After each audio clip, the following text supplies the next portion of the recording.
You're 55 years old. Where the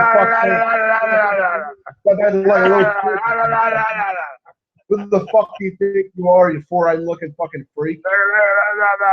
Let me explain something to people here. See, what happened with Down's Corner is that he asked me to do him a favor, and I told him to fuck himself.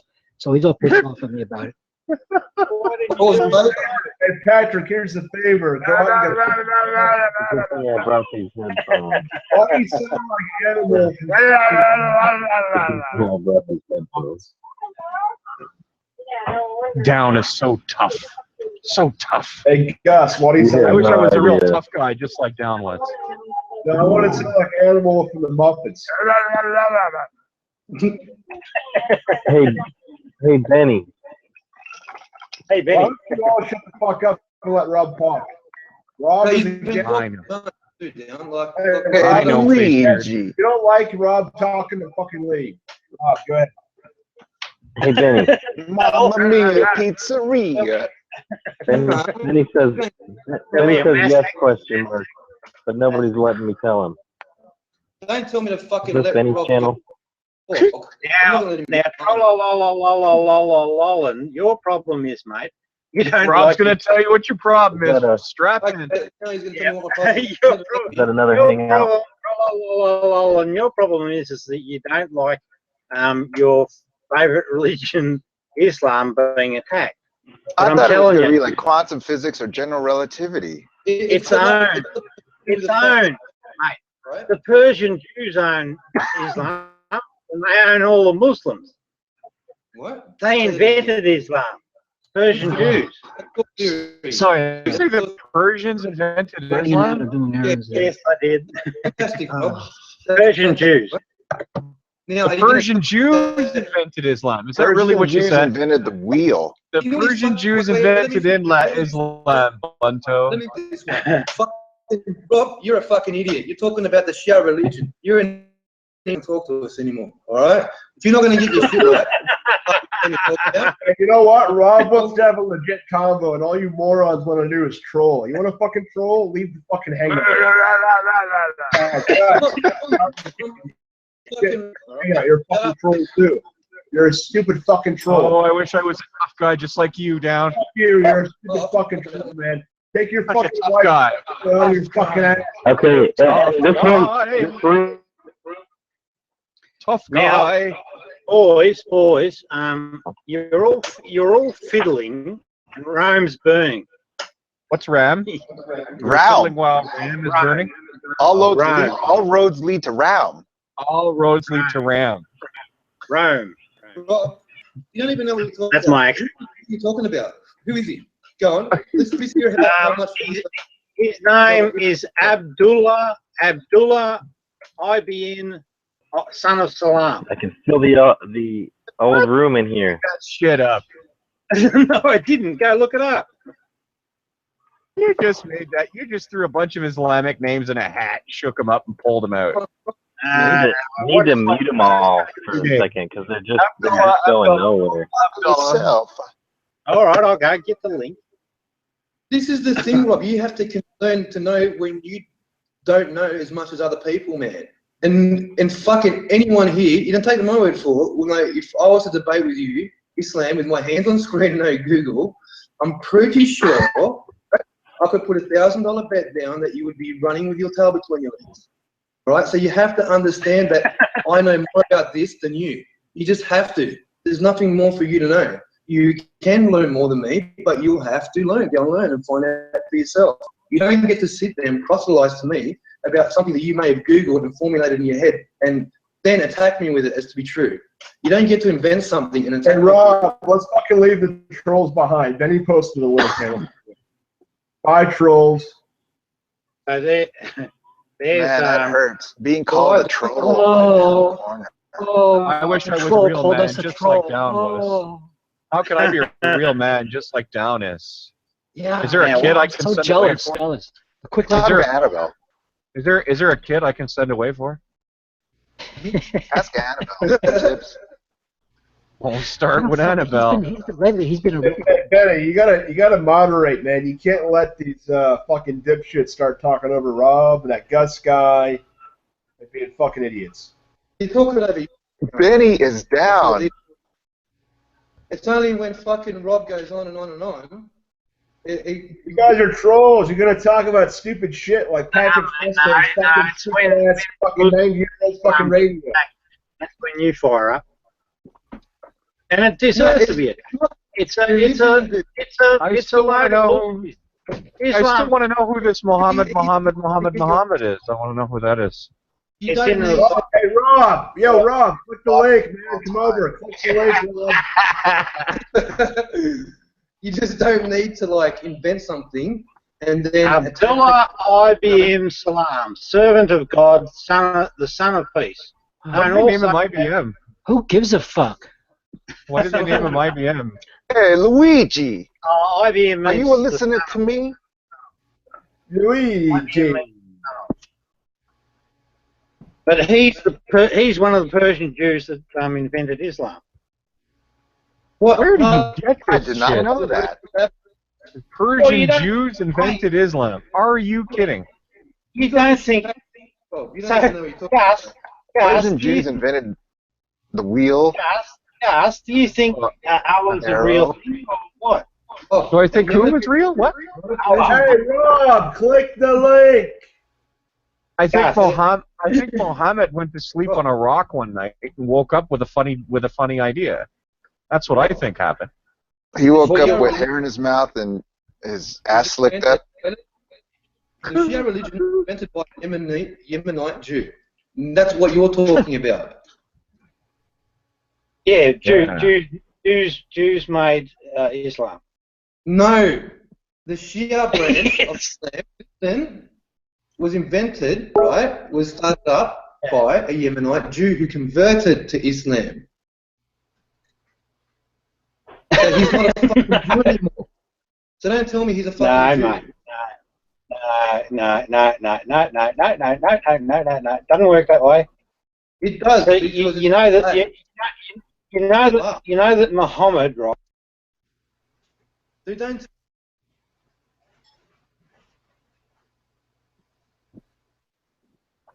Finally. Benny, do you remember when I talked about the social dependencies that do not allow us to change our mind? The fuck was that?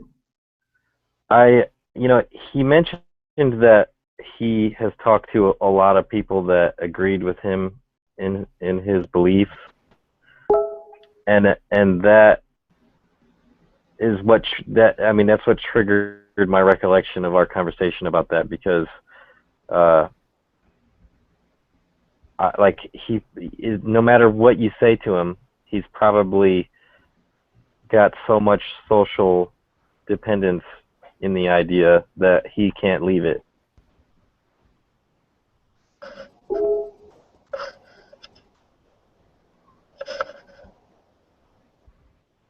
Which idea are we talking about now?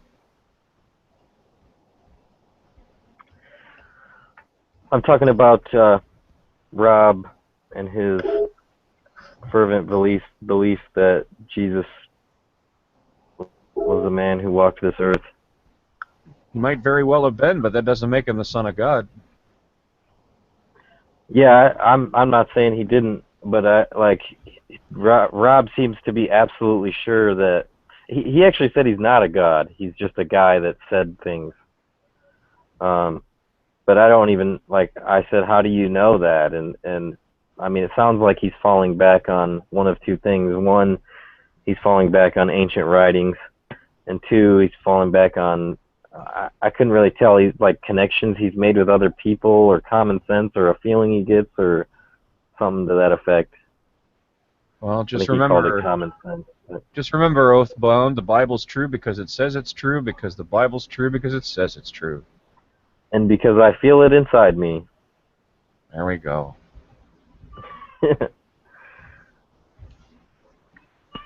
We can't agree, Gus.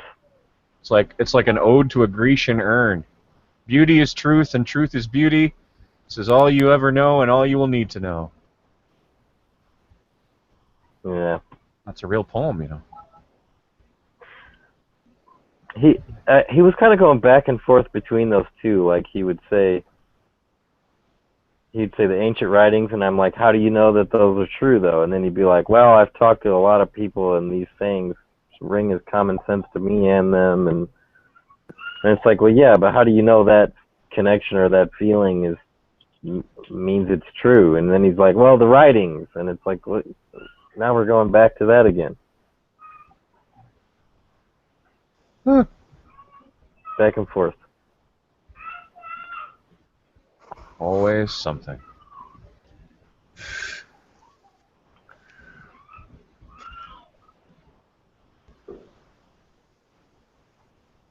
Unblock Chaz down. Unblock who? Chaz, don't ignore me down. I know you don't. I know you can fucking hear me. Huh. Just unblock. Let him in. If you let him in, right? I'll tell you what, down. I'll make a deal with you. If you let him in, I'll make sure he won't talk over Beasley. How's that? All right. So fucking let him in, and I'll keep my word. You know I will. Let him in. Let him in. Let You him shouldn't in. block him anyway, down. It's fucking childish, right? All mute people. Oh, down. Are you blocking people? You know that just encourages sock accounts. Yeah, that's right. That's what I fucking All tell that people. does. Now listen, Gus, you're gonna let fucking Rob talk, or we're gonna fucking kick you out. Tough guy! Tough guy! I wish I was a tough guy just like down! Okay.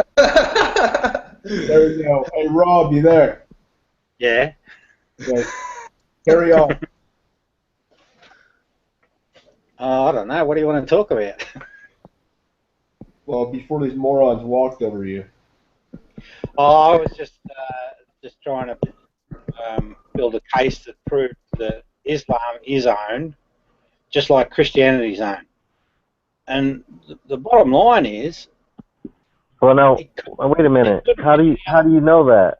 See, and I was kind of leaning towards that because I brought up this argument with the $1 trillion war industry. Is like I said, there's an incentive for that, but I just said it was a possibility. Like now you're saying it's absolutely true. How do you know that? I guess because, well, if you take the mythical Jesus argument, right, as given, and it makes a lot of sense to me, I kind of think I know the guy that actually architected the New Testament books, wrote them as a collection between 70. Now we're back to the same thing there. Like, okay, so just based on wait, how do you know Jesus existed? Yeah, but wait a second. Wait, don't get across. If mythical Jesus, now, I think it's reasonable and rational to say that no one ever walked on water, and none of those magical things ever happened. That's just, a Christian might give you some sort of argument, but to a rational person, couldn't have existed. So if we accept that that's the case, and that the Romans, we also then accept, which is popular theory, that mythical Jesus was created by the Romans. It sort of fits their profile. What? It also wait a minute. It also fits the profile of cult of personality. Yeah, but I mean, I like it lends credit to it, but it doesn't automatically guarantee that it's happening. Like I said, it makes it a strong possibility, but it doesn't mean for sure that's what they're doing. All right, think of North Korea, right, and the Kim dynasty. If you got that in mind, you love you some Kims. I do. I love my Kims. I like the fact that they get around a golf course in, an 18-hole golf course with 18 stroke. I think that's brilliant. Love to learn how to do that. I'm ready. I'm just waiting for you. But here's... You can get back done when you get home. Okay. You giving me permission? So what I'm saying, I gotta run. I might be back in 30 minutes to an hour. Oh, don't threaten us with a good time. See you, dude. Yeah, but it just seems to me logical that it follows that if the Roman Empire created Christianity as a cult of personality, which is what goes on throughout history. Well, where do you get the funny idea that the Roman Empire created Christianity? They did. Okay, where do you get that funny idea from? Well, do you think humans can walk on water? No, you don't. Where did you get, what evidence do you have that says the Roman Empire created Christianity? There's quite a bit of evidence to that in the historical record. Why don't you go Google it and figure it out yourself? Okay, tough guy. All right, tough guy. Oh, I wish I was a tough guy just like you, Down. Down, you can't do that. He's going to answer. Let him. But don't you think it's a reasonable position that to say that magic tricks by humans, right? And forget about magicians and all that sort of shit. But you know where they raise the dead and all of this sort of stuff. Don't you think it's a reasonable position that that's a fake? I don't think that has anything to do with my question, Rob. Well, it does if you allow me to build on it. No, Let's assume it's got nothing to do with my question. No, what I want to know from you is of all of the people who could have constructed Christianity, how do you know it was the Roman Empire and not the Jews themselves that did it? Because there's a guy called Nerva, and if you look him up, you'll find he later became an emperor. He worked for the Vespasian, for the Flavians. If you look him up, you'll find some interesting tidbits about him. Right, the first thing that you'll find is that he's a lead player in the Personnian Inquiry, which was the trigger for the assault on Jerusalem. Right, that wiped out thing. But he also appears after Nero is, so Nero's dead now. He's still on the scene, this guy. He's known as a tactician. He's also known as a literary. And he gets an award to the equivalent of a triumph for his work on the Personnian Inquiry.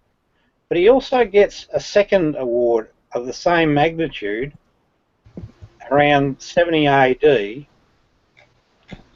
And no one knows what it's for. Well, if you read a book by a guy called Joe Atwill, it's called Caesar's Messiah, and had a bit of a look at it in detail, you'll find that Joe Atwill proposes that the Romans created the Christ figure. That's a proposition, but I'm still waiting to hear the proof. Well, go read Joe Atwill's book. Okay, so there's one guy who wrote one book. Okay. That doesn't make true, though. That's right. Yeah, but no, there's a lot of people that speculate on the mythicists. Yeah, argumentum. You can't do that. It doesn't work. It's a fallacy. That's where you make it. That's where you make your mistake. Yeah. Right? Now, the other interesting thing is that Romans actually ran cults of personality. Caesar was a deified god. Yes. So there's, they've got form in this area of working these cults of personality. Yes. It makes perfect sense that they would then say, we've got Romans, these are the Roman leaders, right? They do this sort of shit.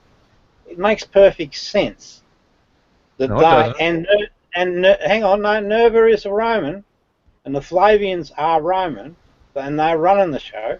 And don't forget, the literature exists under these people. They allow it to persist. They're in control, right? They could easily just, if it's bullshit, they could easily just throw it in the bin. But no, it doesn't go in the bin.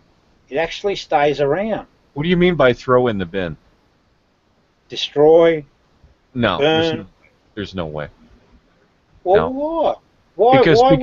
Because early Christianity was organized almost like a terrorist organization. You literally had a number of cells that didn't talk to each other, and so there was no way of finding them all.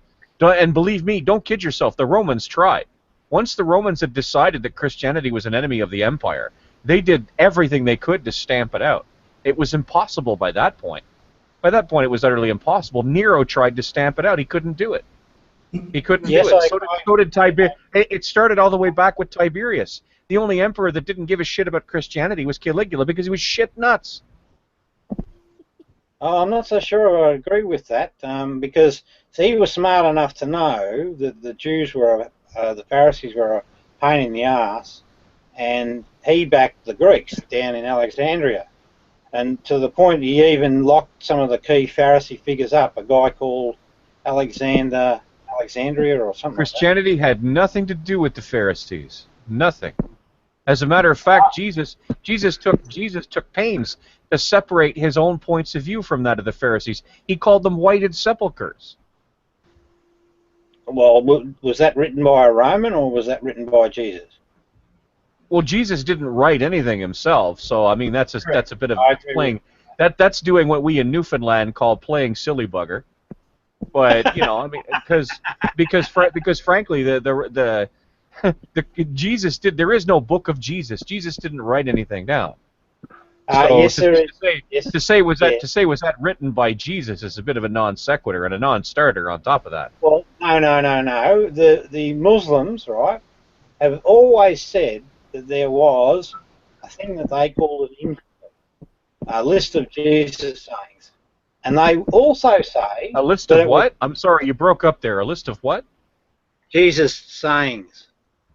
Oh, but there's a big difference between Jesus' sayings and stuff Jesus wrote down himself. You were talking about stuff that Jesus wrote down himself. No, I never said keep your eye on the ball, mate. No, I have got my eye on the ball, you sneaky son of a bitch. Now, what I said, I never said he wrote anything. Listen to this, Simon. Listen to how he calls me names, Simon. Listen to this. I did that for a reason. I did. Oh, I'm sure you did. Do we really need to debate whether the Romans created Christianity or not? I mean, is this really the topic? Do you really got to debate this? Historians have already accepted this. No, they haven't. I'm sorry, Down. Yes, they have. I'm sorry, but I have. I'm sorry, Down. You don't know what you're talking about. Hang on, down. Let Gus talk. What came first, Jesus or the cross? The cross is a fiction. Cross is a fiction. The cross is a fiction. Oh. Yes, it is. You know, Rob, if everything's up for grabs. That's the point. You know, Rob, if everything's up for grabs, man, then what are we even talking about? Nothing is up for grabs. There's no debate about this. Christianity was created by the Romans. Okay, next topic. So. Well, tough guys decided. Off we go.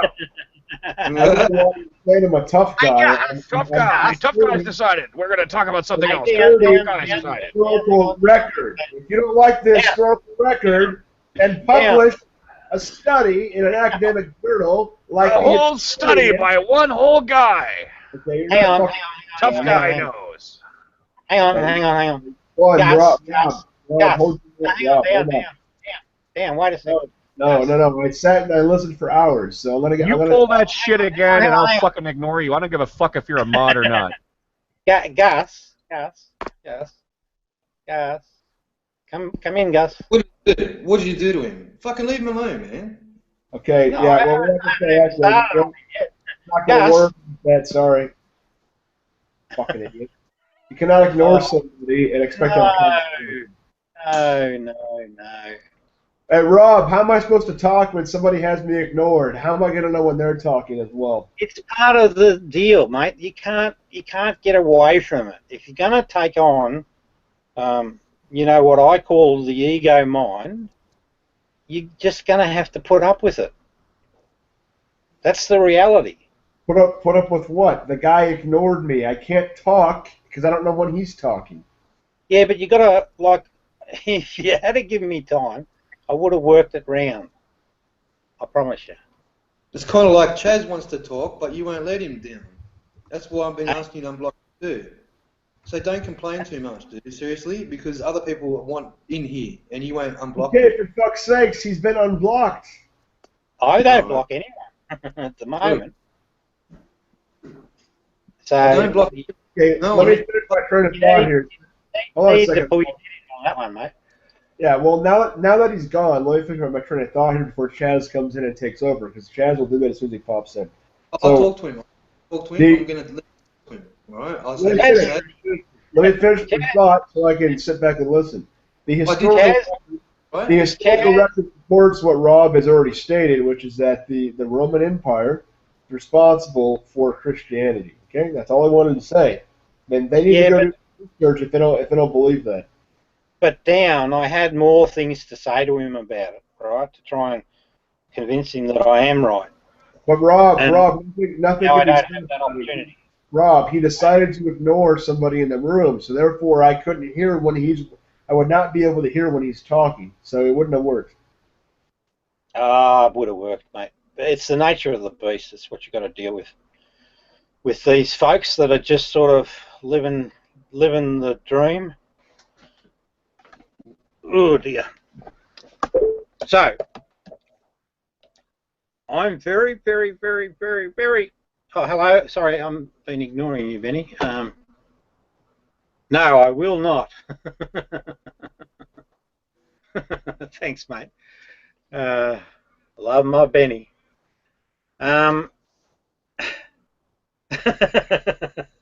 you can't manipulate me, Benny. I'm immovable. I am MOVABLE. But anyway, so the Romans, right, definitely made up this Jesus story, just like the Jews made up Islam. That was for you, tra-la-la-la-la. But they definitely did, right? And so that's an empire running it. You've got to remember, there's some really obvious things going on here, right? The Romans were in charge, right? Nothing would have happened within their empire without their sanction. Nothing. You'd be a fool to think otherwise. Now, if that's the case, if it's the Roman Empire that owned Christianity at 70 AD, and we know that Constantine gives it another massive burst in terms of popularity because he makes it the religion of the empire, but again, it's still the emperor that's in charge. I know that in 166 AD and 189 AD, 2 popes were vacated from their seat. That can be looked up and verified. So there's no doubt in my mind that the Roman Empire owns the church. Well, if what this other dude Gus was on about were to be true, then it would mean that some event between Constantine and today would have happened where God became real and the religion belonged to the people. That hasn't happened. Not if you look at the history. And down you've got some of my bits and pieces on the history in my spreadsheet. If you look at the history, it is empire, empire, empire, empire, and empire is thickly entwined with religion. So that brings us to the horrible realization that these bloody religions aren't innocent. They work for empire. They feed the bad wolf. And I suppose from a bad wolf's perspective, they are evil empires. Now, Islam is no different. Our world doesn't work in a different way just to accommodate Islam and make it the nice religion in town. It believes in the same God. It promotes the same story about God unblocked. I haven't got him blocked, mate. Bulldog's just bullshitting, as usual. He makes stuff up. But someone in here must have him blocked then if he's saying to you that he's blocked. So it's got to be one of you other dudes. Because it ain't me. Now, Islam, around the creation point, I knew something was fishy with Islam when I saw this guy, Abdullah IBN, which means son of Salam. I knew something was fishy because he was talking miracles, right? Whenever any record talks about miracles, I know that that individual is running a scam. Now, the other thing that I know, because I look at the history as well, I know that the Romans were fighting with the Persians right up until the birth of Islam. Persian Jews. That's on the record. But beyond the birth of Islam, it became the Islamic army that was fighting, and they were in a shitload of fights. So don't tell me about Islam and peace. It's fucking one of the worst war records on track. Islam, it's true. I'll give you the link and you can study it to your own heart's content. Because you guys, you fucking want to live in your belief bubbles while all this murder and mayhem goes on in the world. You want to stay ignorant to it. Thanks for I didn't hear. Thanks for pre-zupping. I live in a belief bubble. But go ahead. Well, you are, mate, because when I said Islam and war... Hang on. Too. Okay. Hey, there's a link. There's a link. Go look it up yourself. But when I said Islam, is been involved in war, they're like a political... well, just like the Romans, right? It's all politics. So when you look up the history, right, you see that Islam are in war from the day they begin. And you know who they're fucking fighting? The old enemy of the Persian Jews, Rome. Funny that, isn't it? Just coincidence? Bullshit. That's the history record. Go look at it yourself. I'll get you the bloody history record of the fighting between the Persian Jews and the Romans. And you'll see when you look this up. So Persia, what was it? The Battle of Bar. Choose that funny name. Now you've got to remember. So this is the history that shows you very clearly that the Persians and the Jews were battling Rome right up to, and they stopped. Surprisingly. They stop fighting when Islam comes along. Funny that. It's all political bullshit. And that's why I was talking about the Kim dynasty, because that's just evidence today that, yes, this shit goes on. The empires will rule a bunch of slaves. Now, people... So the Romans have gone. There's no more empires, okay? Beg your pardon. Do you know what they'd advise? Do you remember? The King and Queen of England. Do you know where they came from? Yeah, Europe. What's their heritage? Follow it all the way back. Because I did. Right? They are from the Roman Empire. The Roman Empire. Hey? What? You sure about that? Absolutely, 100%. All right. In fact, I've got evidence for that in my spreadsheet. Oh, okay. I show all of it. Hey? It's not what they say, though, is it? Of course not. Of course not, mate. They're playing this bloody game. Rob, do you have a problem with current history? Like, is that just not suiting for you, or what's the point? What's the problem? Because if someone tells you something, it's like you don't agree with it, and you tell them, no, actually, it's the other way around. That's fine. Yeah. Where's your proof?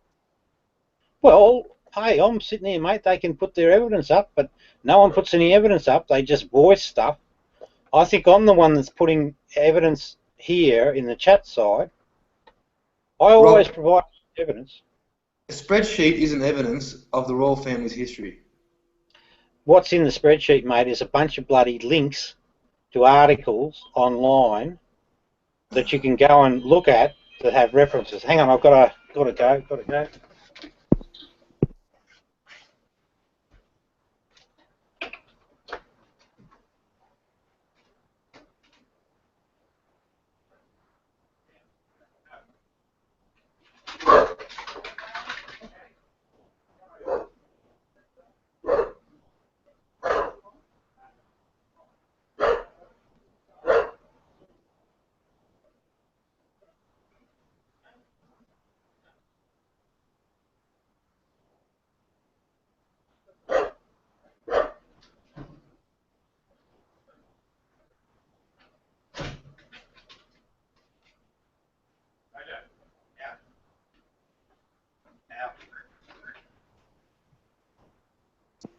Yeah, St. Tommy. What's up? Hey, everybody. Fucking, what is he in the fucking room for if nobody's going to talk? Seriously, man. Is it just me and Rob? Down talks, alright, that's alright. He's not in a shitty mood. Oh, Chaz is fucking finally. Someone else who's got a fucking mouth. I mean. Hey, say Tommy, I don't think he wants you to get a word in. Say again? It's St. Tommy, sorry. St. Tommy, I love you. Thank you. Hey, Chaz. I was said that he'd unblock you as long as I told you that when you go at it with Rob, just let him finish though. Remember I was saying yesterday? Yeah. Just do that. I have to tell you that. That was my only thing. Alright? But, yeah. Rob can finish his nonsense trains, that's perfectly fine. Yeah. Dude, every fucking train has to fucking reach its destination. It will just pretty much derail the conversation, but yes, Rob can finish his nonsense trains. Do you know what I mean, right? But, and the thing is, John, fucking talk, man. Say something, man. Not everyone jump on him. I understand that. Well, see, Chaz. Yo, Chaz, can you say something? What? Well, how's that Big Mac? What Big Mac? Okay. Anyways, I'm having some nachos.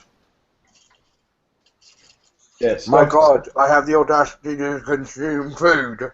Kind of an imperative to life down, but yeah, I know. Stuff that. Nice attempt at a cheap shot, mate. Perhaps come back to me when you're not so fucking cliche. I mean, recycling's good for the environment, I know, but I don't think it necessarily extends to fucking insults.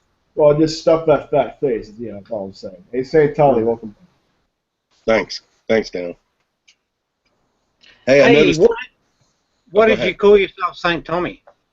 Well, I ain't no stinking Christian, and or even though I do hold belief in Jesus, usually during waking moments, but a saint is the lowest, most the lowest. Hey, don't interrupt, Chaz. It's just the lowest rung in the body of Christ is somebody who holds belief in Christ Jesus or has ever held belief. The best as I can tell, they're a saint. So it ain't like a walk on water or nothing. It just indicates that I hold belief in Jesus, usually during waking moments. Now, this is the course that I've waited all year to hear. Rob Beasley and St. Tommy in the same hangout. This is going to be interesting. Well, here's me, St. Tommy. I hold the view. Just shut up, you attention seeker. I hold the view that Jesus was real, right? And I hold that with strong conviction, but I don't buy into anything else other than his teachings in the Gospel of Thomas. And that's why I was interested that you chose St. Tommy. Well, I got no problems with whatever beliefs you hold about reality. I receive them as sincere. My beliefs may be accurate or they may not, but I got no problems with it. You sound sincere to me, you know, as long as you don't pass a law saying that I can't scratch my ass or whatever. Oh, no, he's not a Christian. No. He's not like a Christian in the sense of believes in God and Jesus was the Son of God and died for our sins. He believes that there was a real fellow called Jesus, and his evidence for that is the Gospel of St. Thomas. No, it's not St. Thomas. It's called the Gospel of Thomas. The Gospel of Thomas, sorry, yeah. Yeah, and it's not really a Gospel of Thomas. What it is a list of 114 Jesus sayings. So it's more a Gospel of Jesus than it is a Gospel of Thomas. Well, no, but yeah, it's still Thomas writing an account of Jesus. It's not first-hand source. Yeah, but I mean, in terms of the truth or whatever, or the wisdom, it's all pure Jesus. It's not Thomas. Thomas is just the scribe. Some say that there's a real Christian religion to believe in, but that smells kind of funky to me, kind of like rotten vegetables. I don't know if there is any real religion to believe in. old Jesus said, good religion is take care of widows and orphans. You know, that sounds good. Take care of widows and orphans. Sounds pretty cool. But to believe in a religion or to believe in a book, even somebody else's conceptualization of some subjective supernatural deity, to believe in a religion, it sounds dangerous and mentally unhealthy, kind of, to me, from my perspective. Yeah, and I agree with that 100%. I just got what I got. My take on reality is my own, and other folks, their take on reality, or if they don't see what I think I might sense, you know, oh well. But I just got my Hey, like, Tommy. I like Tommy. Yeah. Yeah, so Tommy, Chaz Yeah. Wild is a little bit of, he's unwell, so we'll deal with that. I'm not perfectly mentally healthy myself at all times. Don't tell nobody that. Are you well, Rob? I am. Okay, no, no, hang on. I just wanted to tell Tommy about the two wolves. Can I do that? Everyone else is crazy, not you, Rob. Man, Rob. Correct. No fucking two wolf stories, right? It's Not everybody. That sounds a bit narcissistic, Rob. Have you ever thought of that? I'm quadrupolar sometimes. I kind of think that hey, you might be in some denial there. It's not just a river in Egypt. Yeah. Hey, so, Tommy, can I read this to you? Sure. No. An old Cherokee told his grandson, there is a battle between two wolves inside us all. So no exceptions. One is evil. It is anger, jealousy, greed, resentment, inferiority, lies, and ego. The other is good. It is joy, love, peace, hope, humility, kindness, empathy, and truth. The boy thought about it and asked, Grandfather, which wolf wins? And the old man quietly replied, the one you feed. Do you find that to be true, Tommy? And it seems like an interesting story with some truthful contemplations to it, but I don't know if I certify it as true or not, whether I have a wolf inside of me or whether I have conflict within me. I guess at times I do. You know, at times there's things I don't want to do and I do, and things I want to do and don't do. So I guess it's reasonably deals with truthful contemplation. Yeah. I would interject and say that based on what I've learned from neuroscientists about how the brain works, that you actually, I wouldn't call them wolves, but you actually have multiple different centers of your brain that fight with each other outside. Like, these pieces are behind the frontal cortex where your consciousness exists. So you don't really, these aren't ones that you experience. It's subconscious and part of the autonomic system. But I don't. I wouldn't say that one's good or one's bad. Like, they could, like, any one part of the brain could prompt you to do good or bad things. Like, you have the what they call, like, the lizard part of your brain, which tells you, like, eat and fuck, you know. And if the girl's okay with that, then it's a good thing. But if she's not, then it could be a bad thing. Or if you're eating, you know, food you bought from the store at home, that's good. But if you're a baby, you know, like, I don't think that you could just label one as a good part and it's the good wolf, and one is the bad part and it's the bad wolf. It's a lot more complicated than that. I tried this with him already. I've already tried it with him. I've already tried explaining that it doesn't. It's a false dichotomy, and it doesn't actually address the true nuance of reality. And it seriously ignores the moral landscape, Rob. You know it does. We had this conversation this morning. You haven't provided any evidence for your position.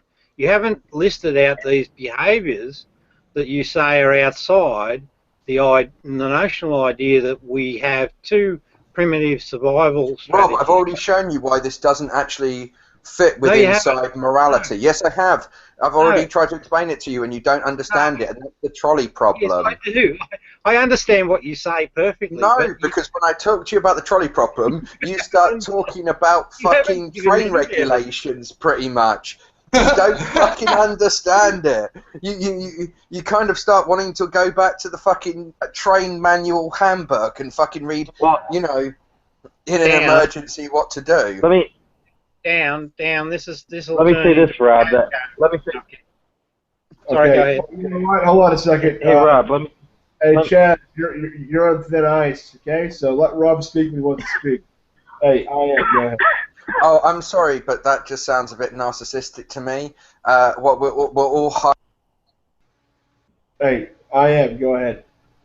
Okay, so the neuroscientists have based their findings on like brain scans and measurements of what parts of the brain are active when we're thinking about certain things or doing certain things.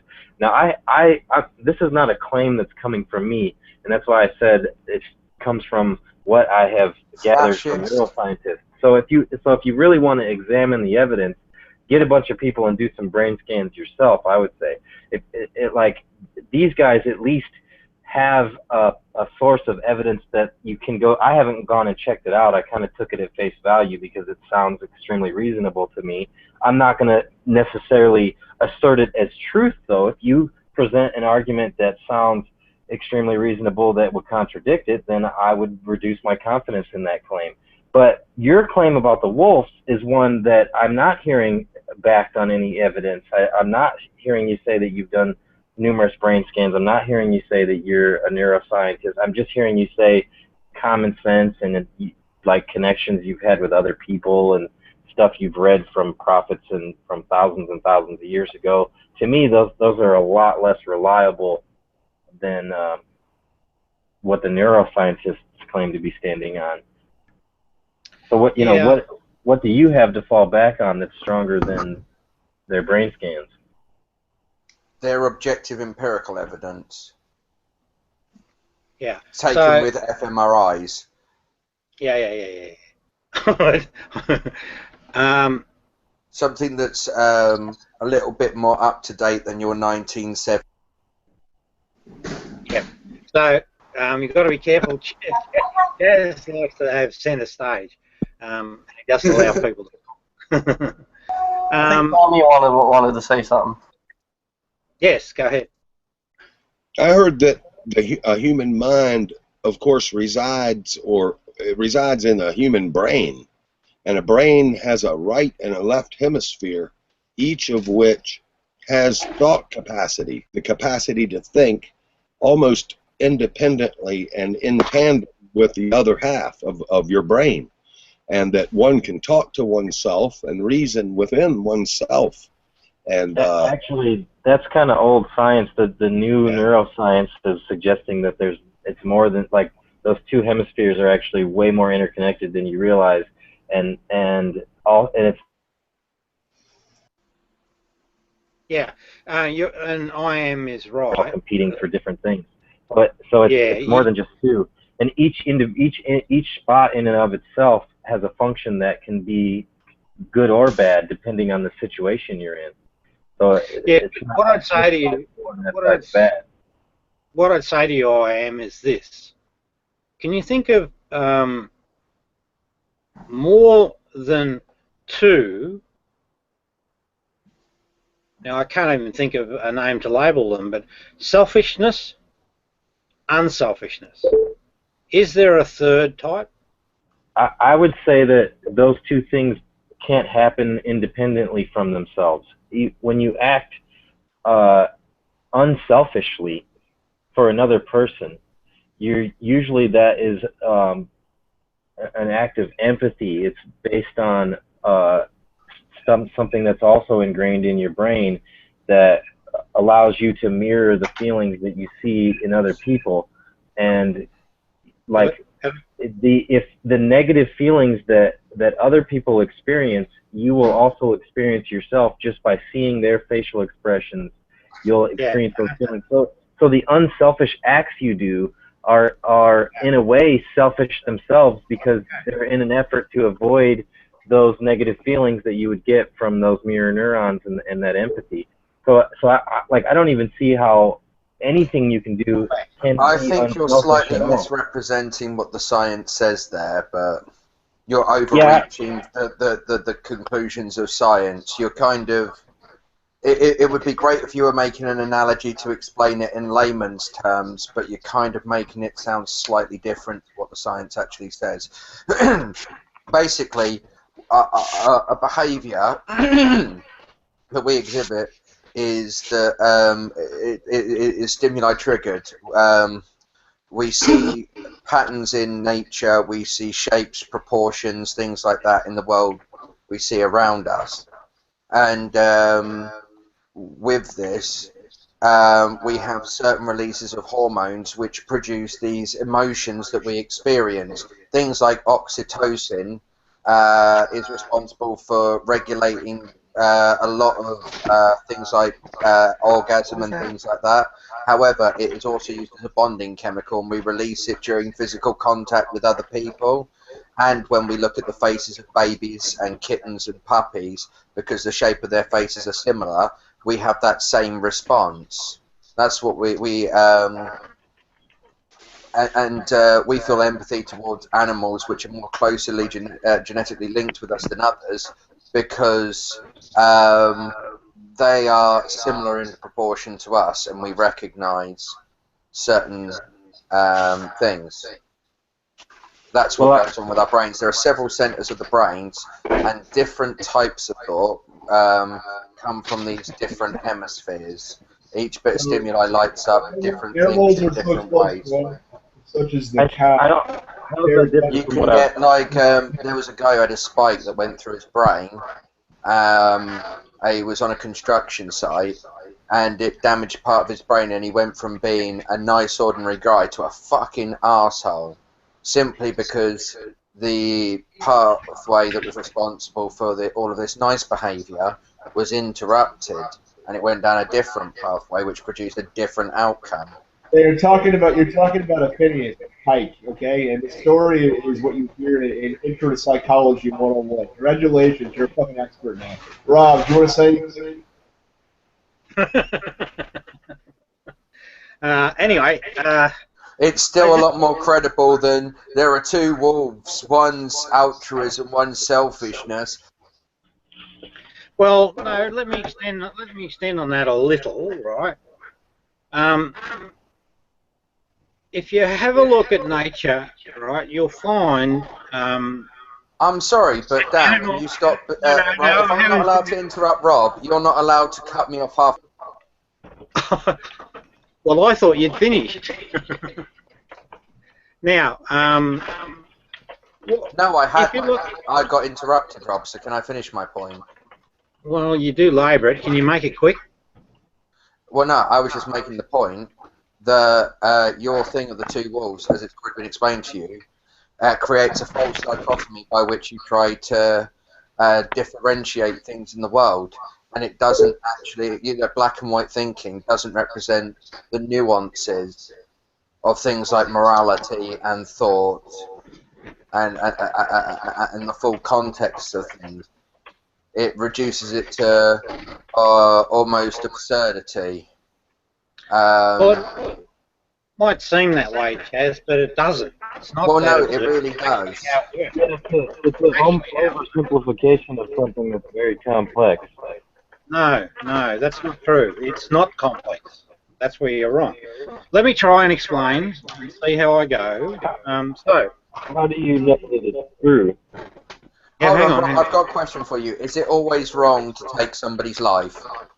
Hang on. Let me try and explain from my point of view, then ask you a question. So, two primitive self-survival strategies, or survival strategies. One about the self, one about the other. About the herd.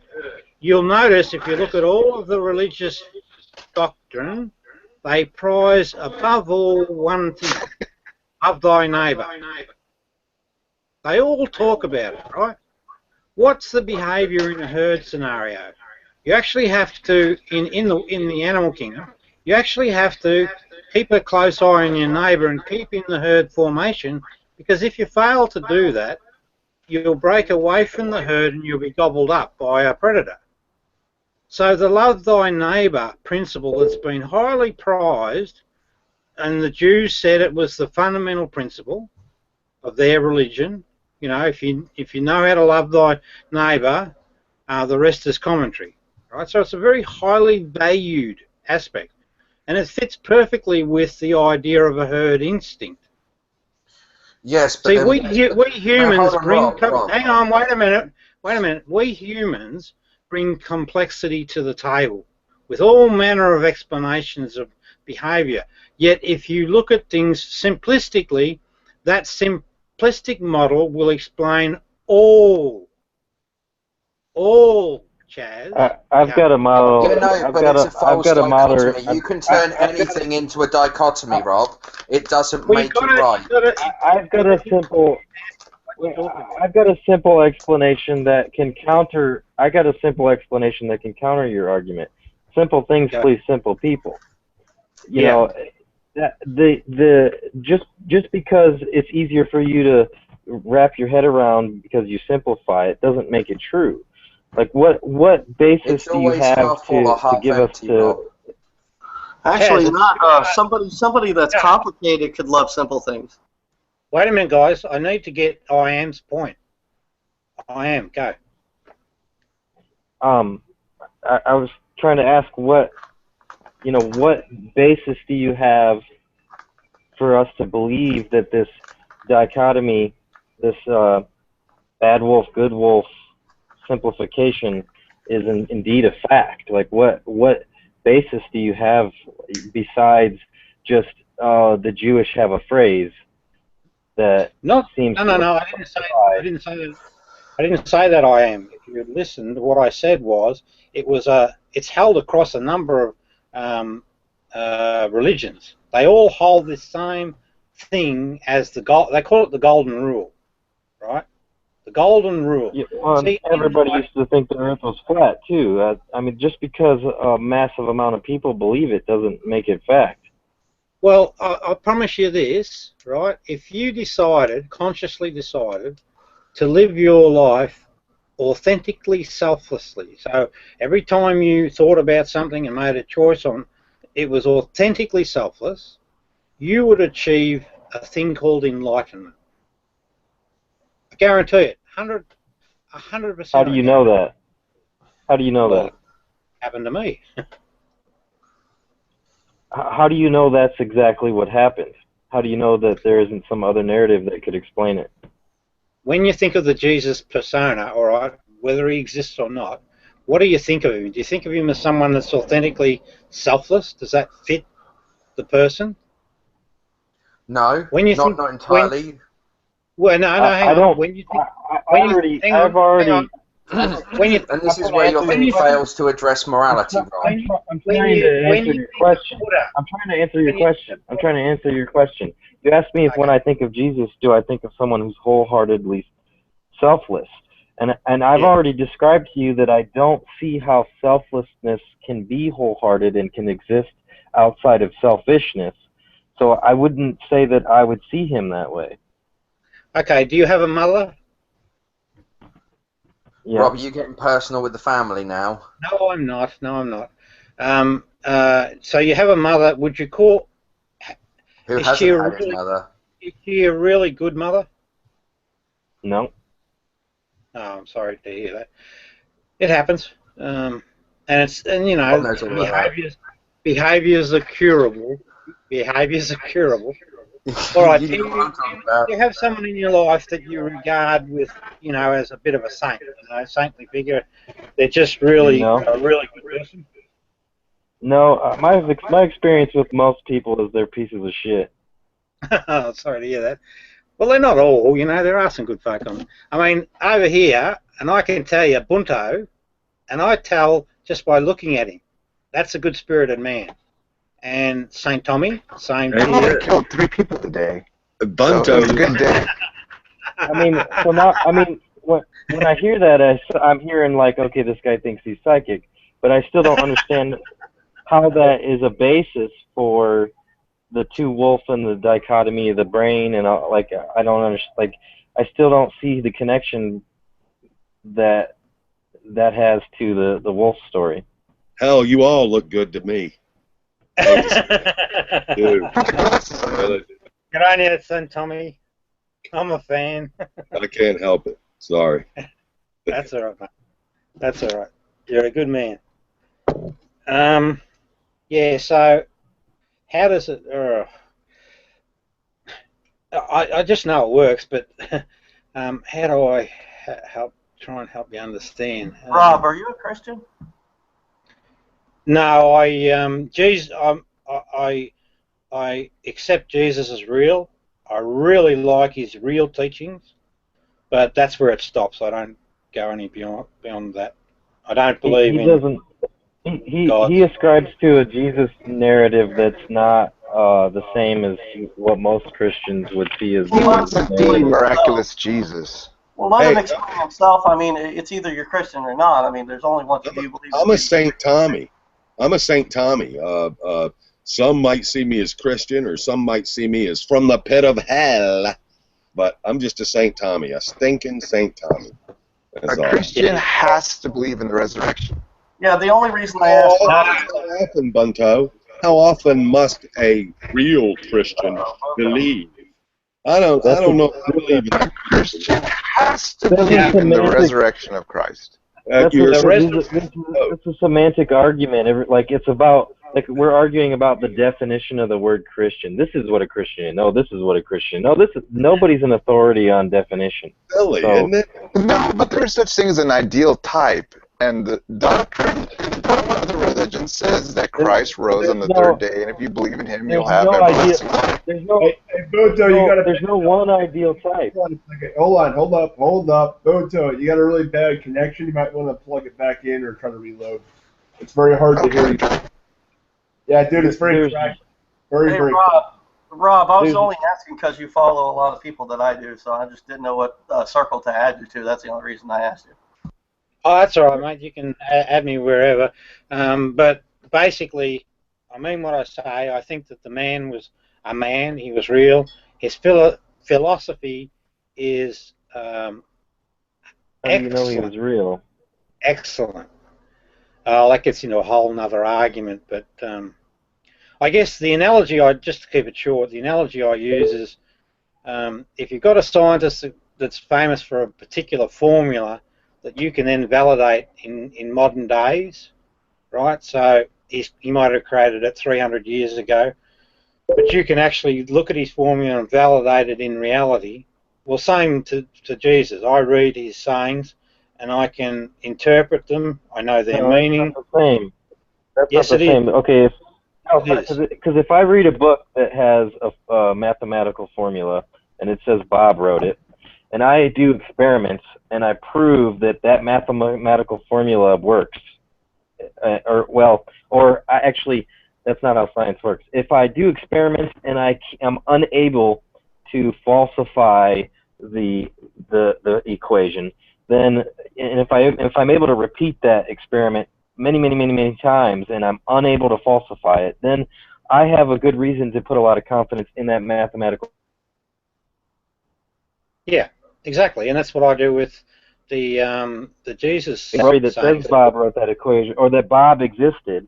That doesn't mean Bob existed. It could have been Joe wrote it, and Wendy didn't want people to know Joe wrote it, so she said Bob wrote it, and Bob didn't even exist. Like, that doesn't, just because the equation's good and just because the philosophy might work well doesn't mean that the person who supposedly wrote it existed. I think we got to do historical science and stuff like that when you get to that point. Yeah, but there is another aspect too.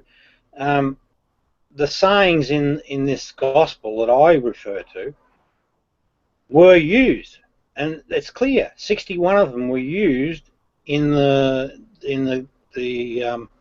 Bible. So there was some value placed on it. Now I hold the view that the Romans wrote the Gospels. There's value placed on it by those Romans on these sayings. They took it for a reason. They didn't do it for nothing.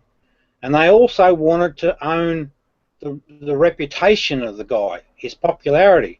I think he was up around 5,000 people that he had following him, or something like that. I remember reading. Just because someone plagiarizes a book doesn't mean that everything else in that book is true. I know it is true. I guarantee it to you. I can explain. How do you know that? I mean, you're saying that you know it's true because somebody plagiarized it, and then when I ask you when I say that doesn't prove it's true, and I ask you how, you say you just know. Like, that was the whole point of bringing up the plagiarism, was that you're trying to show me how you came to know. What convinced you that the man existed. And when I asked you, like, we're going in circles, I ask you what convinced you that he existed, you say because people plagiarized his writings. And it's like, how do you know they were his writings? How do you know they were things he said? Just because somebody, if we go back to the original writing, just because somebody wrote down, Jesus said this, doesn't mean that Jesus actually existed. I can write down anything about somebody existing, but that doesn't mean they actually did. That's right. All right. Well, here, see this over here in the chat window. I put it in there. This is the very first saying that's in this Jesus sayings list, right? It says, and he said, whoever discovers the interpretation, very important, that writing is credible. Hang on, wait a minute. Interpretation of these sayings will not. Well, no, I don't want to know what it says until I know what gives it merit. Like, why should we even listen to this writing? Oh, are you scared of it? No, I'm not scared of it. I'm just saying, like, we're going in circles. We're going in circles, and it like you're going. You go from one writing, one ancient text to another ancient text to another ancient, or one ancient saying to another ancient saying to another ancient saying. But one ancient saying doesn't prove that another one is real. Now, hang on. You asked me, how do I know that this is the real teachings of the real Jesus, right? I'm trying to explain how I know. 400 years before these texts were written, Plato said that the wise philosopher doesn't fear death. Fear of death is a phenomena that's common in humans. That's why we, adopt some of the behaviours that we do. And to lose the fear. How do we know that what Plato said is true? Hang on. I mean, that to lose. I don't want to hang on because you're sticking a presupposition in there. It's like Plato said this, so it's automatically true. How about this? You have to make a distinction of what type of proof that you want. How does it make sound better? Nah. It's truth. I'll tell it's like 100 times worse. It's like 100 times worse, huh? I mean, saying that turning your bandwidth down. If you want me to tell you what type of evidence would convince me, I could give examples. But you got to imagine, you're making a claim that a man for sure existed like thousands of years ago, and that's a massive claim to be able to know something like that. So you're going to need some extremely strong evidence, like maybe a large number of collaborations in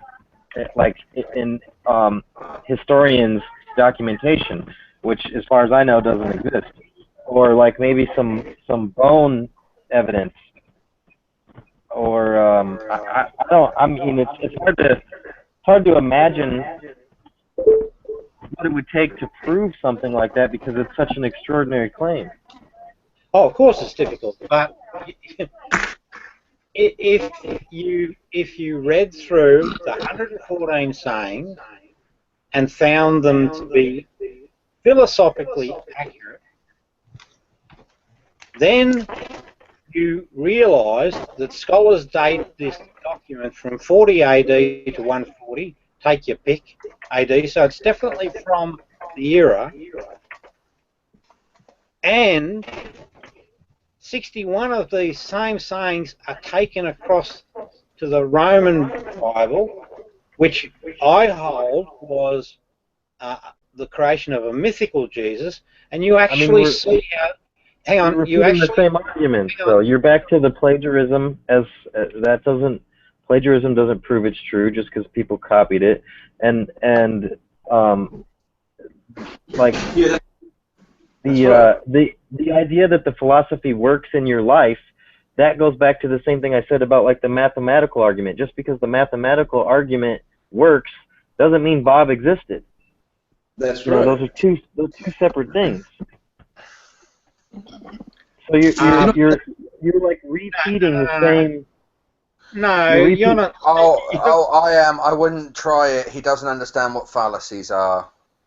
And he doesn't understand why they're important. And I didn't even say fallacy. I just, I'm trying to put it in No, layman's I'm just terms. giving you some backstory as to what you're dealing with. I've dealt with it before. I'm aware. NeoCloud, stop being a little bitch. Yeah. All right. So, I mean, is there anything like ancient texts are only going to be extraordinary evidence if they're collaborated. And when I say collaborated, I don't mean plagiarized later on. I mean like people who existed in the exact same time period, proven that are reporting the exact same thing. But as far as I know, that didn't exist. We have the gospel. You can't. Have the gospel. But, you can't. Yeah. I mean, for you, right? You'll never be satisfied. You can't satisfy your needs. What you have to do is. No, it's not. It's not. No, wait a minute. Wait. 1 second. Let me finish. So what I'm saying, you actually have to take on board all these separate factors. So I'm giving you one bit of evidence, a mathematical formula that's applicable. Wait a minute, though. Hang on, wait a minute. No, because I want to analyze what you just said. You're trying to tell me. It's an. No, you're saying that if I put together all of it together, that it makes a strong case. But I like the mathematical part of it, or the philosophical application of it, to me, wouldn't help the whole, no matter what else is in there, because it doesn't stand like. Each individual piece has to also be able to stand on its own. If you can show me, like the Gospels lend credibility to it, I will give you that, because at least somebody back then wrote it down. It lends credibility. I don't think it lends a lot of credibility. It's very, very, very, very weak, in my opinion. I'm not saying that you're wrong or that Spider-Man existed by the same logic. 78. 78. I'm not trying to say that you're wrong, that Jesus didn't exist. I'm not trying to say that I believe the opposite.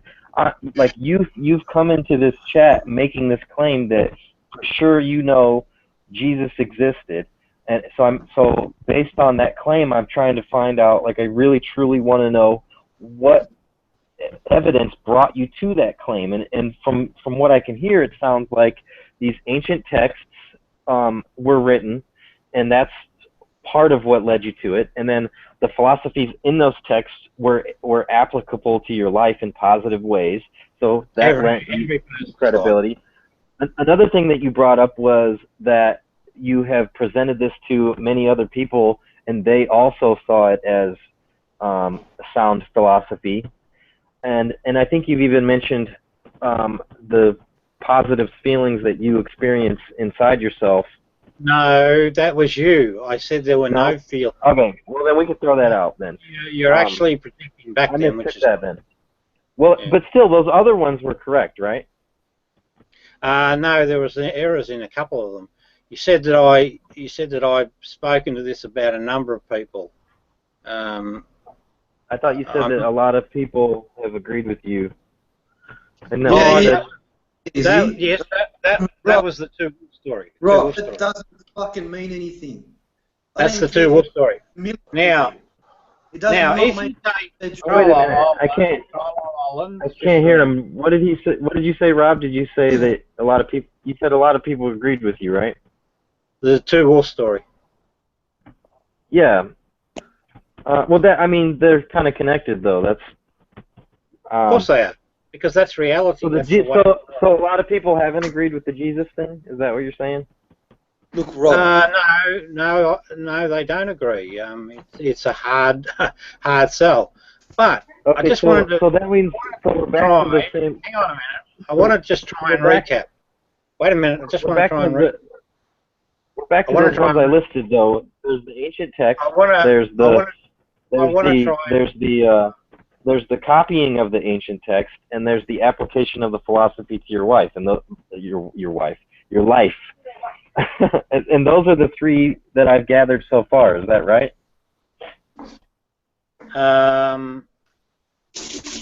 Yeah, I think so. Let me try and recap myself.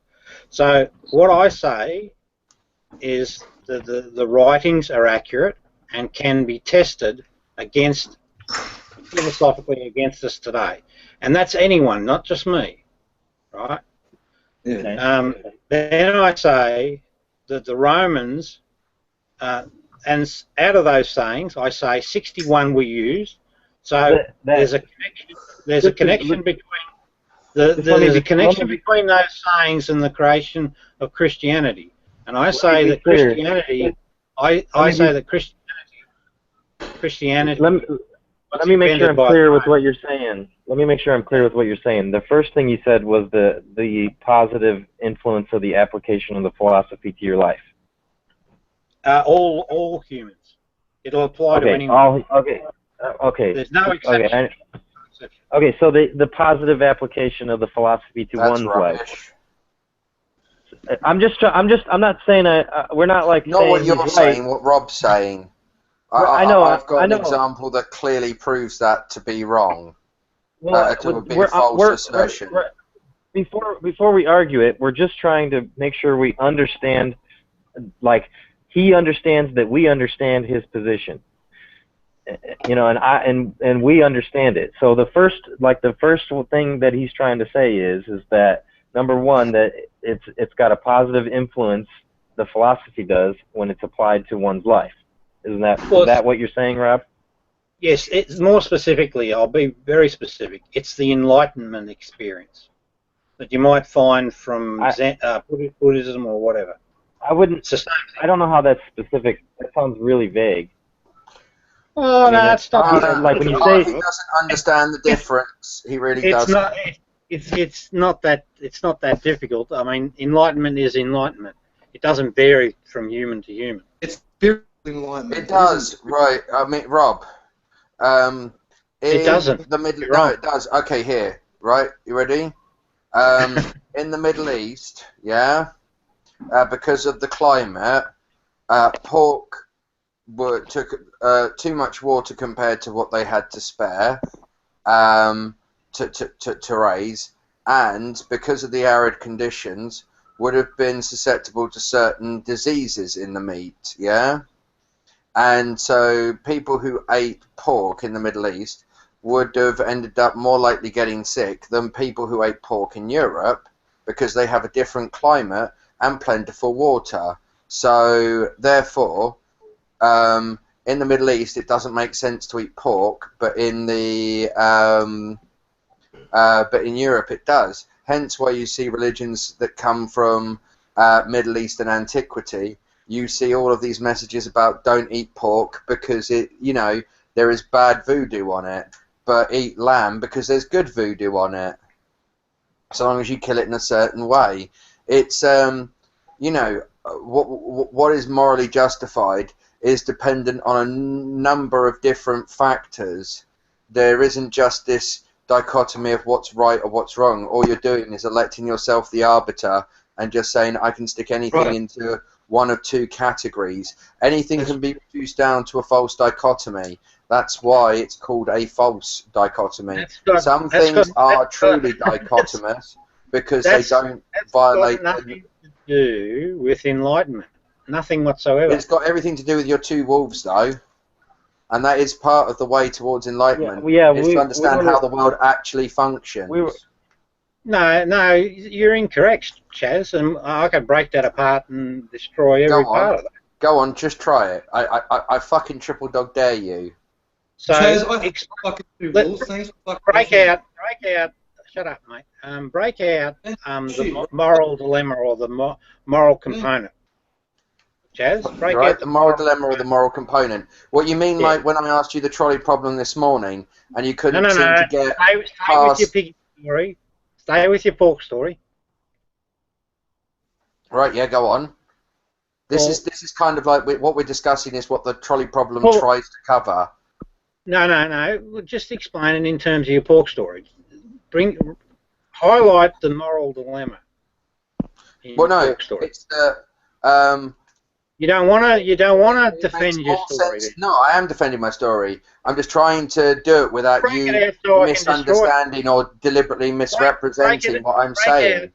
Break it out so I can destroy it. Just tell me the moral. Break it out so you can destroy it, mate. You can't destroy it because you don't understand it, and you show that with the things that you say. The point of the pig story is that eating pork is neither inconducive nor conducive to the human system. Yeah, it's like there's no such thing as like with water, for instance. Yeah, too little of it, you die. Too much of it, you die. Yeah, it's not like you should always have water or you should never have water. And that's the problem with your thing, that you're kind of trying to do this. The glass is either always half full or half empty. Yes, I am. That's a really bad example because you could always have one. Your body is like, what is it? Like 80% of your body and cells are water, so you kind of need to have water all the time. It's a stupid. Yeah, but you don't need to have like down, right? There is a large range of how much water you can have and survive. Yeah, if you don't have enough, your system fails and you die. You have too much, your system fails and you die. It's like temperature. You go into too low a temperature environment, you will die of hypothermia. You go into a temperature of too high an environment, you go into an environment of too high a temperature, you will die of hypothermia. But these are circumstances, got nothing to do with morality. Well, no. What I'm using is an analogy, Rob, right? And this is the same problem your wolf has, right? It's you're trying to turn everything into this simple dichotomy of something which has sections of grey. You're trying to just reduce everything into this black and white. You are. That's what you're trying to do. That's what the whole wolf story is. There's no grey. In a black and white story, there's no grey. Yeah, I know, but that's the thing. There is grey in reality, and things like the trolley problem demonstrate that. Yes, they do. And if you don't understand that goes to show how much you really don't understand what you're talking about. You haven't shown me anything that makes me want to think otherwise. You just rabbit on. Because you don't listen, Rob. I do listen. With your own idea. It's like that Zen tale I was telling you. You need to empty your cup. Can I jump in? I jump in really quick on the dietary laws? It's just a piggyback. I mean, there are parasites maybe that are specific to pork or swine that aren't to lamb. I don't have any control in this room. Hey, Chaz, can you hear me? Who's that? Wait a minute. We were just sitting. What was it? Viva Herman? Yeah. Did you finish it?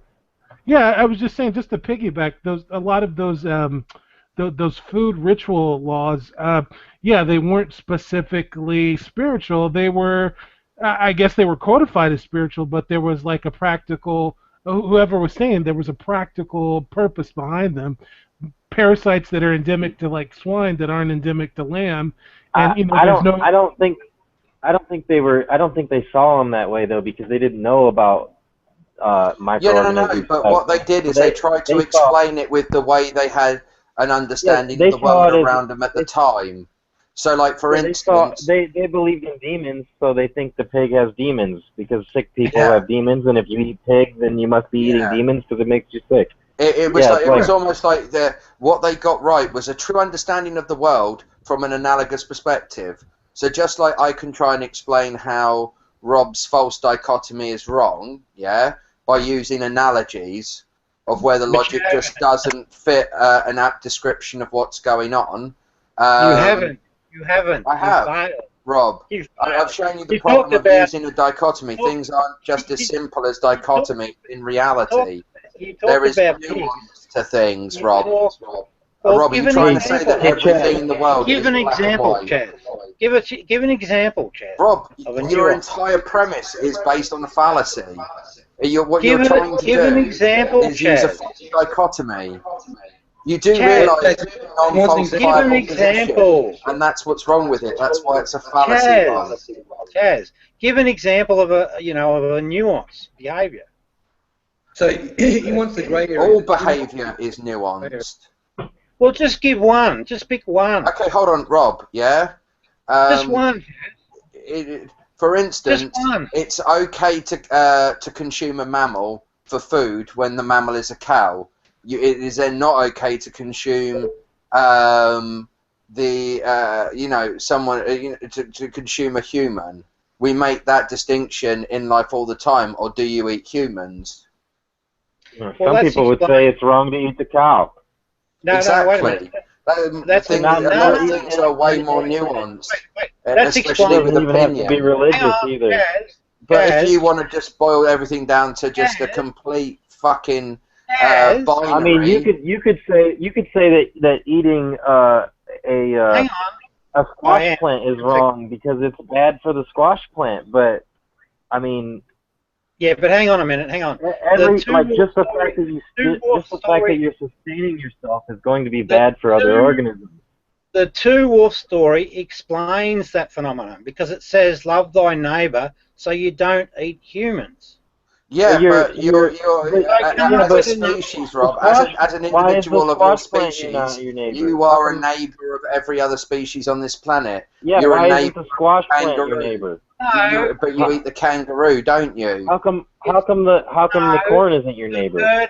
The herd model, right, is about a herd. So you have a shoal of fish, that's a herd, and they're all fishies. You have a herd. Yeah, look, now you're going into nuance. You get different classifications of animals. Into any nuance. That's what taxonomy gives you. You have things which are broken down into kingdom, phylum, species, genus, and there is another one, but it's on the tip of my tongue, but I can't remember it. But you know, we are Homo sapiens, yeah, right? That's one section of neighbourhood. But then we share a neighbourhood with chimpanzees on the evolutionary tree, and we, bears, dogs, wolves, badgers, weasels, all share a common ancestry. They're all caniforms. Wait a minute. Dan, can you you could even, herds will compete with other herds. Call your boyfriend in, are you, Rob? Herds will fight. Herds will fight with other herds as well. So,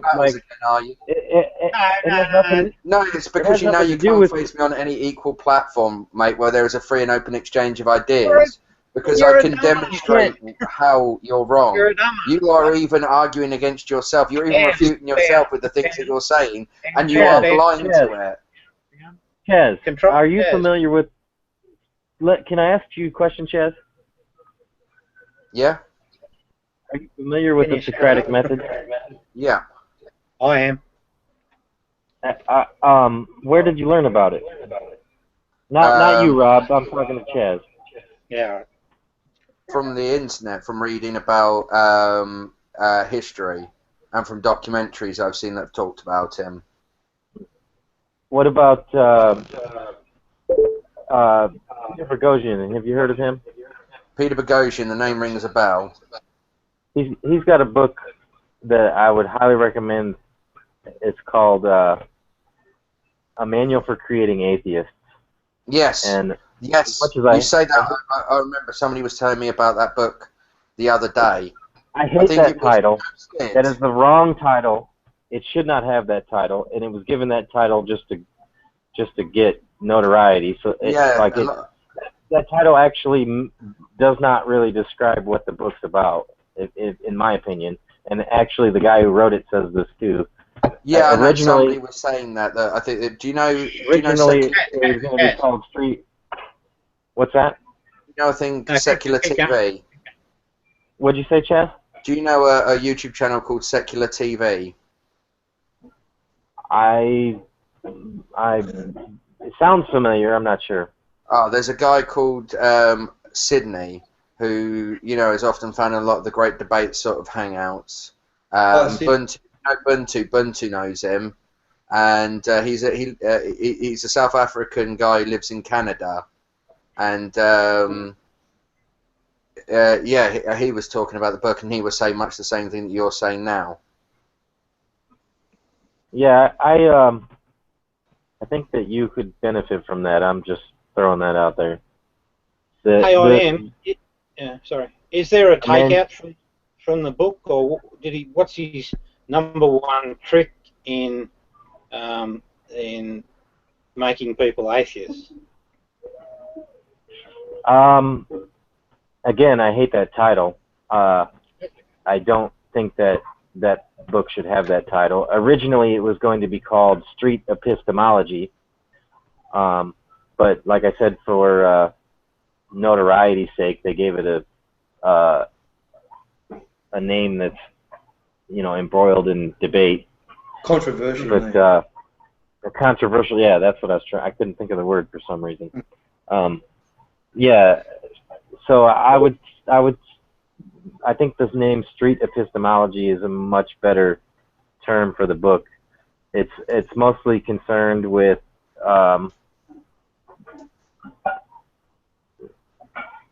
the Socratic method, and no, it's not. No, I told you that's a horrible name for the book.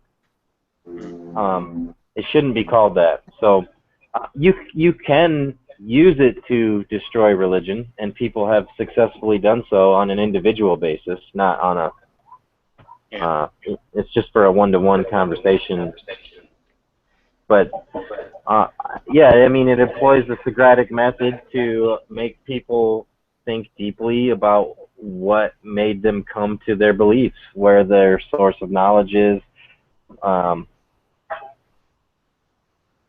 Yeah, so that's pretty much it, I guess. What's its title again? I might look it up. A Manual for Creating Atheists. All right, I got to take a short walk. So enjoy each other's company. I think it's for sale on Amazon, but I have found free versions. I think if you Google the title and then PDF, you may end up finding a free PDF version of it. But you could possibly find some people who have read it on YouTube as well. So you could probably find. Yeah, I would read it directly. I don't know that I'd recommend that. I don't know. No, I was just suggesting for lazier people. I wouldn't recommend that because I see a lot of people who talk about this kind of stuff and don't employ it in its actual form. So I don't know that I would recommend that. It seems like it's misused, or it's like the process that's described is advocated and not used at the same time.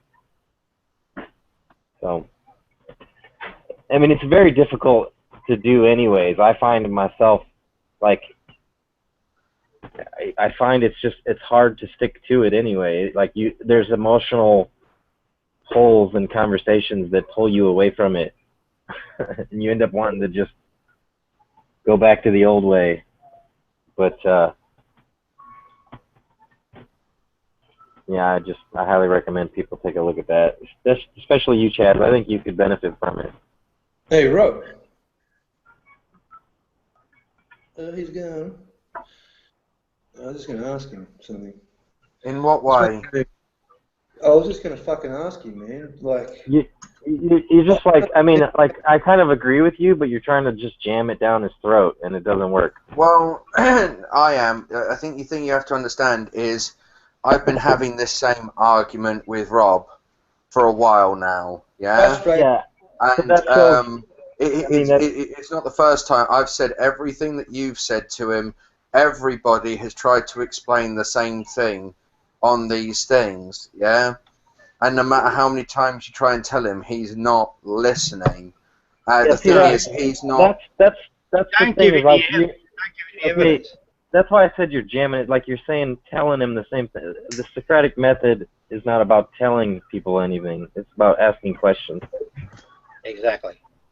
Yeah, no, but I'm trying to explain to him how to do that. He doesn't, right? I am. It's the guy, right? Who I That's said. not the method, though. Yeah, I'm going to try and tell you a conversation that Rob and I had. Yeah, I made the point, and I said about this in the hangout. I made a point that fallacies were important. Exactly. You made a point. Understand what they were or how. You started out with important. That's the thing. You're starting out with I made a point. That's not the Socratic method.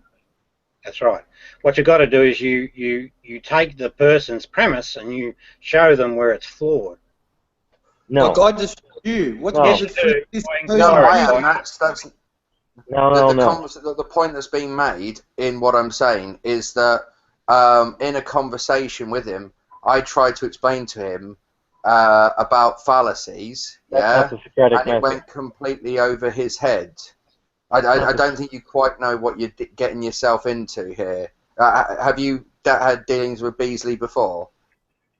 No, but I've had dealings with. I'll tell you what. I'll be quiet. You just go right ahead and check in with me in a few hours' time, and when you've had a more than one hangout with him, and then we'll try and have a discussion, shall we? Yeah, and you might see where I'm coming from. I'm not saying that I'm going to have more success.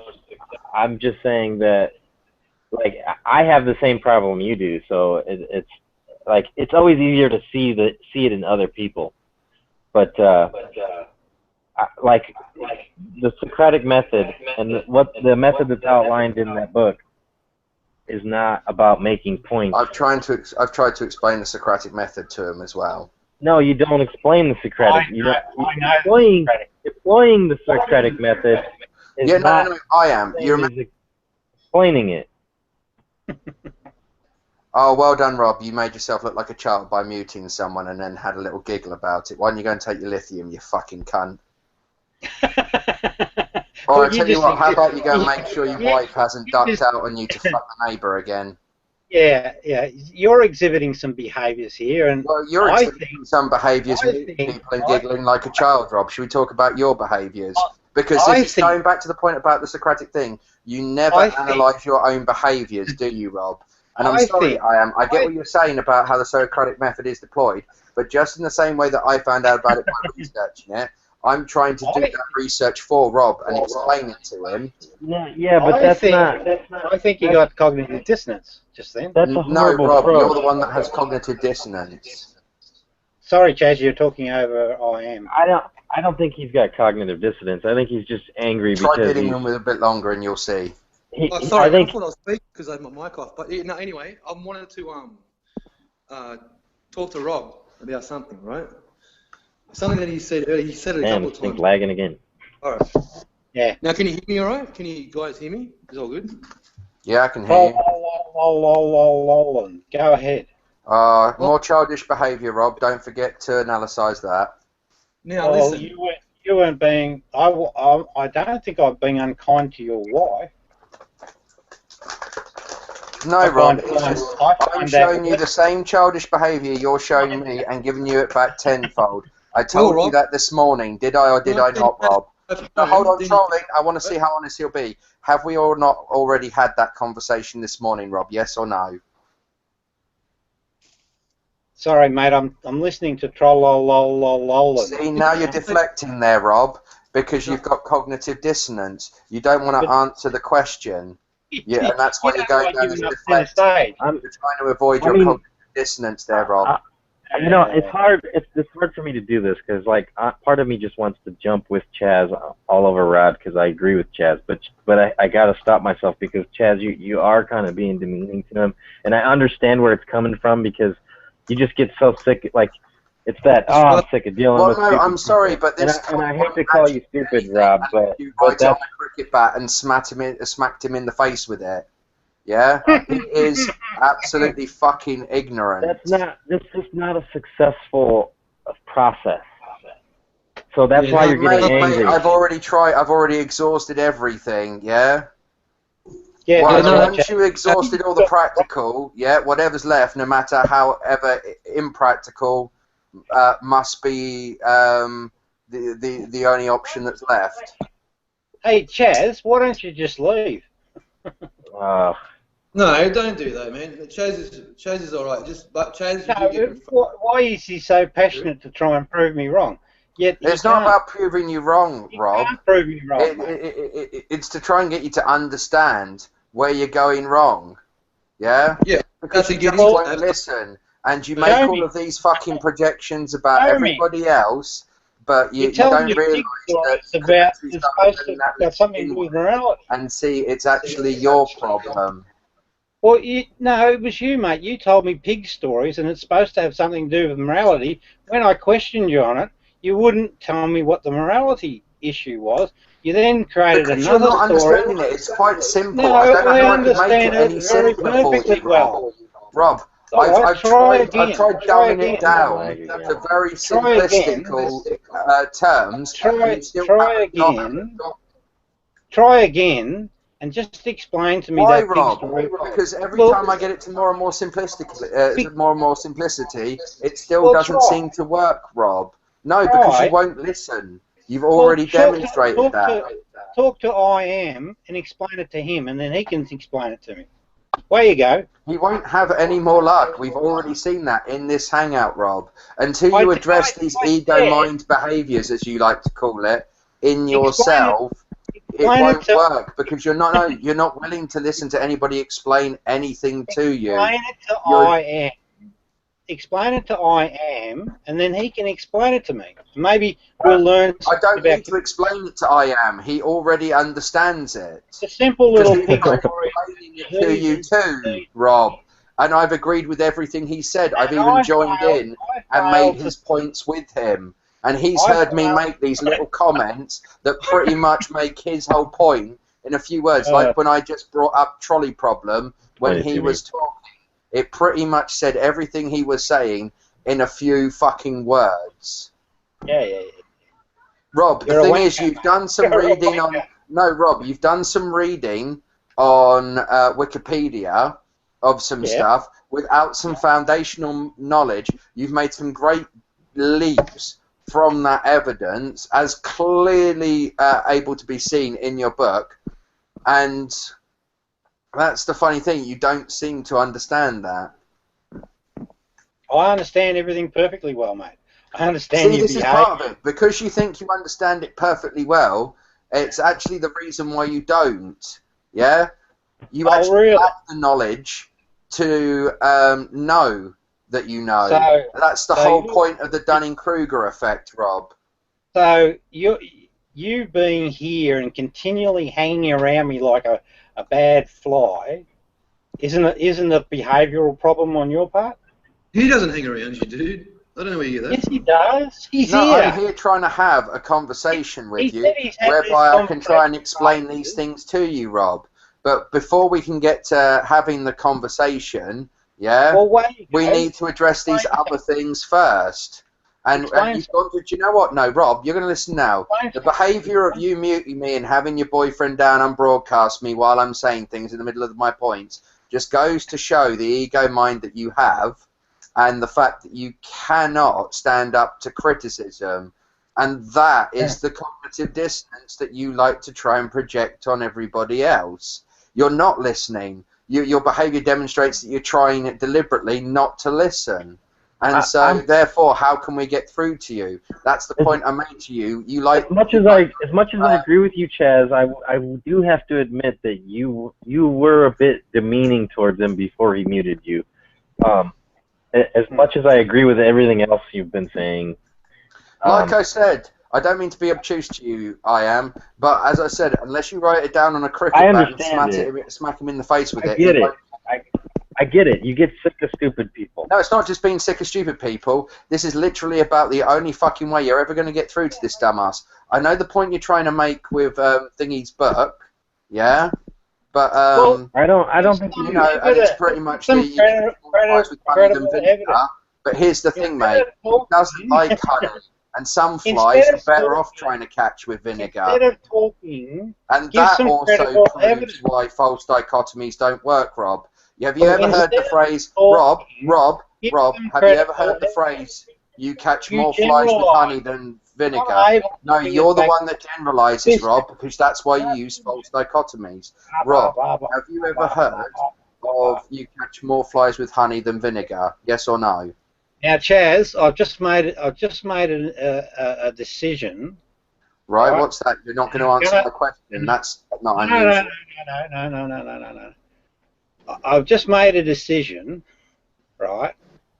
What I'm going to do with you is I'm going to block you. You're going to block him? I knew you were going to say that. Yeah, because now you're just showing your cognitive dissonance. You can't listen to me accurately refute the two wolves thing with a whole thing that I was just about to do. You just interrupted me, and you've avoided the thing about the flies and honey and vinegar because you know it will disprove your two wolves theory. And now you're going to block me and avoid me because you don't want to hear the truth, Rob. Well done. Congratulations. You're now... I want to show you what these guys do. They're trolls. I've been dealing with them for years, and all right, you've got a position, and maybe we're at odds. I don't even know you, Rob. But what just happened then was a picture of my wife came up. So these guys have made an account. Which is something I have no, Rob. Don't. I have nothing to do with pictures of your wife coming up. I had nothing to do with the picture of your wife coming up. All I asked for, Rob, was had you heard the saying, can you catch more flies with honey than vinegar? Now, I'm not impacted by that. I'm not impacted by that behaviour because, you know, I find it interesting. That phrase makes me think that you really don't understand what's in that book. What's because that? it's not you, Rob. Oh. Chaz. I don't think that it's honey. It's catching flies with honey. It's an oversimplification, of the point that you're trying to make, that there might be better methods to explain this thing to Rob. Yeah, I don't. So I do understand it. The point I'm trying to make is I can relate the point I'm making to you back to the point I'm trying to make to Rob. Yeah. That essentially I could catch more flies with honey than I could vinegar. Now with that phrase, you've got honey and vinegar, yeah? You've got this false dichotomy that essentially if something's not honey, ergo by the law of non-contradiction, it must there be vinegar, yeah? And now I can put anything sweet into honey and anything sour into vinegar. Yes, I'll see you in the next The problem is that some flies will come to honey, some flies will come to vinegar.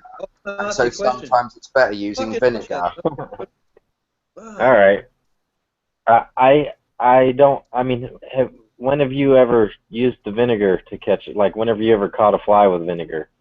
There's certain breeds of fly which actually do go very well to vinegar. No. I don't mean actual flies in vinegar. I'm talking about your method that you're using right now.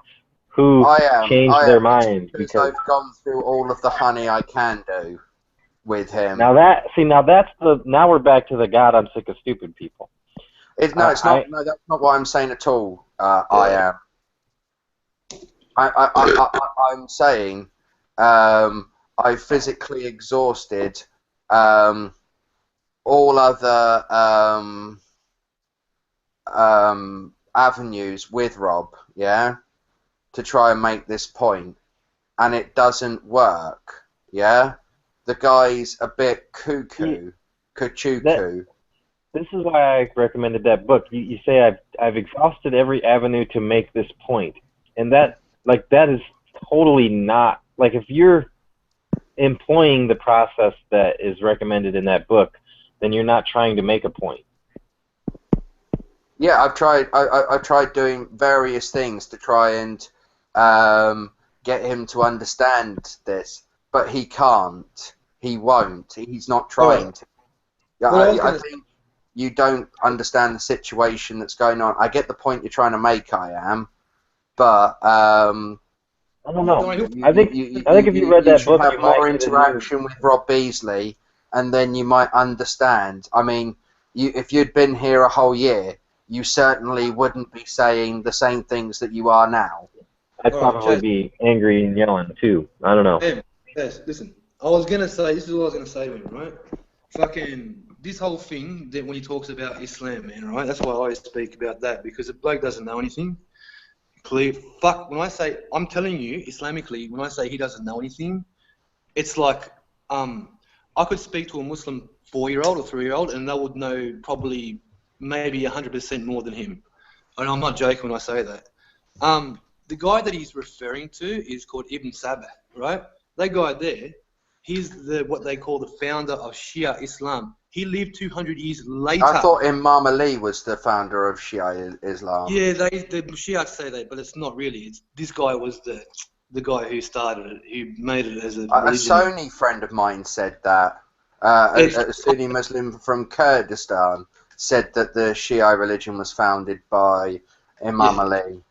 That's right. My mum's Persian, man, so I grew up like this, right? So I know my shit anyway. I'm not fucking gonna even argue it, right? But Ibn Sabah was a guy. He was of Jewish origins, but that's been contested, right?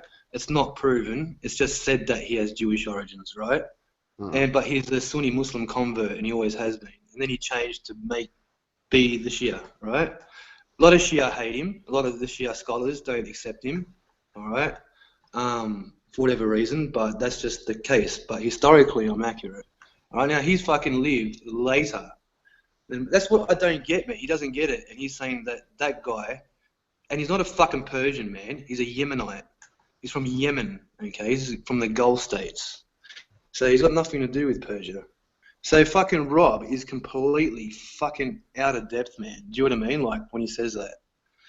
And it's completely wrong. And what that is misinformation. So you can't, do you know what I mean? But when I try and tell him, he doesn't listen. He doesn't believe me. He says, "Oh no, you're wrong." No, I'm not fucking wrong. And I was telling Benny and Bulldog about this earlier too, and I don't really know if it applies to him or not, but it might. There's like if you have a circle, if you have social ties that would be broken if you were to change your beliefs and discard those ideas, then like from what I've gathered from neuroscience, there are like parts of our brain that will not allow us to change our beliefs if it means committing social suicide. Yeah, it's the same system by which we have cognitive dissonance as well. We can also hold completely fabricated contextualizations of reality, you know, as a coping and defense mechanism. Okay, the answer to your question about social ties is Rob Beasley has written a book, right? So he's got a huge investment in this book, right? So therefore, when you mention social ties, it's more like a monetary tie. And an emotional tie as well, actually. Yeah, an emotional tie as well. So therefore, if he changes his mind, right, right now at this moment, basically he has to basically rip his book up, which he's invested $10,000+ in. I mean, if there's a monetary tie, then there's a social tie. That you can't have one. Well, that's the problem that Rob has, because well, it functions the same way as a social tie does, yeah. It is a social tie because nobody's gonna buy your product, especially a book. Like they're not gonna buy a book if they're not resonating with some sort of idea that comes from it. So that's like it's his fan. He has a fan base. That's a social tie, even if he doesn't even talk to them it's directly. not about a fan base. He doesn't have a fan base, but he hasn't sold a copy, I don't think. The only people who've read his book are people he's given a free fucking digital copy to. And these people have tried to explain to him, you're wrong on certain things in this book. And he's like, well, why? And they're trying to explain to him the fallacies in his thinking, where he's gone wrong, and stuff like that. I thought he said that there was a monetary tie. The monetary tie is he's invested $10,000. He's invested money. And he's emotionally invested in this book as well, yeah? Because he thought that this book was going to change the world, yeah? In his own words. And then what's a social tie, but that is yeah, no, but I mean, that's a big hurdle, though. Interest in it. These ties are interests to us. That you can have a financial interest, and you get the same sort of mechanism at work. There's a name for that. and I can't.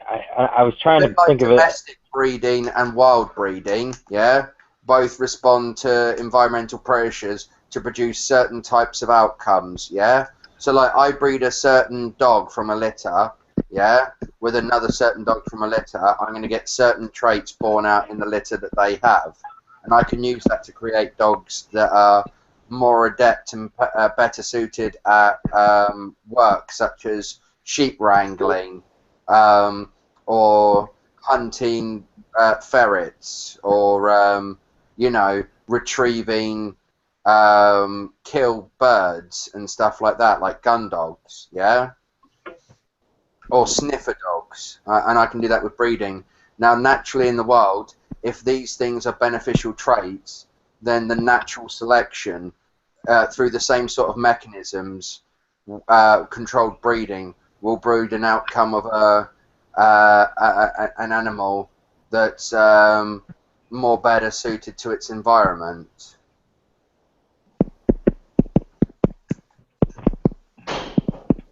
Sunk cost. That's what it's called.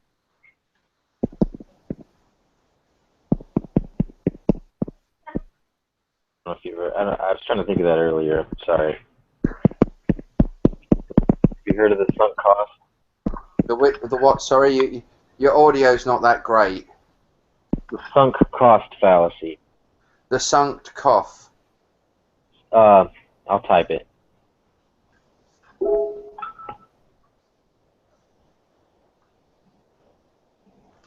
Can anybody actually hear what he's saying, or am I the only one having these issues? What's going on? No, I could hear him, but there was that typing going on in the background. That's what's stopped now. I've never heard of sunk cost. Yeah, I've never heard of that. I'm going to have to Google that later and find out what that means. Yeah, dude, I don't understand how.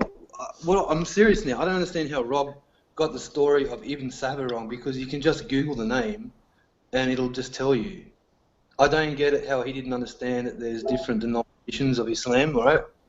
There's heaps. People say people go, there's none. Well, there are. There's more than just two. All right? So you've got fucking heaps. It's just that people don't know that. You know what I mean? So Rob's got to get it right. That's just one founder of that. And there's all different ones. They've got their own founders. You know what I mean? Yeah, but here's the thing with Rob. You know, he Googles something, finds 2 or 3 and goes, yeah, that's it. And then writes his book, finds out later on that there's 5 or 6 different things and goes, oh, fuck, what have I done? And then he has to double down and fucking cement his fucking feet in concrete just to get his point across. Right? And that's why I said before, he made this huge investment in the book, put his heart and soul into it, got it fucking wrong, and won't admit it. Right? Well, he's going to have to admit he's wrong, because fucking, I'm telling you, go Google what I just said. Ibn Saba, IBN, S-A-B-A. Is that fucking simple, man? You know what I mean? And look at the fucking Islamic sites and look at the actual historical. You can do heaps of them, man. You know what I mean? You can fucking get heaps of sources. Some will be good, some will be bad, but you'll still get the source, right? And, can I just ask, I am outbound, why did you bring up the sunk cost fallacy?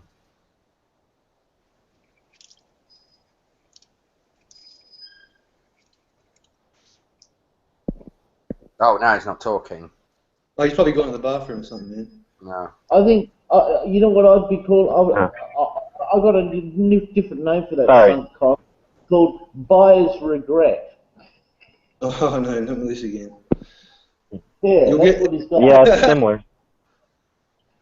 I think that the sunk cost thing, like, even not, like, he's not stating it outright, but I still think it has an effect.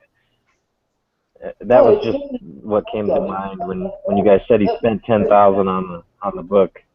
Yeah, no. But I mean, again, this is a nuance issue. 10 grand to one type of person is a different amount of money than 10 grand to another type of person. Now, to Rob, that is quite a sizable investment to put into something. He's taken a huge gamble, and if he doesn't then sell the product, he can't then recuperate on that investment, yeah? So therefore, What exactly costs 10,000 in making a book? You have to, because you have to make a minimum He's amount. had hard copies printed out. Yeah, it's a contract, For right? what? Hard number. copies? Yeah, no. There's these. Yeah, but they have places.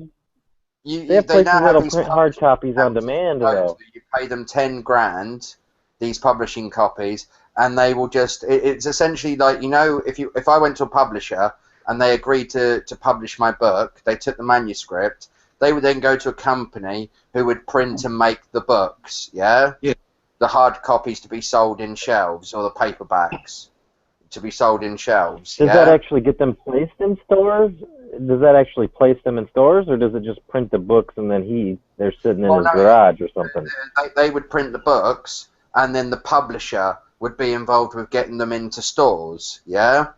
But now what these companies that print them and make the books for publishers are doing is people have, you know, gotten the cost of making them and gone, right, we can, to make so many books cost, say, £8,000, yeah? We will make you so many books and distribute them to your home, all for the sum of 10 grand, yeah? It's more than advertise it. They put them in book shows. They turn up at the book shows with things. Yeah, it's kind of like mini publishers. So he's getting hard copies in stores. Yeah, I don't have got any in stores really. And certainly not huge. I mean, if that 10,000 does not include getting them into stores, it's a fucking ripoff. Because like, what good does it do to have hard copies if you don't have them in stores? Oh, because of with the day's internet. If I say, like, I wrote a book, yeah. Let's say I wrote a bunch of children's stories, yeah. And you know, did some illustrations and everything like that, yeah. Basically created the book, and I sent that to one of these things. I could get what you would expect to find in a bookshop, yeah. Something which is professionally made, yeah. And then I can go on the internet and make an eBay page, yeah, and you know, an Amazon page and all of that stuff, and people can choose to buy the hard copy or a digital copy, and so by doing this thing, I can have copies of the book that I can keep, you know, in boxes in a spare room, and every time somebody buys one, I get a little print out label, you know, or, you know, I write on an envelope, Mr. Smith, this place, and post it to them. And then I make money from that sale. I've seen and companies, so I would sell the books myself, and, you know... I've seen companies that will print books on demand. Like every time there's a sale, they'll print one. And they have you can find all sorts of companies that will do it different ways for you.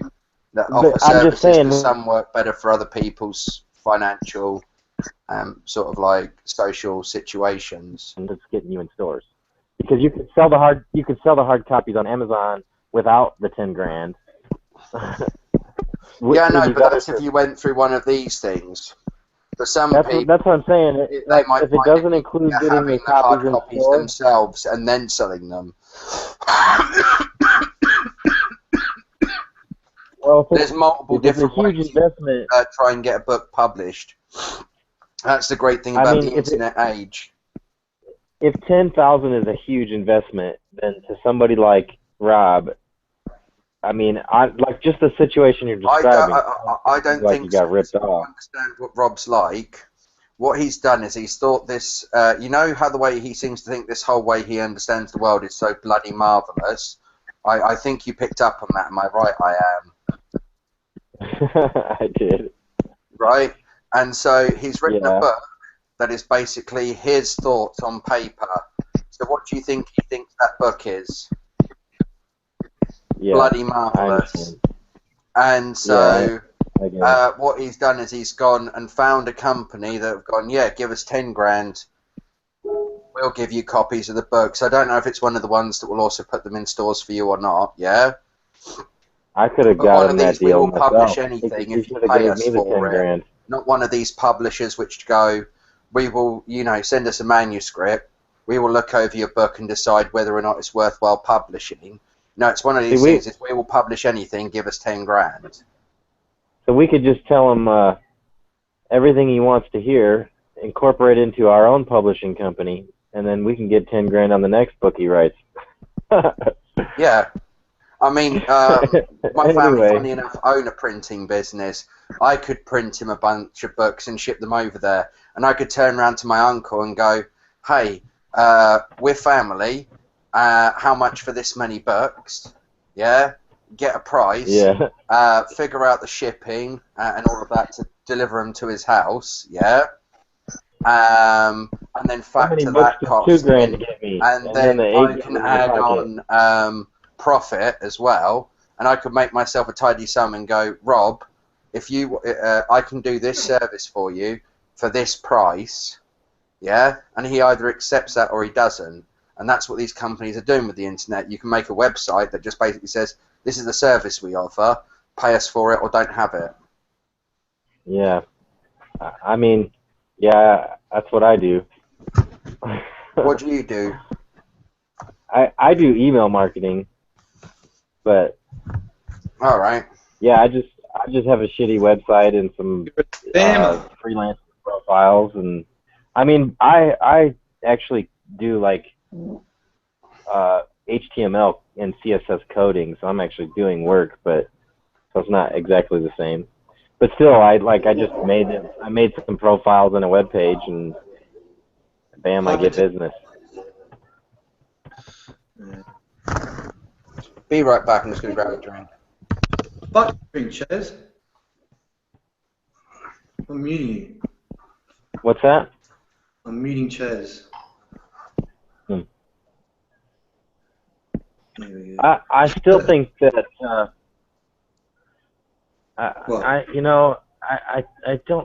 it seems like if it's such a waste of time rehashing with Rob,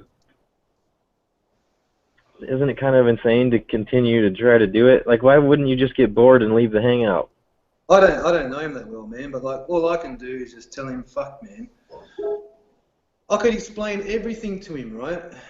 That not everything that he said, but the things, everyone here, right, has got their little, my thing, now he wants to attack the Muslims, right?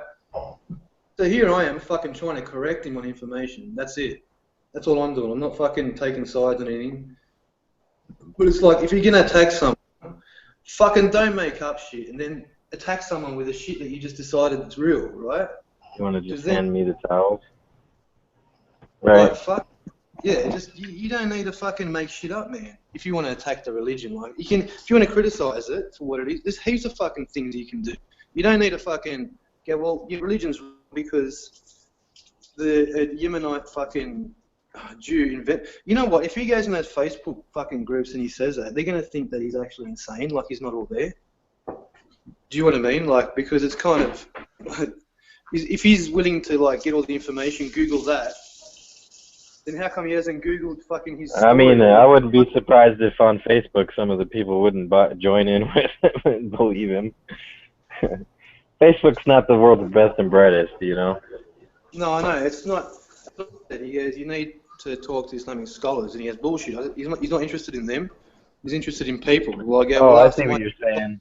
Yeah, I get what you're saying.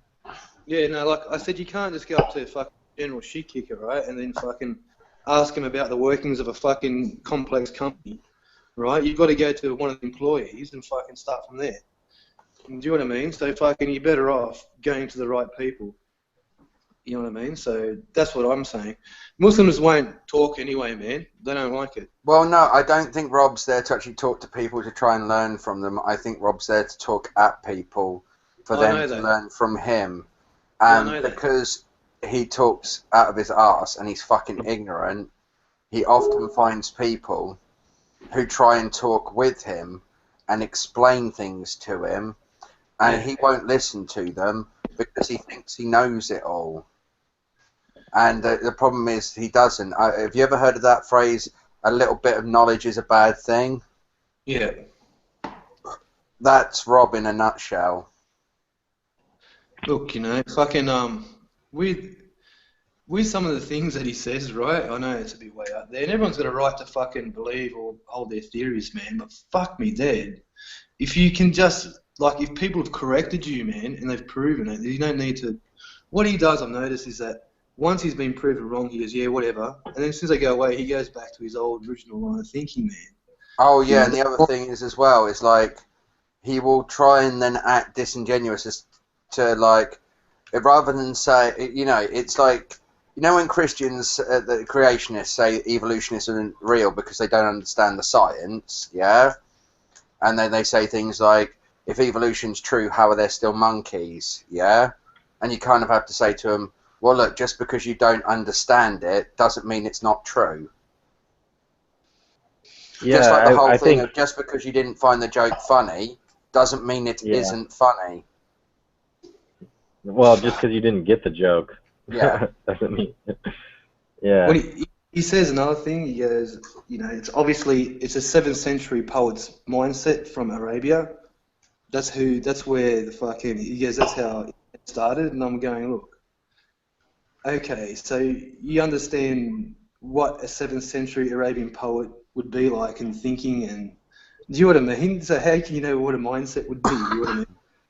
Fucking hell. Well, I mean, here's the other thing as well. The thing is, he doesn't even know how to. The stuff that he comes out with, if he, you know, knew what he was doing, he could do far more damage with. Because if you were in a conversation with a Muslim and you say, well, look, this is obviously written by a poet, and this is just somebody trying to contextualize the world around them in an analogous way to make it understandable, to simplify it, just like Rob tries to do with the story of Two Wolves. But the problem he doesn't understand is he's exhibiting the exact same behaviour he's trying to criticise in others. Yeah, he's trying to do the Socraticism. The one problem is he's not pointing it inwards. Yeah, I know. Where are you from, Chaz? The UK. That's why I have this outrageous British accent. You also have a tendency to follow up most of your statements with yeah. Yeah, that's what they say where I'm from too, in particular the area. Like my missus. That's what I was wondering, if there was like a specific dialect or. No, it's oh well, same if you where go around England, you're going to find many different dialects. That's a common thing for around here, but that's you know. Yeah. I was wondering. I was wondering if it was just you. Or... From, well, I know, not just me. Everybody's speech pattern is unique, but also will share common similarities with other people's unique speech patterns. Because there's multiple. It made me think of the Canadian, eh? Yeah. Yeah. Well, I mean, don't forget the Canadians, the Australians, and the Americans all share a common history. So just like we have physiological similarities to chimpanzees, as I've just done again there, is the same way that language evolves. So you get the same sort of patterns and mechanisms. Just like everything is affected by the laws of physics. I mean, I wish like my habit is less desirable than yours. I usually follow mine with Yeah, I've started doing the thing as well. I'm obviously, if you talk to me in about a year or two, I'll be fucking saying it a lot more, because where I live they say it like that. It's too common. And plus you hang around with me as well, which can't help. You'll start. No, we naturally do that. We copy the people that we see around us. We do it when we're babies. That's how we learn to walk. That's how we originally learned to talk. Yeah. And so it's kind of it's part of our autonomic systems. It's just instinct, and that still works through us even as we grow older. We learn to pick up certain little ticks about other people, and they become part of our thing. Yeah, that's right, man. That's what happens, That's true. That's how we get the way we talk, We are a product of our environment. It's when you hear little kids, like 4-year-olds, and they have an accent, you know that they've just copied it, right? Mm. Oh yeah, like my cousins all used to watch things like Bratz. A lot of my cousins were like the ones I'm talking about. They were all sisters, and they all watched Bratz together. Yep. And so they all started talking in Valley Girl Californian accents. But just like when I was a teenager, I used to watch a lot of Australian soaps, and I started picking up one of those upward inflections. You know, I used to watch Home and Away and Neighbours just because it was on the TV. I mean, this is back when you only had 4 channels, so I didn't have much of a fucking choice. Because I just used to have the TV on largely in the background as noise while I did other things in my room.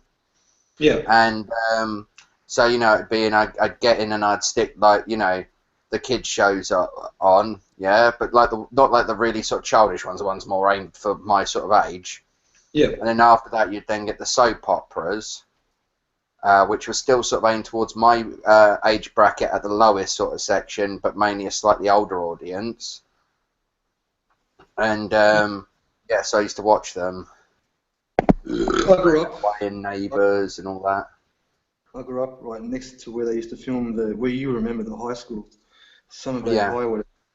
Right, that was my little suburb, man. See them every fucking day growing up, man, and they would just be. I tell you what, another Australian thing I've watched is it Border Force or something like that.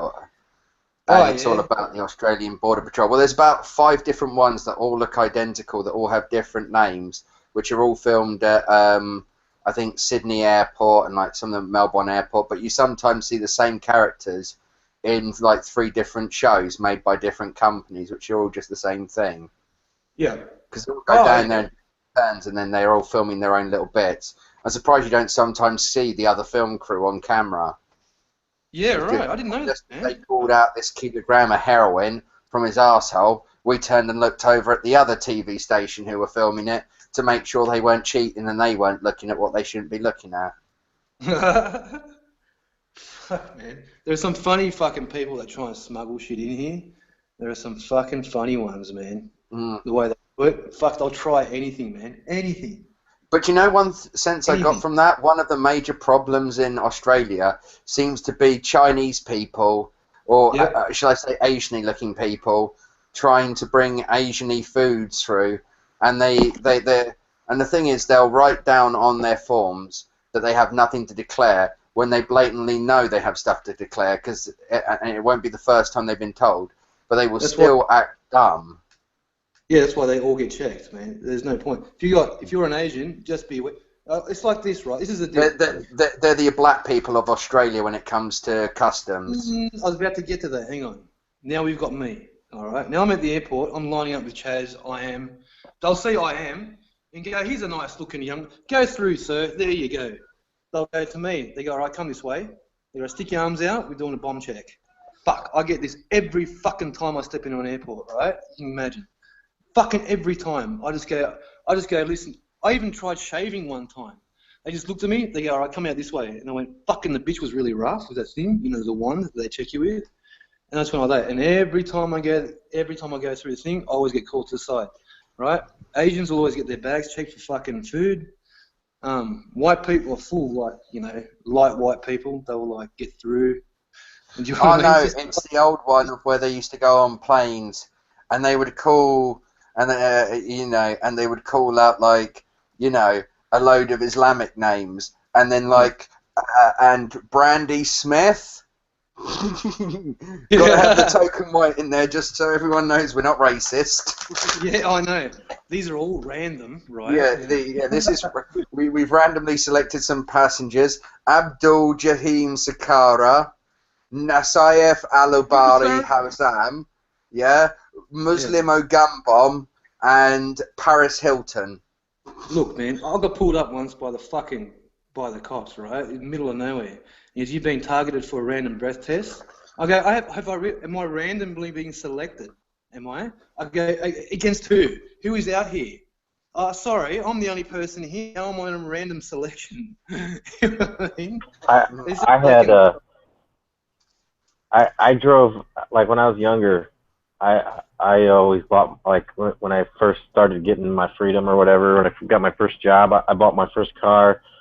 Every car I owned, I bought myself.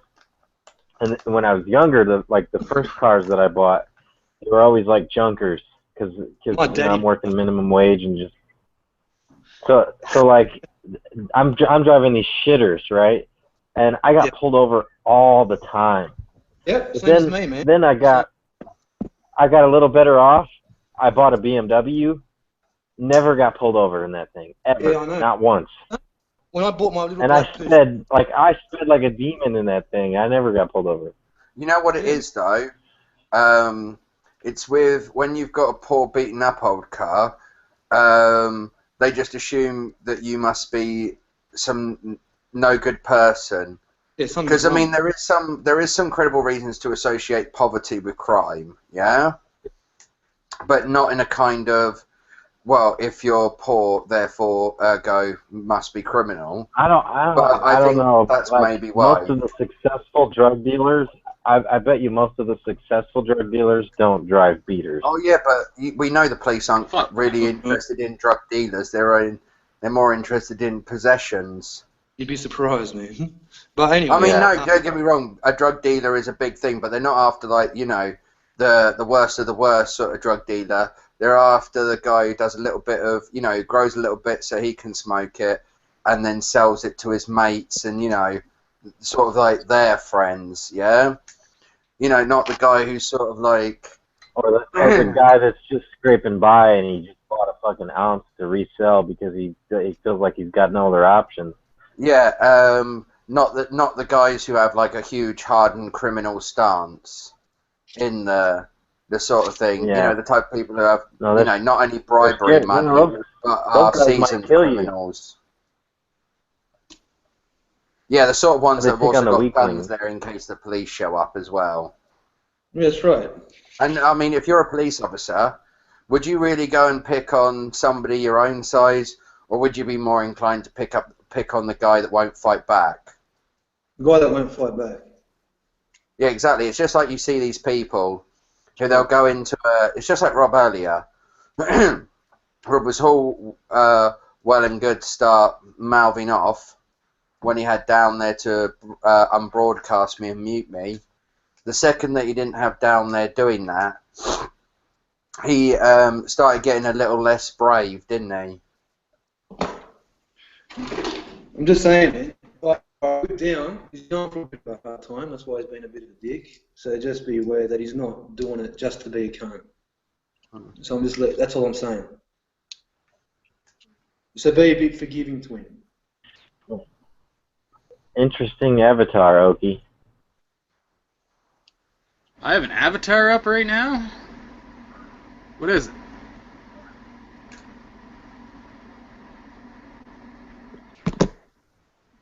If you know Down and you speak to him long enough, yeah, he can be a dick, but he's not actually a bad person, man. He's not that bad.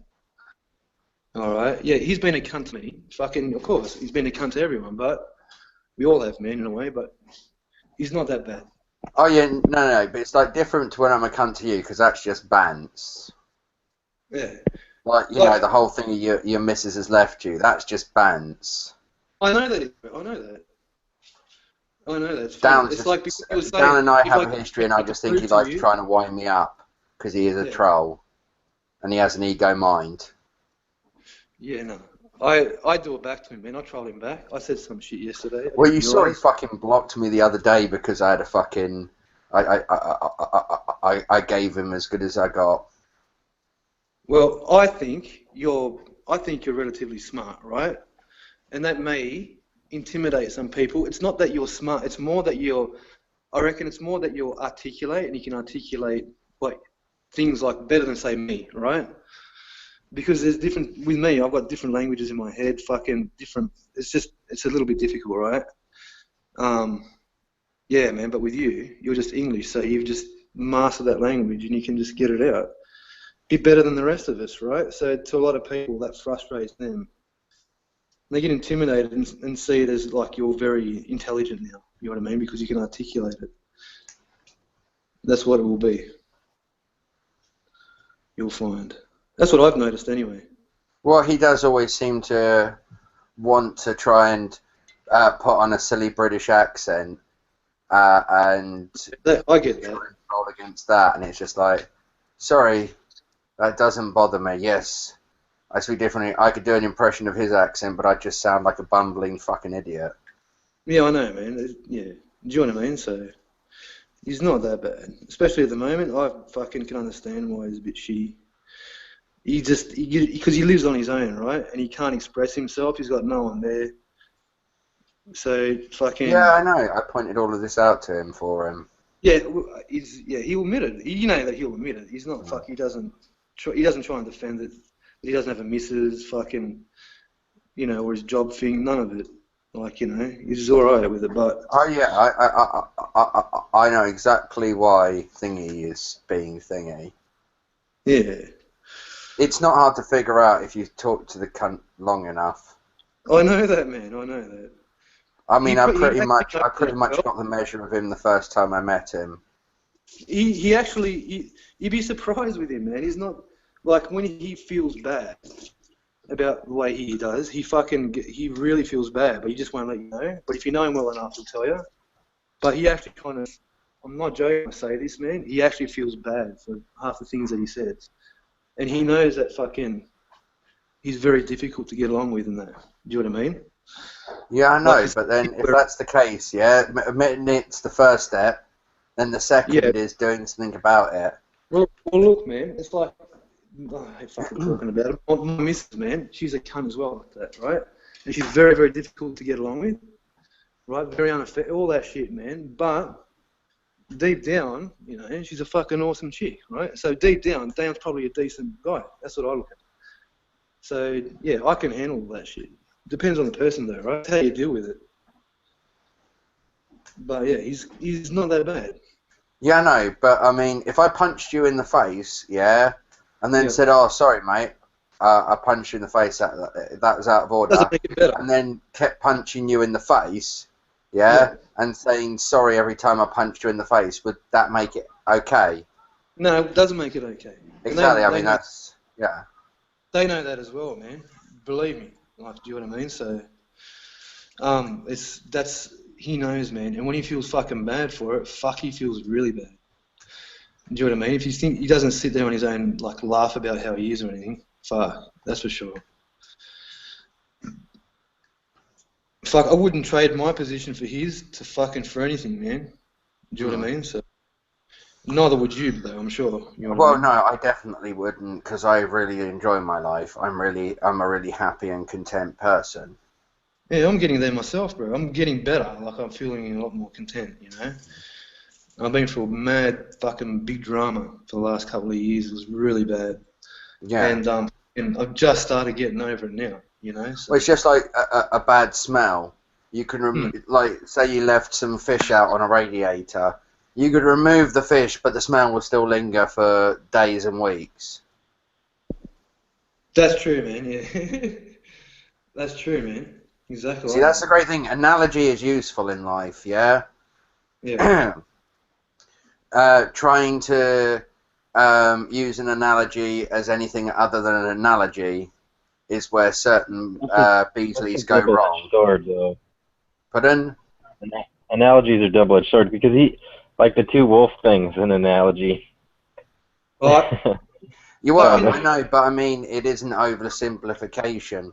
There are better analogies that you could give to explain what morality's like, yeah? I mean, what Rob Beasley's doing is he's using the super introduction to sort of like morality. And, he's then trying to make grander claims. It'd be like me going and doing like an introduction to, I don't know, psychology, yeah? Going, look, I took one class on psychology, and to start then trying to diagnose people with PTSD.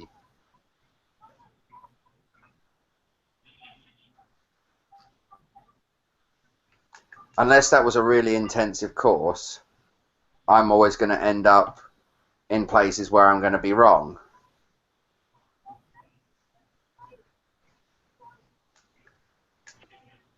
Just like, people in the past when they lacked information, came out with some stupid ideas about meat having, you know, good and bad magical properties.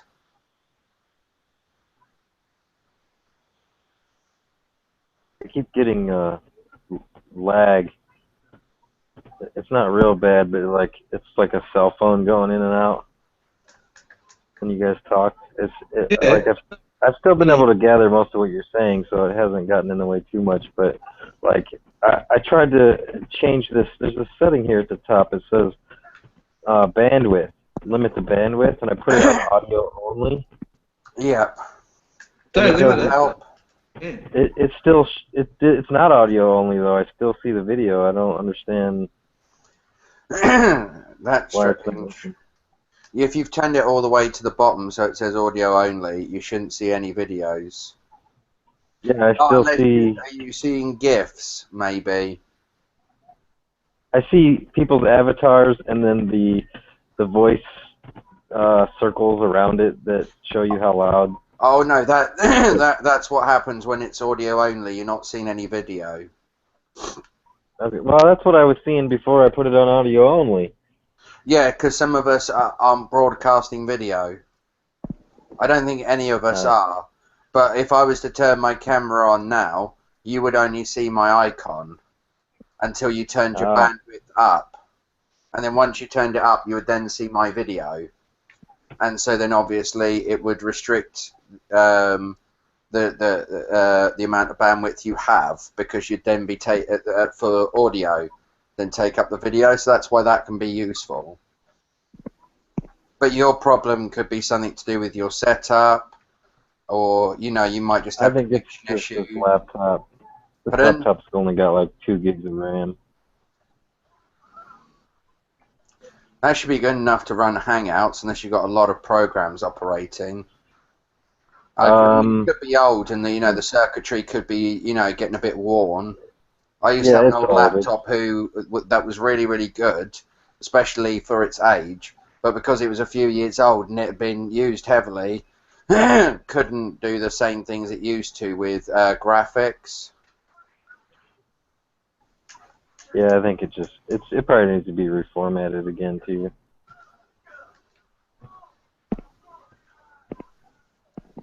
In a while. How old is it? I don't know. How old is this thing? You can still get a lot of good deals on stuff because the kids going back to school, man. I've actually got another laptop that's better that I'm going to my best laptop is basically our TV, and I think I'm gonna downgrade our TV to another laptop I have that's giving me a bunch of fan noise every time I'm doing this. We've actually got 3 laptops here, so it's hard to explain it all, but anyway. Your sound settings can also have an effect. The one with the fan, like I had one I was using earlier that had a humming noise. Actually, I keep saying fan, but I don't think that's what it is. The laptop that had. How many laptops have you got? Well, how many laptops have you got connected on your network? Because if you switch the other ones off, you'll get more on your one. Yeah, you'll open up more bandwidth from your router. Yeah, you've limited.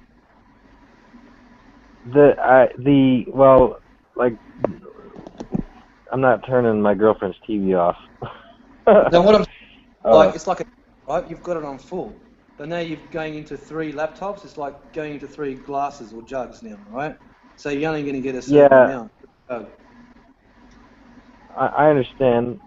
Yeah. I know that, but the one that's on, the other one that's on right now is like my girlfriend's watching. Especially if there's streaming going on, that will use a lot of bandwidth. Usually doesn't. Usually, like I'm telling you, man, we can stream like 4 fucking different videos on 4 different computers, and they usually have no issue. So this is audio only; it should have no issue. Yeah, but that audio only just helps a bit. It doesn't. It's not like a cure-all. That's just like, that would have that would have a major effect, yeah, only in certain circumstances. But I mean, if say you've got, because the amount of broadband you get from your router varies, as well as obviously the demand on that broadband varies. And so some situations you'll find where the demand is greater and the supply is lessened, whereas sometimes you'll find the supply is greater and the demand is lessened. And you know that, I think that's, you know, one thing you have to take into account with this, that with those ever-changing variables, some situations, you know, you've got the bandwidth to handle what normally goes on. In other times, you might not have that same bandwidth to handle what's going on, or that would struggle to handle even less. Yeah. Yeah, and actually I'm on Comcast, which is like a line that's shared with the whole neighborhood. And So. You don't have a level of competition in suppliers there. So it's hard to ensure, you know, a good, cheap service, because then, you know, in order to get customers, I have to charge not only about the same price as you, but then to try and call customers over, offer them something more. Well, we'll give you up to 30 megabits instead of 20 megabit bandwidth. Like I get 152 for a good cheap. I've read that we the rates of speed that we get here, the bandwidth rates are actually like some of the lowest per dollar wise, compared to most of the industrialized world. We're like the worst in this country. Well, there was a report that came out in England, yeah, where we have they looked at faster the world. They looked at averages around the world, and the British average was really low.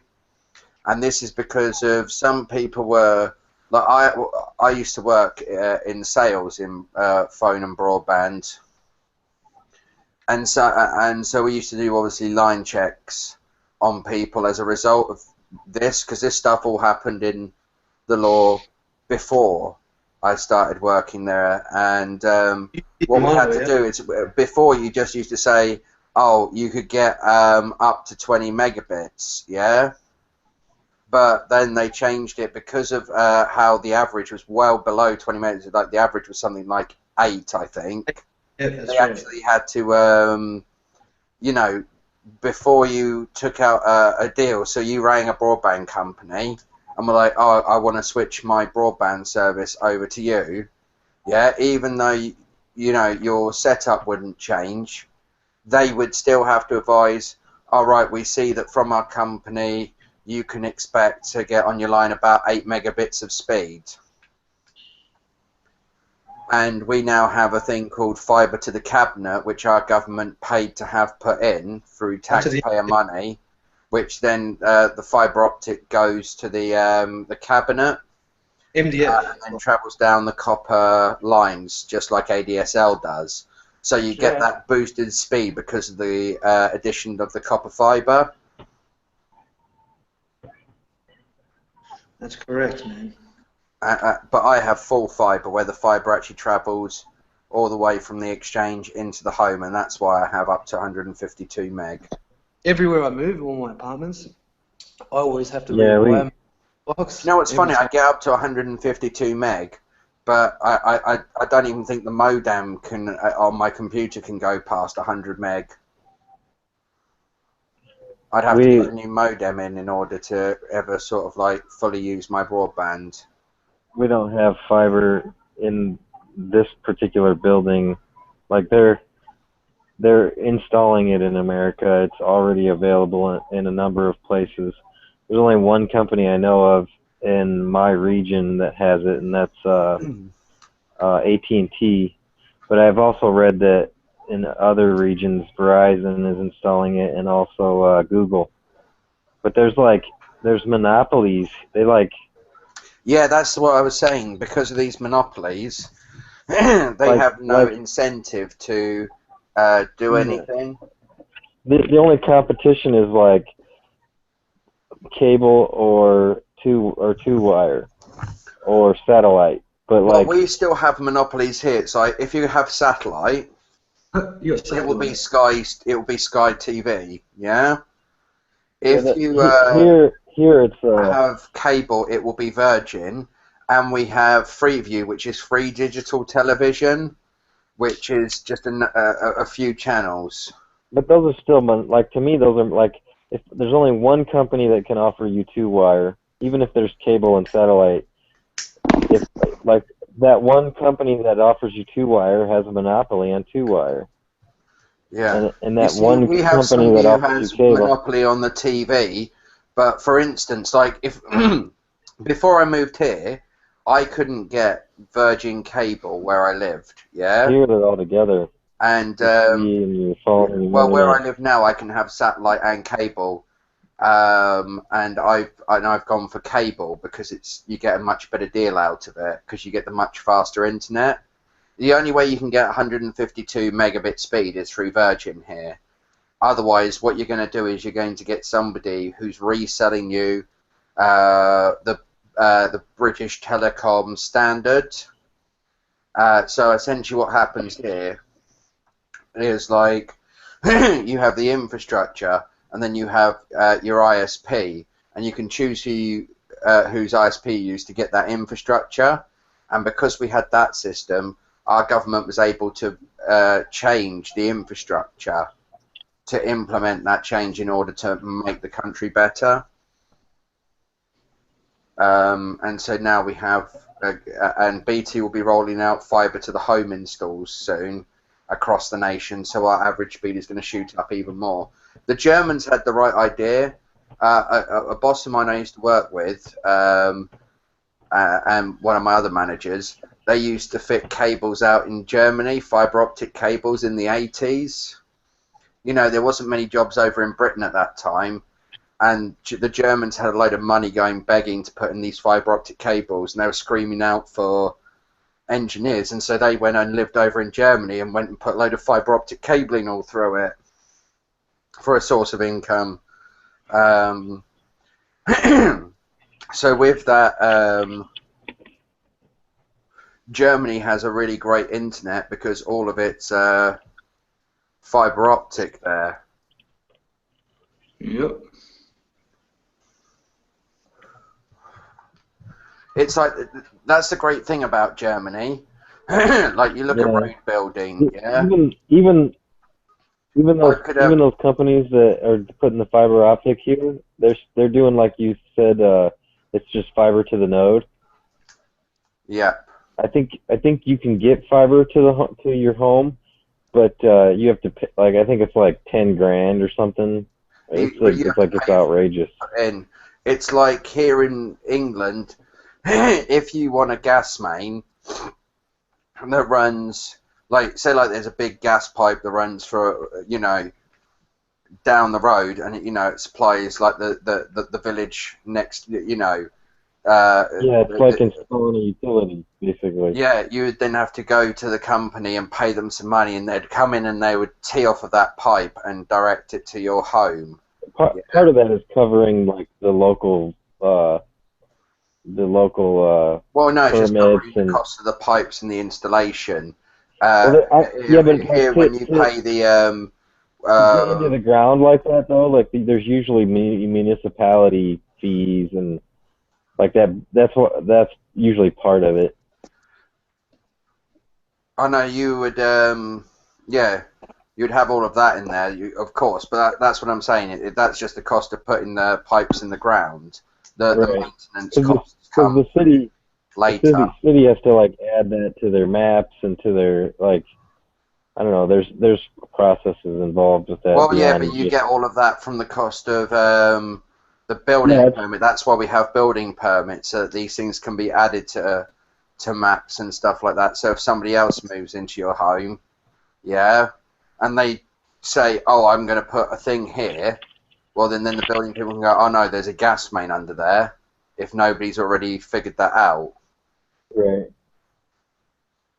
Yeah, I think that's built into the fee you pay the company, but anyway, but it's part of it anyway. Which is great as well, because the stuff that's used, like, we have a thing called geophysics, which is outdated now it's still used by people who do, like, archaeology, but it's a bit antiquated now because obviously we got better technology. But you just go along with this set of poles and sort of take an X-ray of the ground, yeah, and they would use that to sort of, like, figure out where they were going to put their trenches to sort of like dig up, because then that way they could see changes in the soil where foundation walls might be and where you know, man-made carvings in the earth would be, and so we could have a look at where these man-made carvings are that have been sort of buried in, and we could find like the stuff that they left on the ground. Yeah. And so people who invented technology to be able to detect pipe work that was never listed before has then made equipment that has benefited historians. Have you heard of is it Loon? The Loon Project? Project Loon, I think. Project Loon doesn't ring a bell, I must say. I think that's what it is. LOON. Google is trying to create an internet network in the sky with weather balloons. Right.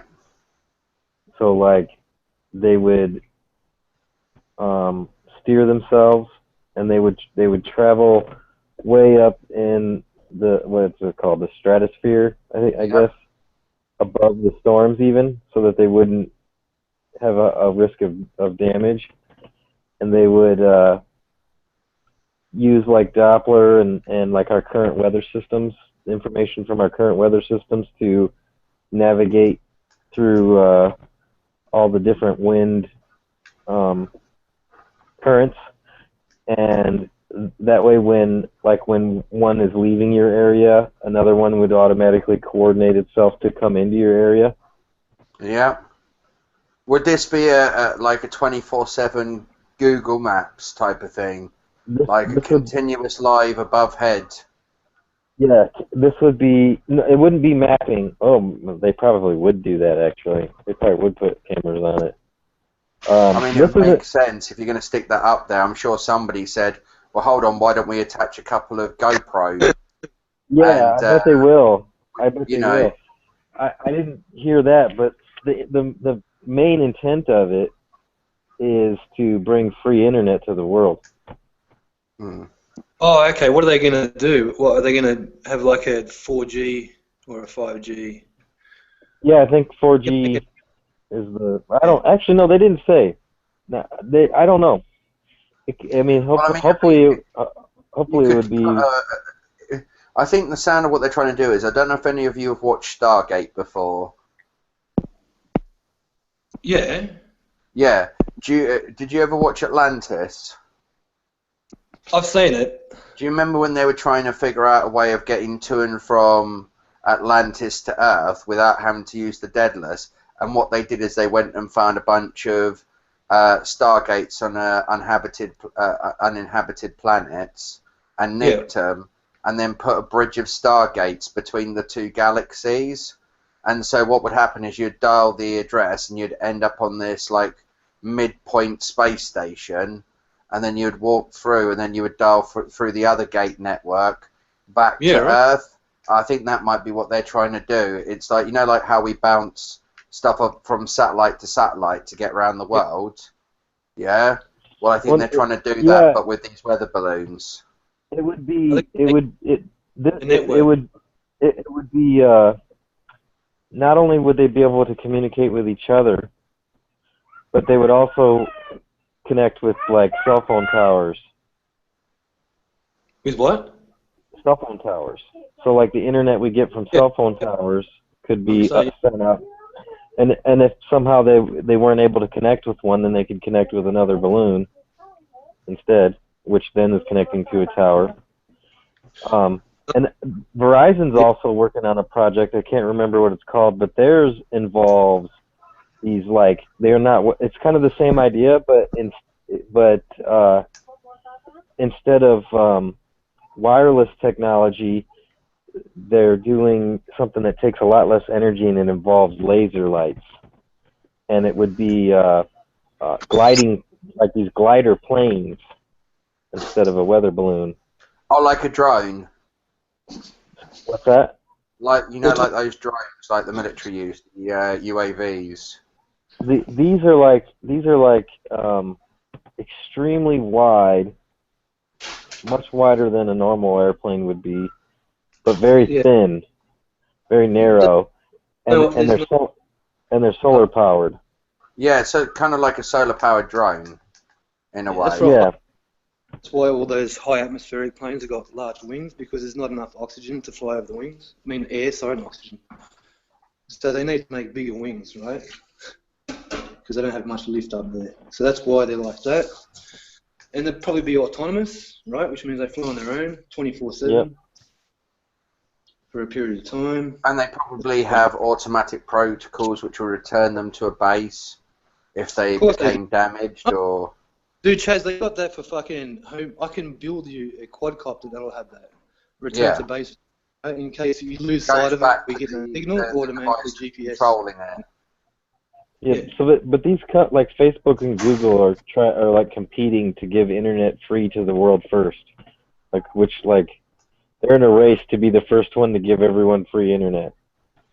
I don't know if it'll ever truly be free though, because there'll be a cost incurred in maintaining these systems. You know, when one balloon falls out the sky, you need to obviously pay any cost of damages that are incurred by your weather balloon. Smashing people's houses apart, and then you'd have to put a new one up. This is what I think they're seeing as far as a monetary incentive, okay? I think, because if you look at Google's model, this is what they always do. They give away a free service and attach advertising to it. So basically, your internet would always have an ad. You know what I mean? So it'd be free, but it would always have an ad there. And it would allow Google to increase their viewer base and increase their click count. Yeah, I know, but imagine if they put these things out there, they could go, here's the restricted internet for free, which is usable. You want the super fast internet, now we're talking some dollar bills, yo. And then all you see is like the CEO of Google, after this has happened, dancing in his office. The way that everything around me. Cream, get the money. Dollar bills, yo. The way that they were describing it was that, I think they said a little over half of the globe is on the internet, and a good portion of those don't have access to good speed, so even the use they do have is very limited. But if we could get the whole globe access to high-speed internet, then it benefits us because it increases our client basis. People might not have the bandwidth to use Hangouts because they can only get dial-up where they are, but this system will fix the problem of why they can't get anything other than dial-up, and then they'll have... There's multiple angles you can make money off of it without charging for the internet. Number one, you can sell more Androids and Chromebooks. Number two, you can you're going to get more viewers looking at the ads, and so you're getting more clicks, and you're also going to get more advertisers because of those new areas that now have all these users on high-speed. So the local businesses that now want to advertise. I'm going to tell you this, though. If Google was to put this up there, it would be something that would benefit Google more than it would everybody else. Because, I mean, the thing with computers is it's hard to be in a position where only you can make money, yeah? Like, let's say Google does this, yeah, and finds a new way to make advertising more permanent, yeah? You've got the free internet, but now, you're going to see adverts whether you like it or not, yeah? Connecting to the internet. While we connect you, to this Wi-Fi, please watch our 10-second video from our sponsors, Make It Sure and Soft, Limited, and and then you're going to get somebody who's going to go, here's a service by which you can use that free internet and not have to watch these ridiculous adverts every 20 minutes. Yeah. I mean... Or we'll give you an even faster internet, but then you pay a premium for it. So we'll give you like the light access, so that, because obviously with this system, it's still going to have a finite amount of bandwidth it can, provide, and everyone's going to want to put a demand on that bandwidth for the things they want to do, and especially as technology progresses, bigger bandwidths will be needed, just like better battery lives are going to be needed as cell phones get more complex. And what you're going to see... have you heard of the Pirate Box? Pirate Box? Or what about Fire Chat? No, what are those? Okay, Fire Chat is an app that you can put on. I think that it's on Android. I don't know if it's on iPhone. And actually, I tried it and it didn't work. But still, it can work. So as soon as they iron out whatever bugs are wrong with it, but this is the idea. So like, if I have Fire Chat and somebody else within 200 meters of me or whatever distance my Bluetooth can carry or my wireless capability can carry, if they have Fire Chat, then we can message with each other without internet access. Or if, let's say, I don't have internet access, but that person 200 meters from me does, somebody in China could message through their Wi-Fi. It could go through the internet to their phone 200 meters away from me, and then to my phone.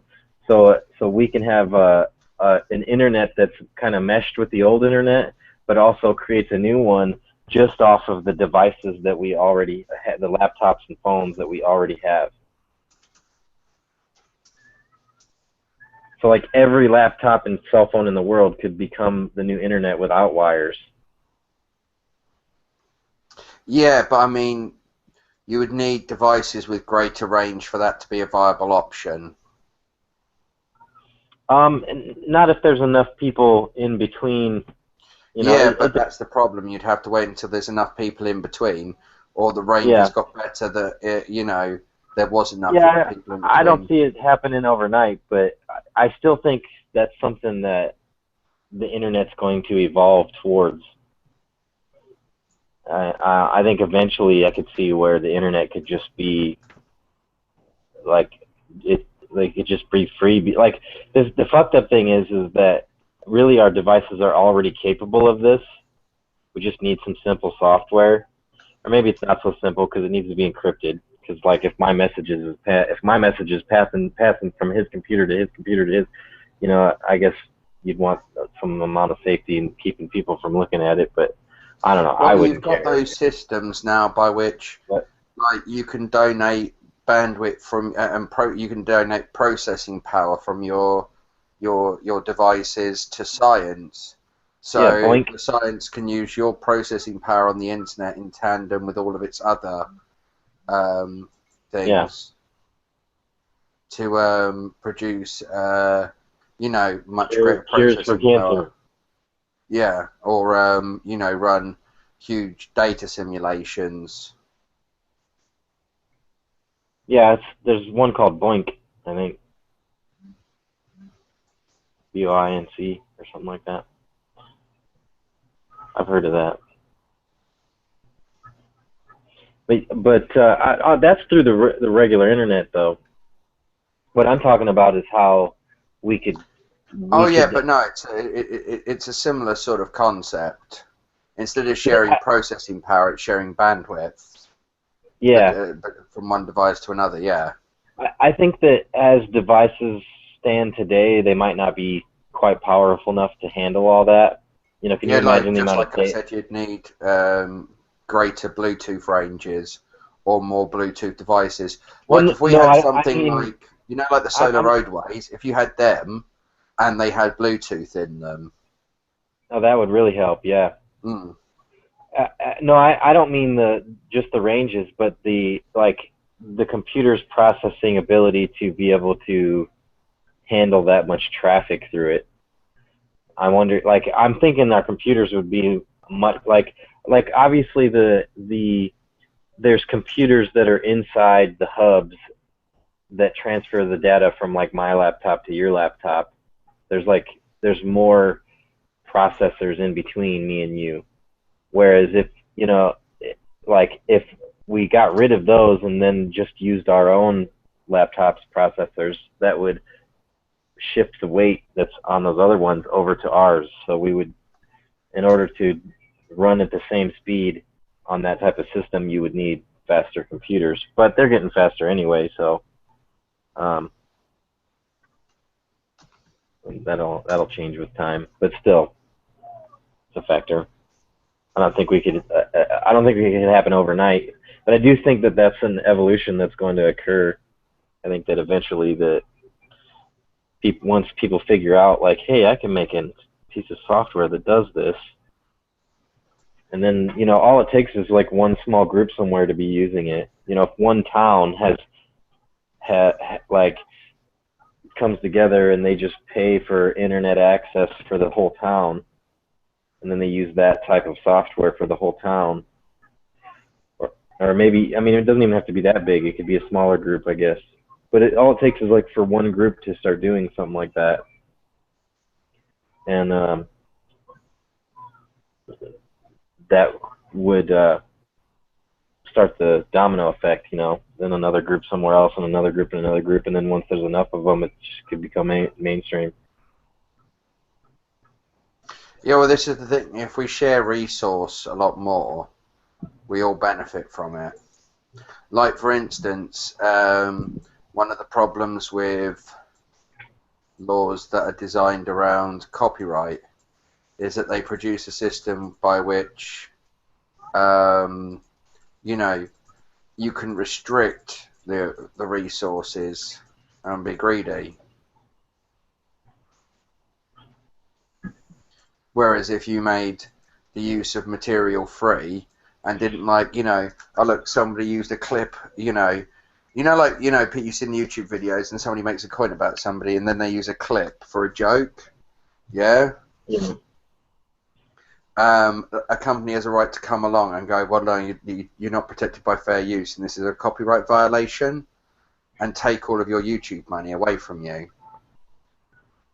Or even if you weren't monetizing it, they can then claim the monetization on that video and not pay you a single penny for your part in it.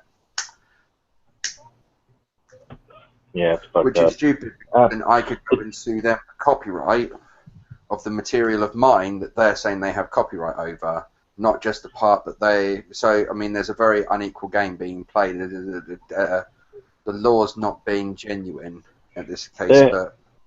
They're fighting a losing battle, though. Like, you know, the music industry, when, like...